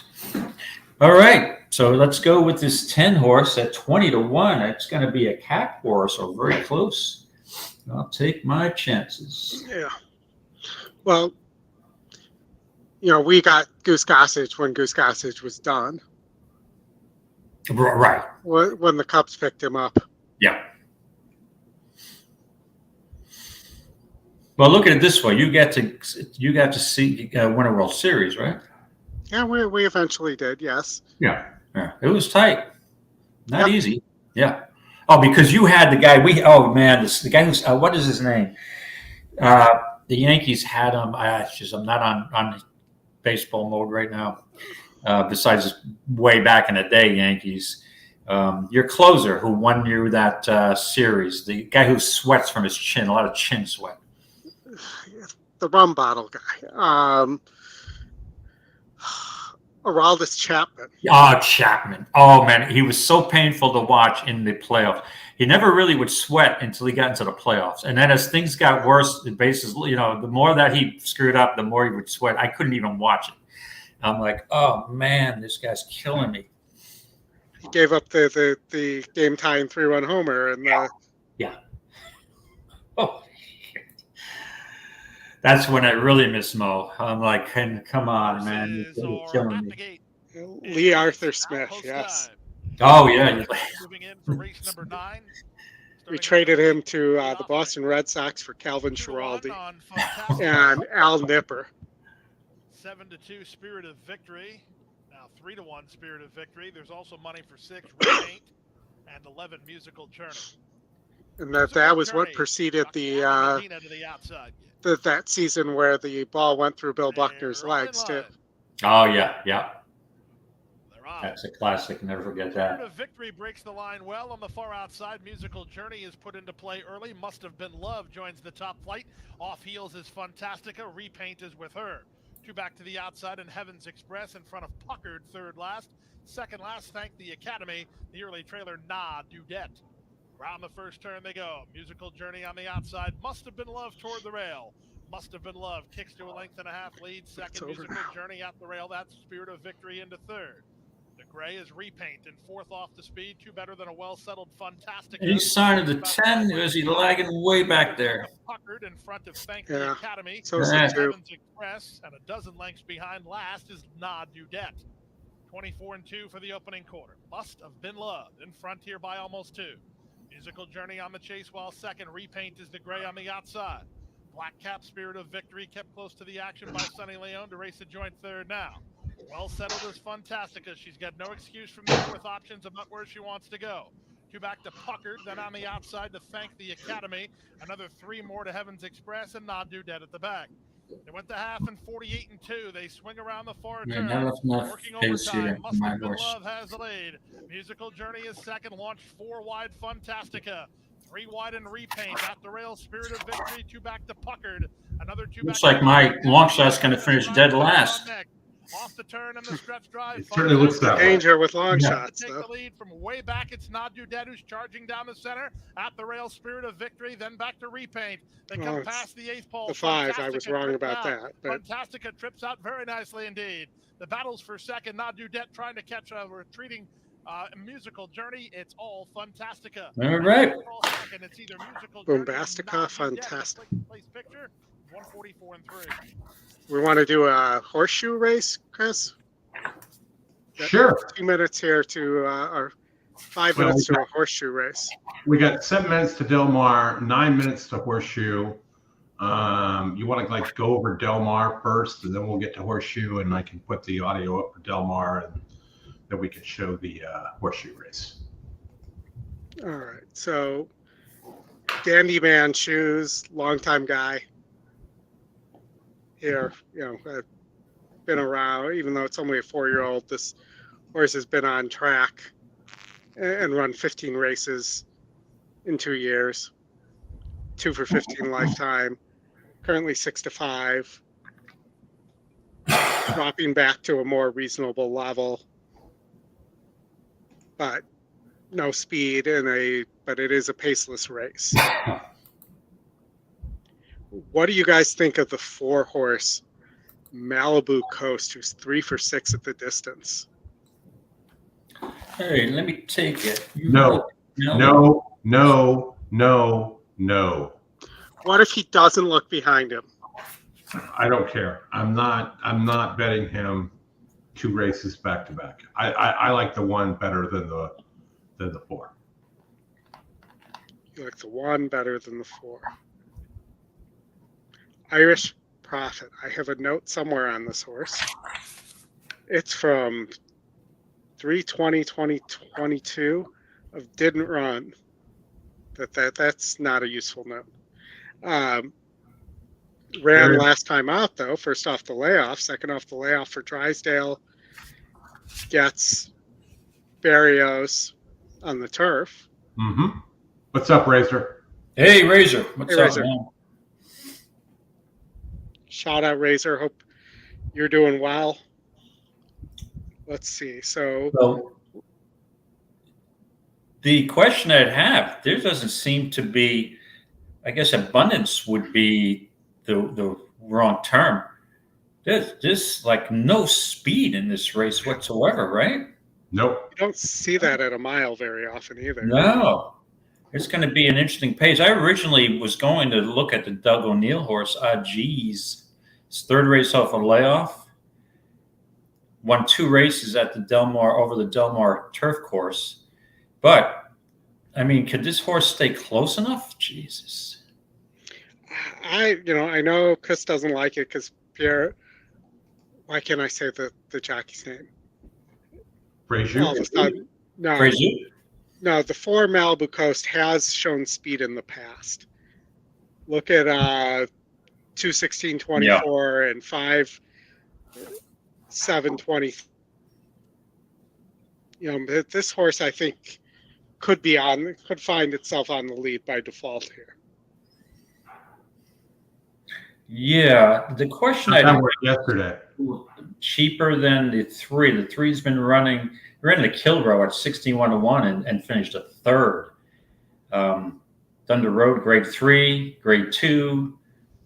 The Eddie D, grade 2 back in the day, last in 2023, but long prices. I mean, is this horse finally in the right spot, or does he have to drop further?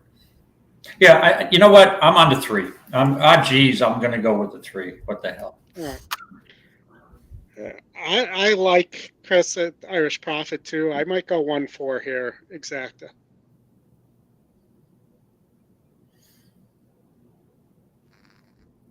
Might try it as the saying goes.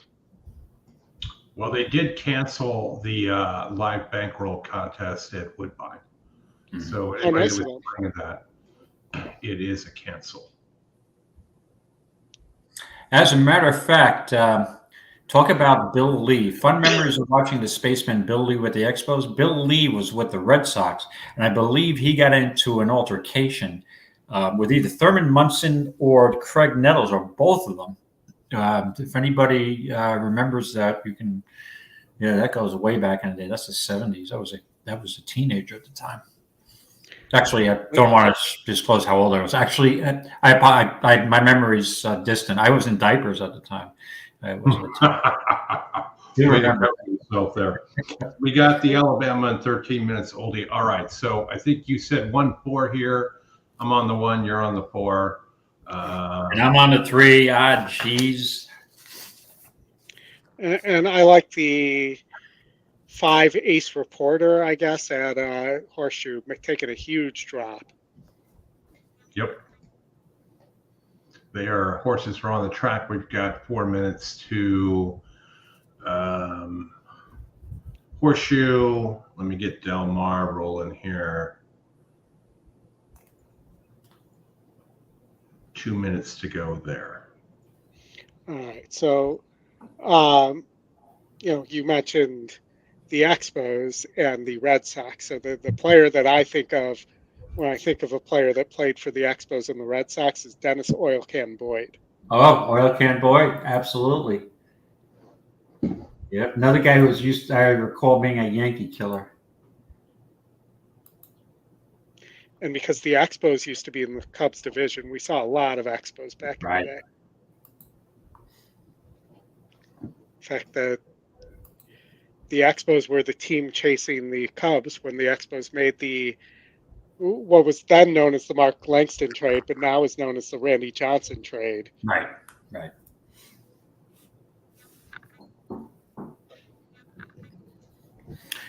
All right, after, what do we got? We still have time to, hold on a second. To the Alabama.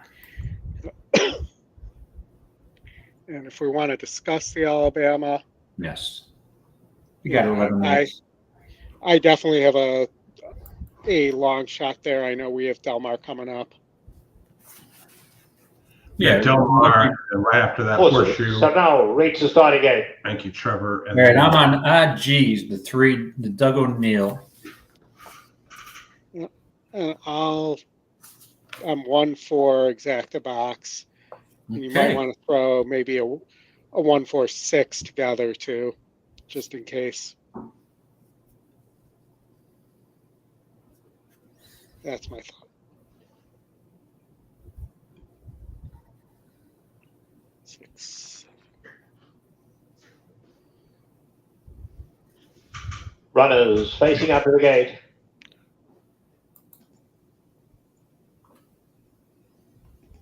Malibu Coast going forward.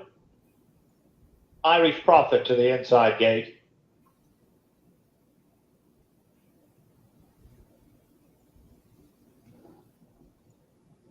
Here's Dandy Man Shines in the red. Dandy Man Shines is in. I call him Dandy Man Shoes before I think I did. G's comes forward. Reichwitz to the outside gate, goes straight in. They're all set. And away they go. All broke out well. Irish Prophet from the inside gate. Sarwar goes with him. Those two go on to lead them. Here comes Reichwitz on the outside to make it 3 almost in a line. Now they're sorting themselves out. Then back to RG's in the purple. Dandy Man Shines in the red has been taken back. Malibu Coast trails 5 lengths, covers them all. Nope, they hit to the 3/4 pole and Sarwar, a sensible pace, leads it by a neck. Reichwitz is on his outside, down the rail, Irish Prophet. Up alongside of that comes RG's. Then we have Malibu Coast, who's pretty keen to go on there. He's tugging into the rider in the yellow. Only 3.5 off the leader, though. Dandy Man Shines on the outside. Racing in 3 pairs of 2 as they run past the half mile. Sarwar down on the inside. Alongside is Reichwitz. They stride for stride. Irish Prophet goes well enough in the 3rd spot. On the outside of Irish Prophet now we have RG's. Then back to Malibu Coast. Now 5 off the leaders. Those front runners are starting to sprint away. And Dandy Man Shines in the red begins to wind up. Coming to the top of the lane now, Sarwar and Reichwitz been together almost throughout. They lead it by just about 2. Irish Prophet at the rail is coming after them. Alongside of that comes RG's down the centre. Dandy Man Shines is coming gamely. They got to get to Sarwar. Sarwar goes on with it, leads it by 2 and finding more. Dandy Man Shines finishing fast on the outside. Reichwitz still in there, but Sarwar has run it. Sarwar wins it by just... Go to the lead and win. Sarwar. Okay. Sarwar. Okay, horseshoe. We're getting over to the gate.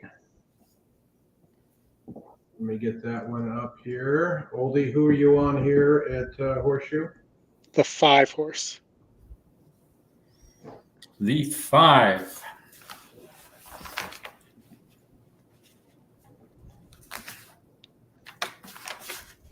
Huge drop in terms of SOR. For Randy and his clop? Yep. Are we going to get clopped by his other horse? Well, I don't know. He's got Alberto and his Burgos aboard, so.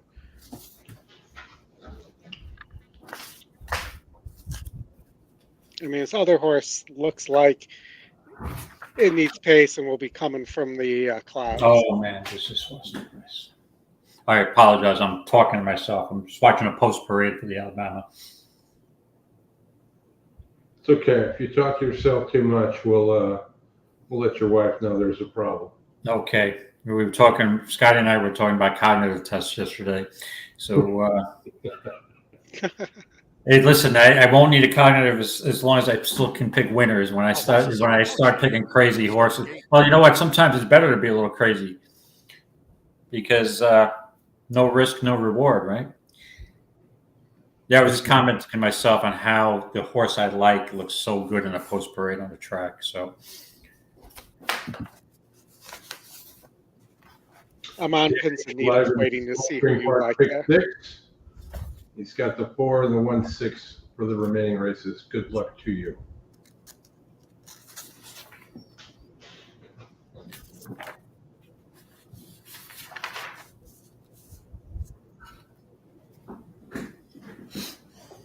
Looks like it's getting a little dark there at Saratoga. Hopefully the rain holds off. And our thunderstorms seem to be approaching here. Maybe passing us to the west slightly, though. This is good.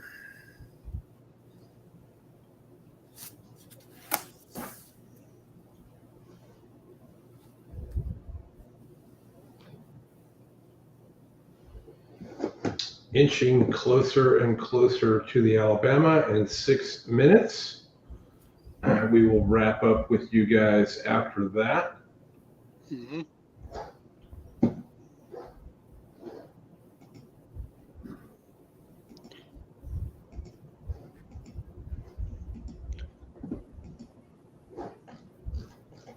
Five minutes from Saratoga.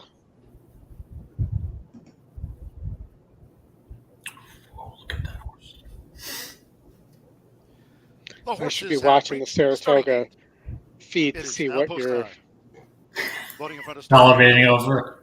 Joseph Romero. Not that I know about horseflesh, so don't let me get you. But to me, the horse looks real good on the track. No More Fake News, the 4-5 favorite on No More Fake News with Fernando de la Cruz. Here's the favorite going in. 4-5. Fernando and his de la Cruz. Fake News.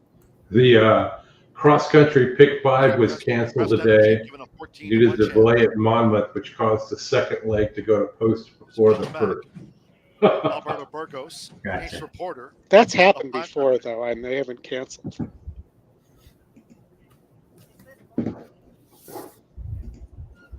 All right, let's get your 5 horse going here. Trafalgar Shore, Manny Esquivel riding for the opening double. Seconds of the night from Horseshoe Indianapolis. They're in the gate. Zerov, Compressed Energy broke sharp. There's Ace Reporter on the outside Trafalgar Shore. Bowie with an early bid by Carbetti of the Purple Silks, and No More Fake News has drifted back to last with 7 furlongs. All the late money came in on the 5. Reporter to the early lead. Thank you. Burgos in front of Trafalgar Shore was right there here with Bowie vying for third with Compressed Energy, fourth on the outside, and by Carbetti. 11, you bet it at 7-2 and get your No money. More Fake News trails the Sextet, making this backstretch run.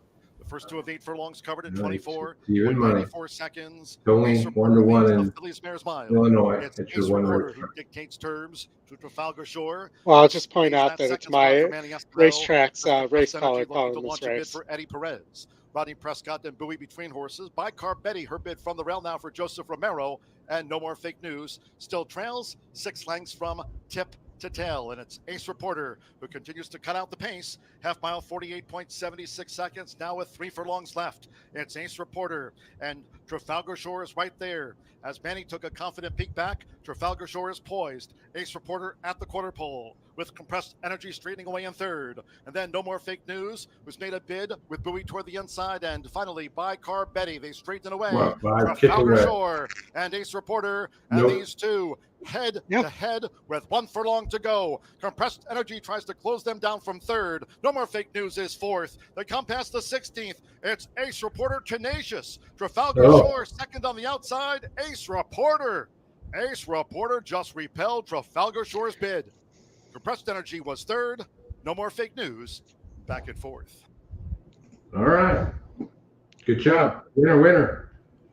Yeah, it would have been better if it went off at 7-2, though. Yeah, for sure. Okay, let's get over to Saratoga. Let me get your Saratoga up on the screen. All right, and this was the race that we all had differing opinions at on the weekend preview show. I am on the 2 horse here, Chattelis, with Frankie Dettori aboard for Mark and his Clat. Looks like Lone Speed. GSR says 10 furlongs shouldn't be a problem by Gunrunner. And you're getting the right price here at 12-1 to price in the risk too. And it's the long shot. Okay, my mic was muted. Sorry about that. Yeah. When I first looked at the race, I was all over the 2 because at 1.25 miles at Saratoga, to me, it's really an advantage to be on the lead. We saw that with randomized last year stalking. You want to be close. However, this year, if you notice today, the track is quite even. Okay, you can close. And here's my thinking on this. Is that if you look, she comes out of the Indiana Oaks at 10-1, had a clear lead and just barely held on by a head, right? Where another horse who was in that race, the 8, Neon Icon, who's actually an Arrogate, and should be, love the distance in my opinion. And this horse, Neon Icon, 2 back at Churchill in a race off the turf, won at 1.25 miles. Now, granted, I know much less competition. The horse was a prohibitive favorite, but this horse is bred to handle 1.25 miles. I'm not really concerned about the outside post because we've seen, I think you can close today. And you look at the treble line. This horse she was 5-1 in that Indiana Oaks where Chattelis was 10-1. And the difference is Neon Icon got out of the gate awkwardly.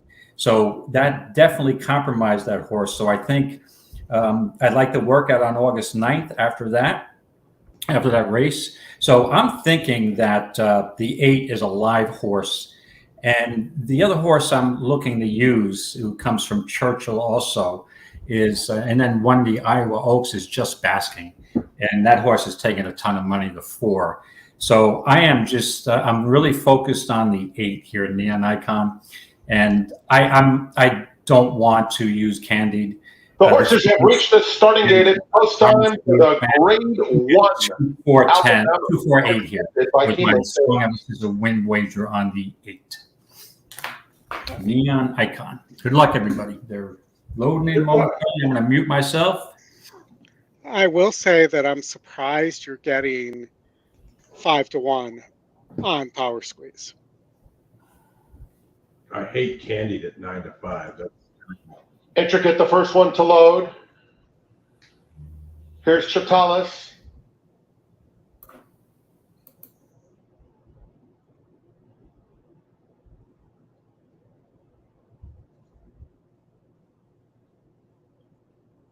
Power Squeeze awaiting her turn.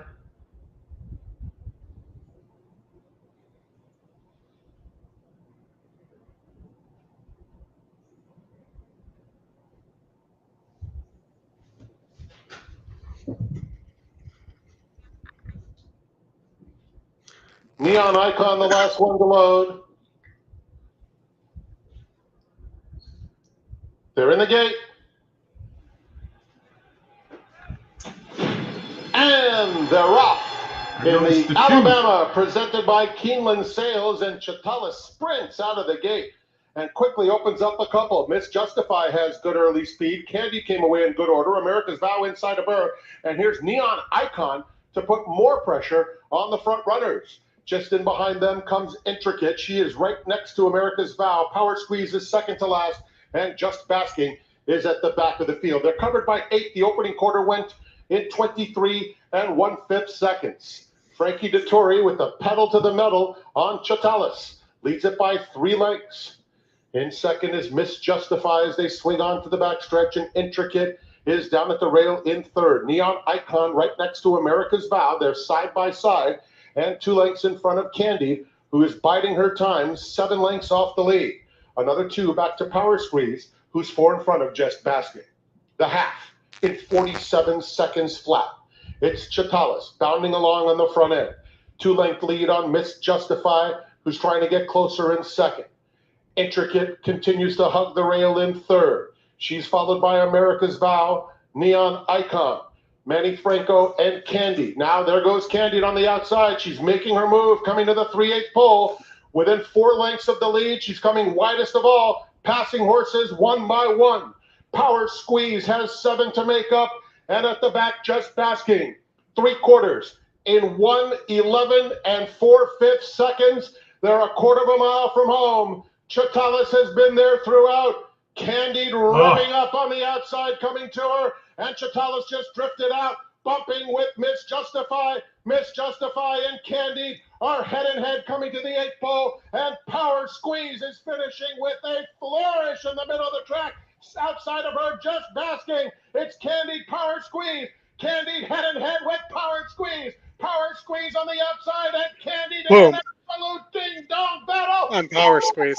Finish. It's too close to call in the Alabama. It was not. Power Squeeze won that. Yeah, there was somebody complaining about Frank, and I don't pick on track analysis. You got Power Squeeze. He doesn't call. I mean, if you're going to give me 6-1 on that horse, I'm going to take that. Yeah. Frank, yeah, 6-1 was a solid value price. I agree. Frank doesn't call a lot of photos, and I respect that. And 7 definitely hurt it a little bit.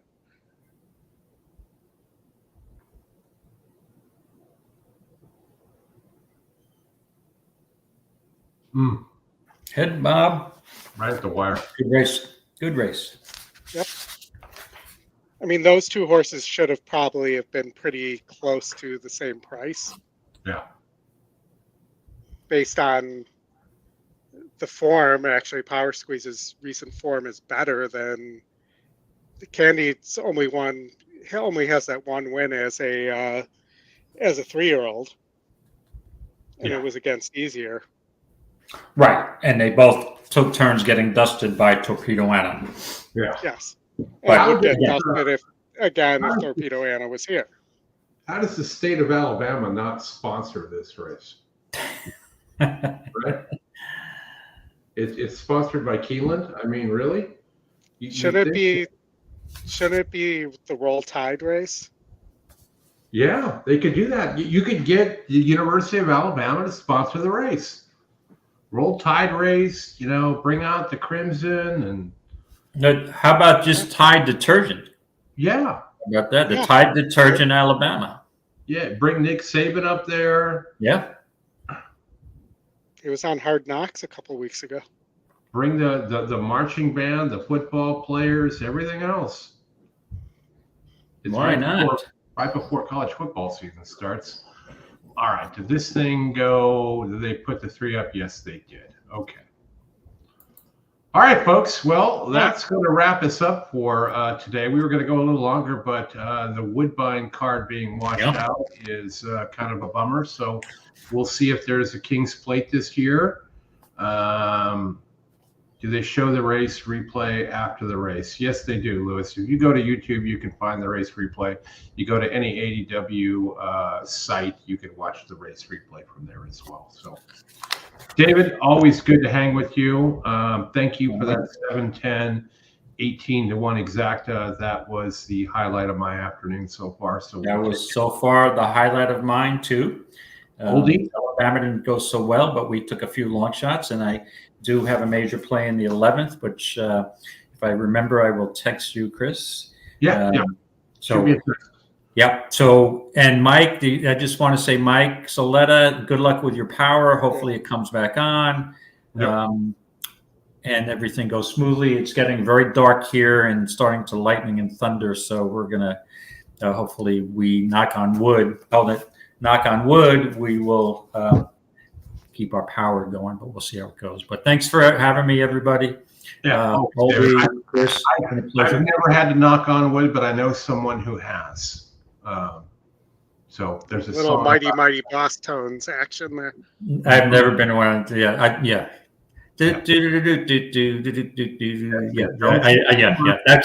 classic 80s, right? Ladies. We don't need any copyright violations. Oldie, happy birthday once again. Sorry we didn't get any birthday booms, but the day is still young. We will chat soon. I will see you on Tuesday. Safe travels down here to Florida. Okay. See you Tuesday. Enjoy the rest of the weekend, everybody. All right, guys. Horse be with you. May the horse be with you. Have a good one. You too. Everybody.